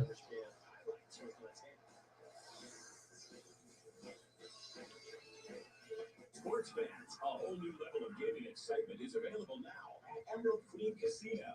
The BetMGM at ETC is open, and it's like nothing you've ever seen before. Experience over 470 square feet of crystal clear live sports on the largest LED ball in the country. Every sport, every game, every live moment, all the action is here at So far, so good. You know, we're about a third of the way, I think, of what I need. So still got a little ways to go. But again, we, still got a few more days to, try to get this done. So hopefully we end up having some, good luck and some good support, and we can get that done.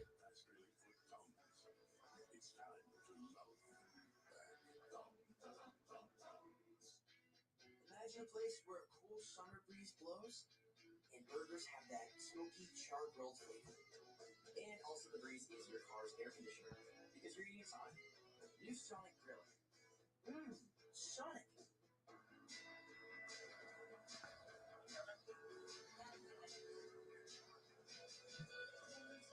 Damn, this looks good.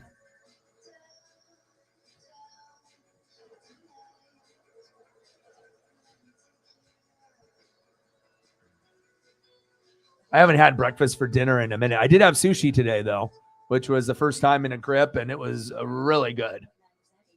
First time in like a month. Actually went to the restaurant location, and yeah, it's like when you eat it, it's like you actually feel like you're eating something kind of healthy rather than just eating burgers and fries and pizza and tacos, which I love. But obviously, as we know, it's not the greatest for you. So.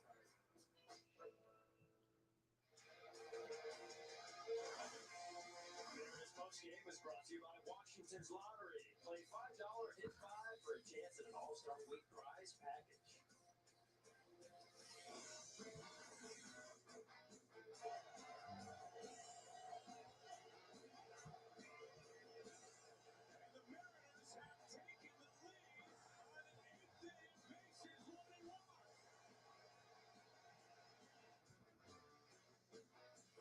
Maybe not the most exciting winning moment, but Mariners will certainly take it. They complete the 4-game sweep. Welcome back here, Brad Adam here at the Ford Sports Desk. Logan Gilbert picks up his 3rd win of the year. The Mariners now 2 games over 500. Logan Gilbert, 8 innings pitched, the 2 earned runs in the first, 3 hits, 6 strikeouts, all on 77 pitches. He gets it done tonight. Ty France, 2 home runs. So Skipper has a lot of good to talk about as the Mariners start off this homestand with that sweep. Here's the Skipper talking about tonight's win.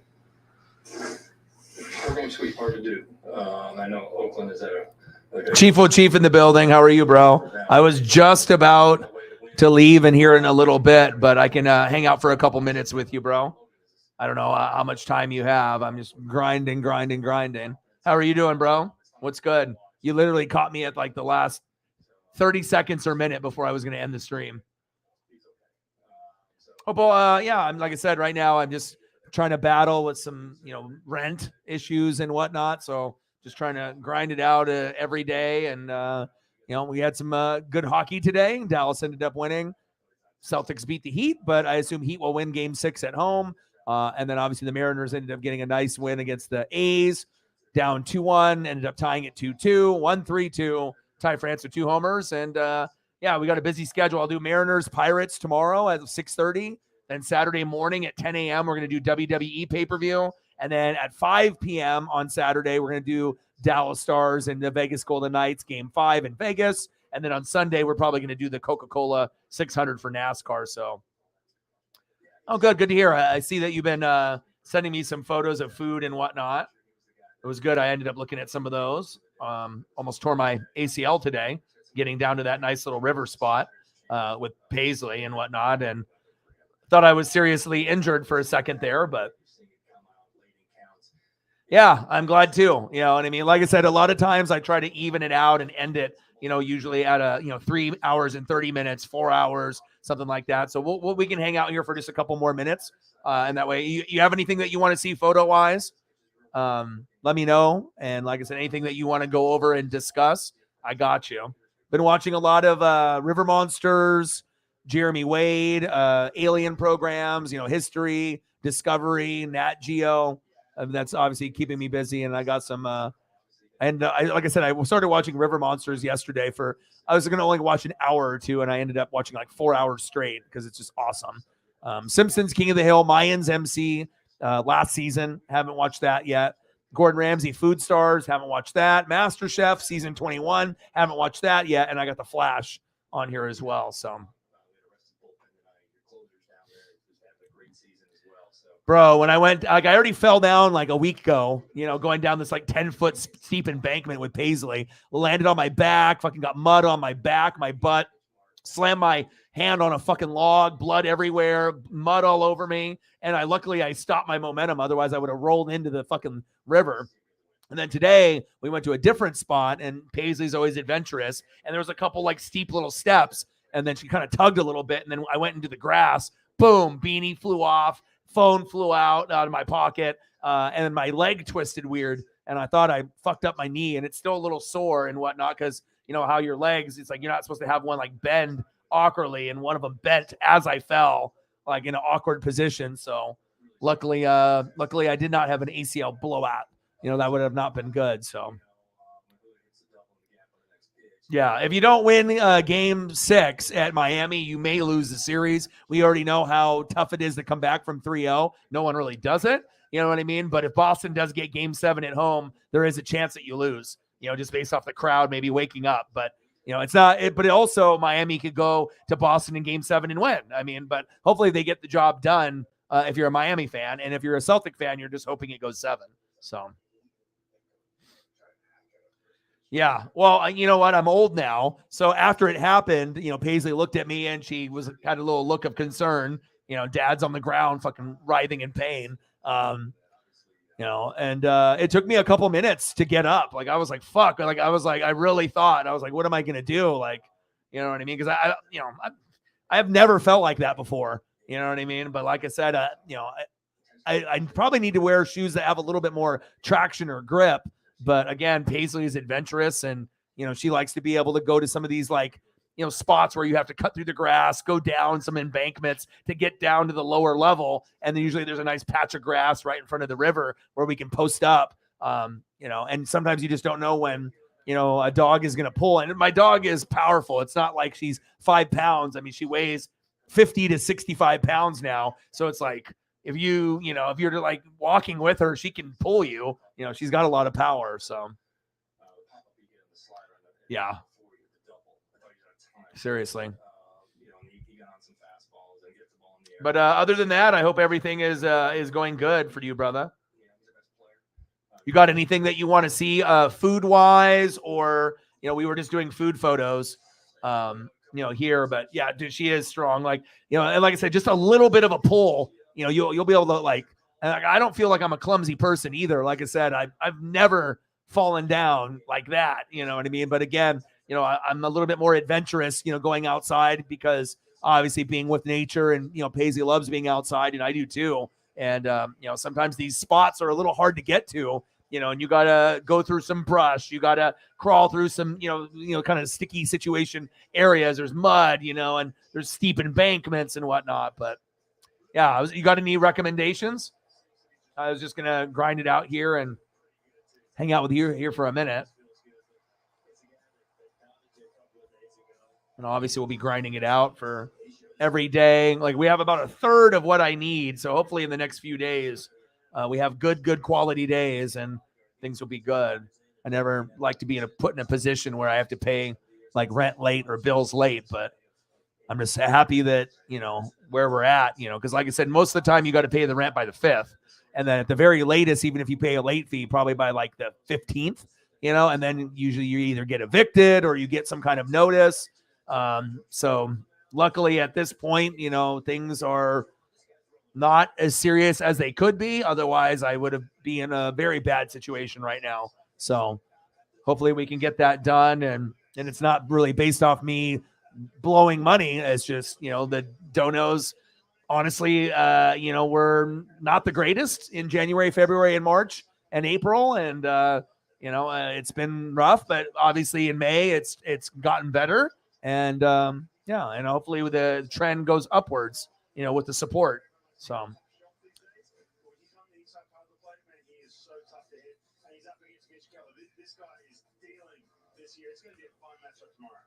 Yeah, last month, I mean, like I said, it was probably one of the lowest months I've ever had. So it's like, and my rent went up on top of that. So that doesn't fucking help either. It went up another like $50 to $75. And so, and then you're paying a $50 late fee on top of that. So.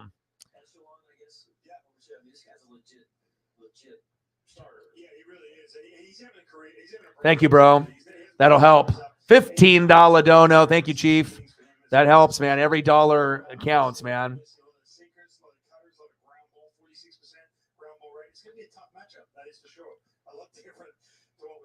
Yeah, because usually what I do is like, with the Cash App and the other Venmo stuff, that'll just help me, take care of Paisley and eat and survive and pay bills and just have money to be able to live like a normal person. And then the YouTube donation stuff, I don't get that till next month. And then usually I try to use that for strictly rent alone and nothing else, but if you work a whole month and you're not even close to half of what your rent is, it's kind of a shitty feeling. You know what I mean? Based on how hard. But again, it just depends on who loves you, who's willing to support you, and who's willing to, try to help you go the extra distance to be able to continue the dream. So, and like I said, it's been kind of like that for January, February, and March and April. So, like I was like super close having to like get another job. I mean, that's how bad it was. So, but luckily we've turned it around. So I'm happy about that.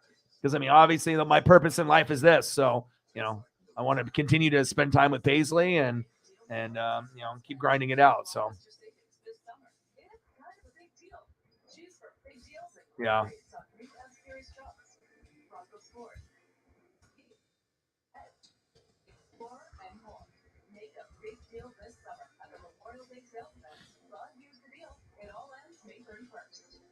Chief with a 15er with the YouTube grind, you know it, brother. I was going to record yesterday, but I had to take a mental health day with everything. So been grinding it out pretty much every day for, I can't tell you how long. Bang, bang, bang, boom, boom, boom. Bang, bang. $15 dono for the YouTube grind. You got anything, Chief players? We had a Cyberpunk in here earlier, and we did a little Derek Thomas. We did some D'Anthony Thomas. We did Dante Hall. Is there you want some Jamal Charles? Or do you want some more food? Yes, thank you so much, man.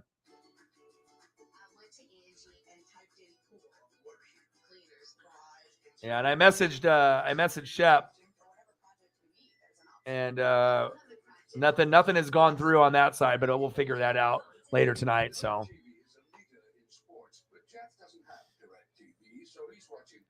Yeah, I hate to be, and like I said, if the numbers have gone up this month, but in the last maybe like 2.5 weeks, we've just been getting a hell of a lot more super chat. So that's great, and that'll help me out for next month.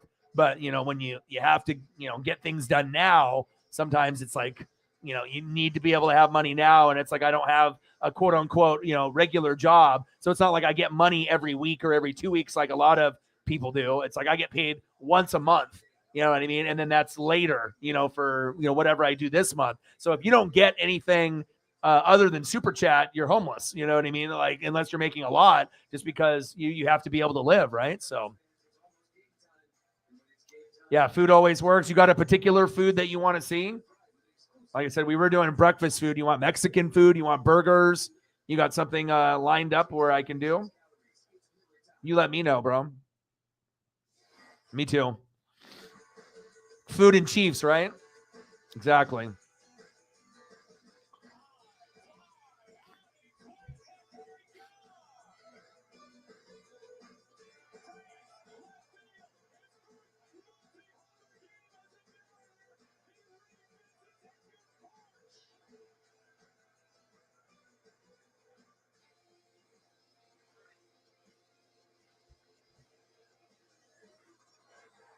Mariners Postgame is presented by Emerald Queen Casino, the entertainment capital of the Northwest.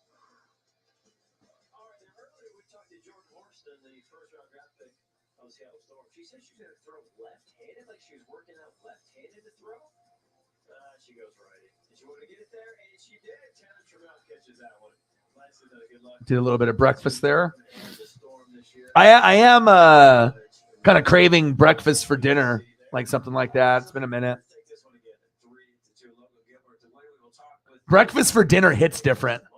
You know what I mean? Like breakfast during breakfast time with like bacon and, you know, you can do biscuits and gravy or chicken fried steak or pancakes or waffles or, you know, eggs, bacon and whatever sausage, any kind of combo toast, all that. But I think when you eat it later, it just makes you feel like a different mood. You know what I mean? I don't know what it is. It's just, it's like tacos. I mean, hell, I can eat tacos for breakfast, lunch, or dinner too. There's just certain things that it doesn't matter what time it is. You can still eat pad thai, breakfast, lunch, dinner. I don't care. I mean, certain things are just good and no matter what time it is.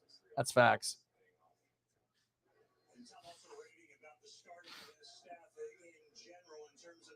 Yeah. Yeah, we do. Our brains think the same, bro.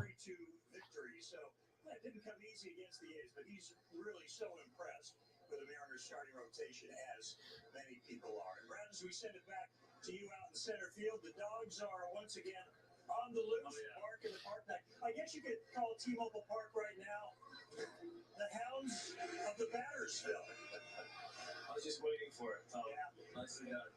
Rest for fun. Thank you, my friend. And it's just another excuse to play Who Let the Dogs Out. Pizza for breakfast is good, cold or hot. I guess it depends on the mood. If you're like hungover, not feeling good, you're like, nom, nom, nom, you just like nom, nom, nom on the cold. But I don't know, for me, warm always is going to be better. But there is some things like pad thai or pizza that still taste good cold. You know, it still has, a good taste to it as long as it's not too old. It's been sitting out for days and days and days. So, yes, I agree.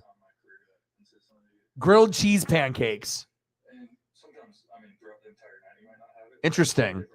Says it has a little touch of sour cream inside, just a little, and a small amount of mayo. That's interesting. I don't know if I've ever heard that type, but you know what? That fucking looks good. Yeah, probably after a couple starts, I think going into spring training was kind of testing the waters and felt really good about it. The slider, where that's been somewhat inconsistent in the past, and felt really good about that.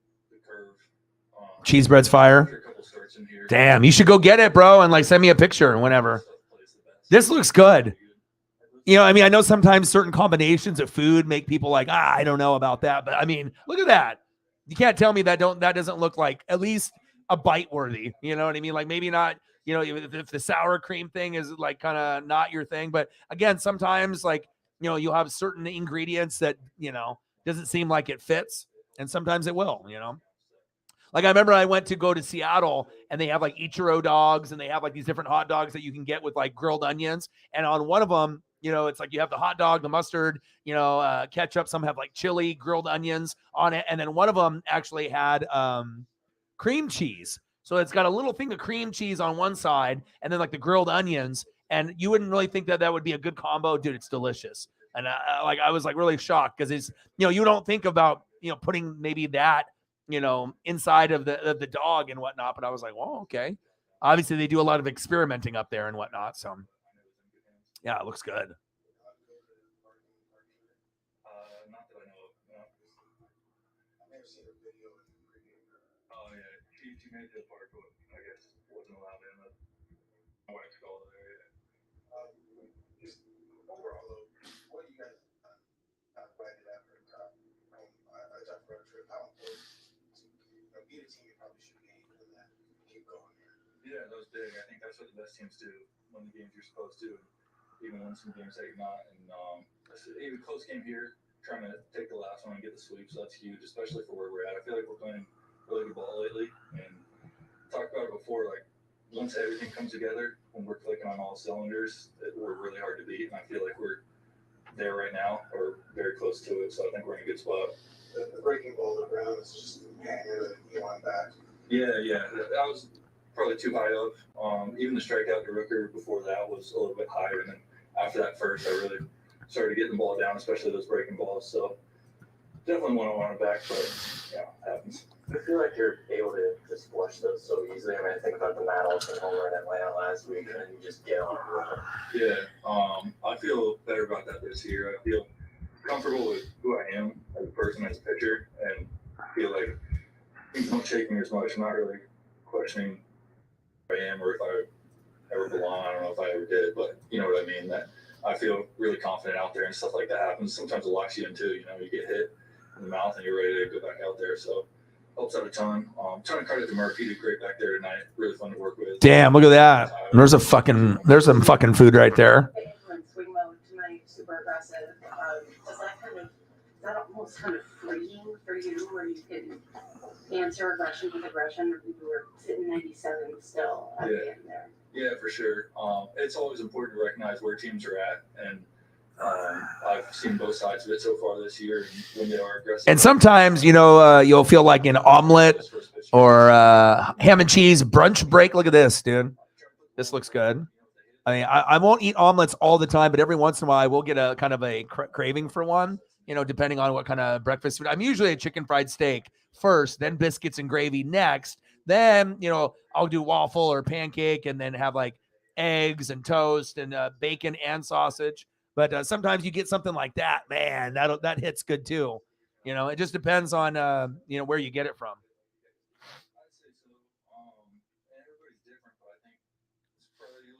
Gosh, and I get jealous from a lot of the places that you guys go to, that you guys have access to in the Midwest, It's so cliche, but I feel like I go out there and however many pitches I throw 80 or whatever it is, I felt like I made one pitch 80 different times, if that makes sense. So they'll hit a home run, they'll hit a double, whatever it is, but just try to flush it and go on to the next pitch. Well, that's a very mature approach, Logan Gilbert. These starters have done such a nice job, not just this series, but the whole season long. And in this series, though, a 1.38 earning from the starters, 24 strikeouts, only 4 walks. I mean, that is. Yeah, we need to start. Once we have the opportunity, we need to start doing food at the very end, and we have started to do that like the last 3 or 4 or 5 streams. I miss it, man. It's good for my mental health, and it's always good, to be able to end on something like this at the end. I mean, we have our games and hockey and baseball and basketball, everything going on, wrestling, but it's just always nice to kind of just like stop that and then be able to kind of go to something totally different. And obviously, who doesn't like looking at amazing food, right? Oh my God. You just have to be able to go somewhere that they know how to make, the good biscuit. That's the big part of it. Getting actually a quality biscuit, then the gravy, white or kind of, they have white gravy or the gray, there's different types, brown, and then also, just making it hit on that level. Like not everyone can make a good biscuits and gravy. This period. Some of it, the biscuit's too dry, it's too small, it doesn't taste good, or maybe the gravy itself isn't that good, or the portions aren't that good. And then you can usually get sausage or something else, because if I'm going to do it, I need to have sausage and bacon. I like having both. I don't like having to choose one or the other. Oh, French toast hits, man. Like pancakes and waffles are great. You know what I mean? But then you switch it up and do that French toast. It's so sweet. It tastes so good. All right, we can end with some French toast. I like all three. I mean, pancakes are filling and they taste good, right? Waffles are always good, but then the French toast, man, if you can make it the right way, oh man, yeah.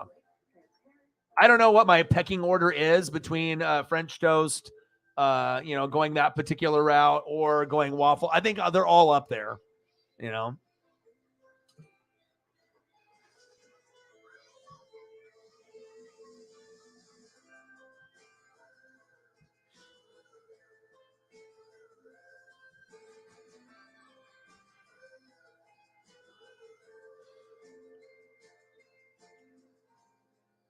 Yes.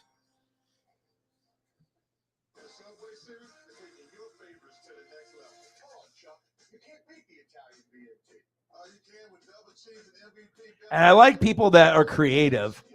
It's like, when you hear about like fusion and you like, hear people like mixing and matching and doing stuff, where you can actually get like a French toast sandwich, something crazy where you got the bacon in the middle. Yeah, give me that. I mean, if it's got the proper syrup and butter, I mean, bacon, give me a little strawberries on there. Yeah, yes, please.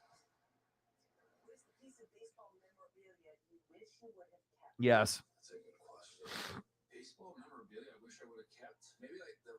Yeah, again, if you eat something too much, you're definitely going to get burnt out. And that's why I like, turkey and like Thanksgiving, and obviously Easter, because those are the only times I'll have the turkey and the ham and the mashed potatoes, the gravy, the biscuits, and all the fixings, the stuffing, deviled eggs. I mean, there's always going to be certain things that if I eat it less throughout the year, I love it more. That's kind of how it goes. So.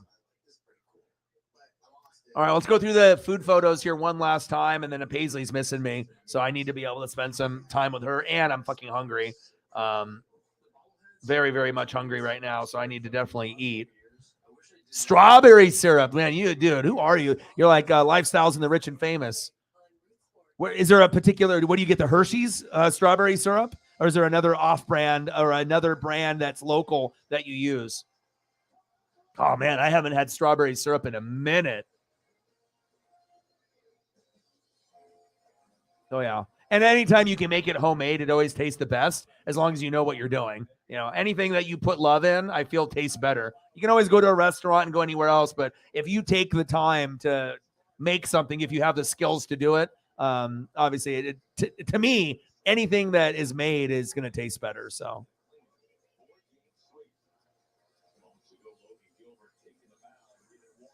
Oh, I got the Mariners replay. Let's go through these photos one last time.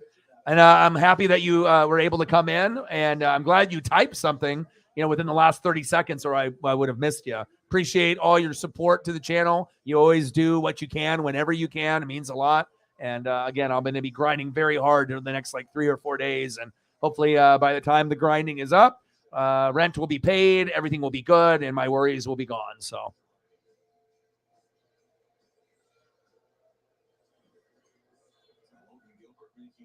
And hopefully I won't have to get into a position like this where, I'm needing so much, so late in the month, you know what I mean? But I'm hoping the trend goes upwards and things pick up.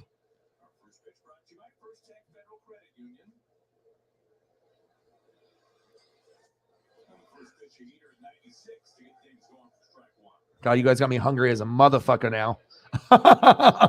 But in a good way. Good vibes, man. Good positive. I mean, I look at this and it gives me inspiration for tonight and for the weekend. And, just in general, I think that's a big part of us being able to do this. We talk about our favorites. I try to give you some stuff you've never seen before, and give you ideas on, hey, talking about it is one thing. Oh, I need to eat this. But seeing it, it really puts it into action. I mean, we could be talking about breakfast food all day and night, but that doesn't mean I'm going to fucking go get it. But then I start seeing shit like this with you guys. Then I'm like, oh, fuck, I'm getting it. And I think that's the same way for you guys as well. So I appreciate you guys very, very much. Megan is in the building. I was just about to go. I appreciate you guys very, very much. I was just going to hang on here for a little bit longer. But congratulations to the Mariners. Congratulations to the Stars. And obviously, congratulations to the Celtics for getting that dub. Well, I love you guys, and I appreciate you guys very, very much. Megan in the building. Chief, I'm glad I was able to hang around a little bit longer. And again, we'll be grinding it out again. So tomorrow's schedule, 6:30, we'll be doing the Mariners and the Pittsburgh Pirates. Saturday morning at 10 a.m., WWE pay-per-view in Saudi Arabia. I know it's super early. Then at 5 p.m. on Saturday Pacific time, Dallas Stars, Vegas Golden Knights for Game 5. And then on Sunday, probably NASCAR in the Coca-Cola 600. So I love you guys, and I appreciate you guys very, very much. I can't wait for you to be able to come back and hang out. Hopefully you're feeling better. I love you guys, and I appreciate you guys. And thanks for coming in, showing some love with the dono, and we're able to catch up a little bit. Plenty of good TV to watch if you're looking for Discovery, History, or Nat Geo, or Animal Planet. You ever get bored, flip on a show of River Monsters with Jeremy Wade. You will not be disappointed. Love it, love it, love it. Well, I love you guys very much. Thank you to everyone that donated, everyone that chatted, helped me share on Twitter. You guys are the best. I love you, and I appreciate you. And we'll be back tomorrow very, very shortly. And I got one question for you. Who you know talk sports like us? Your boy Ryan, Northwest Sports Fanatics, and I'm out. Gang.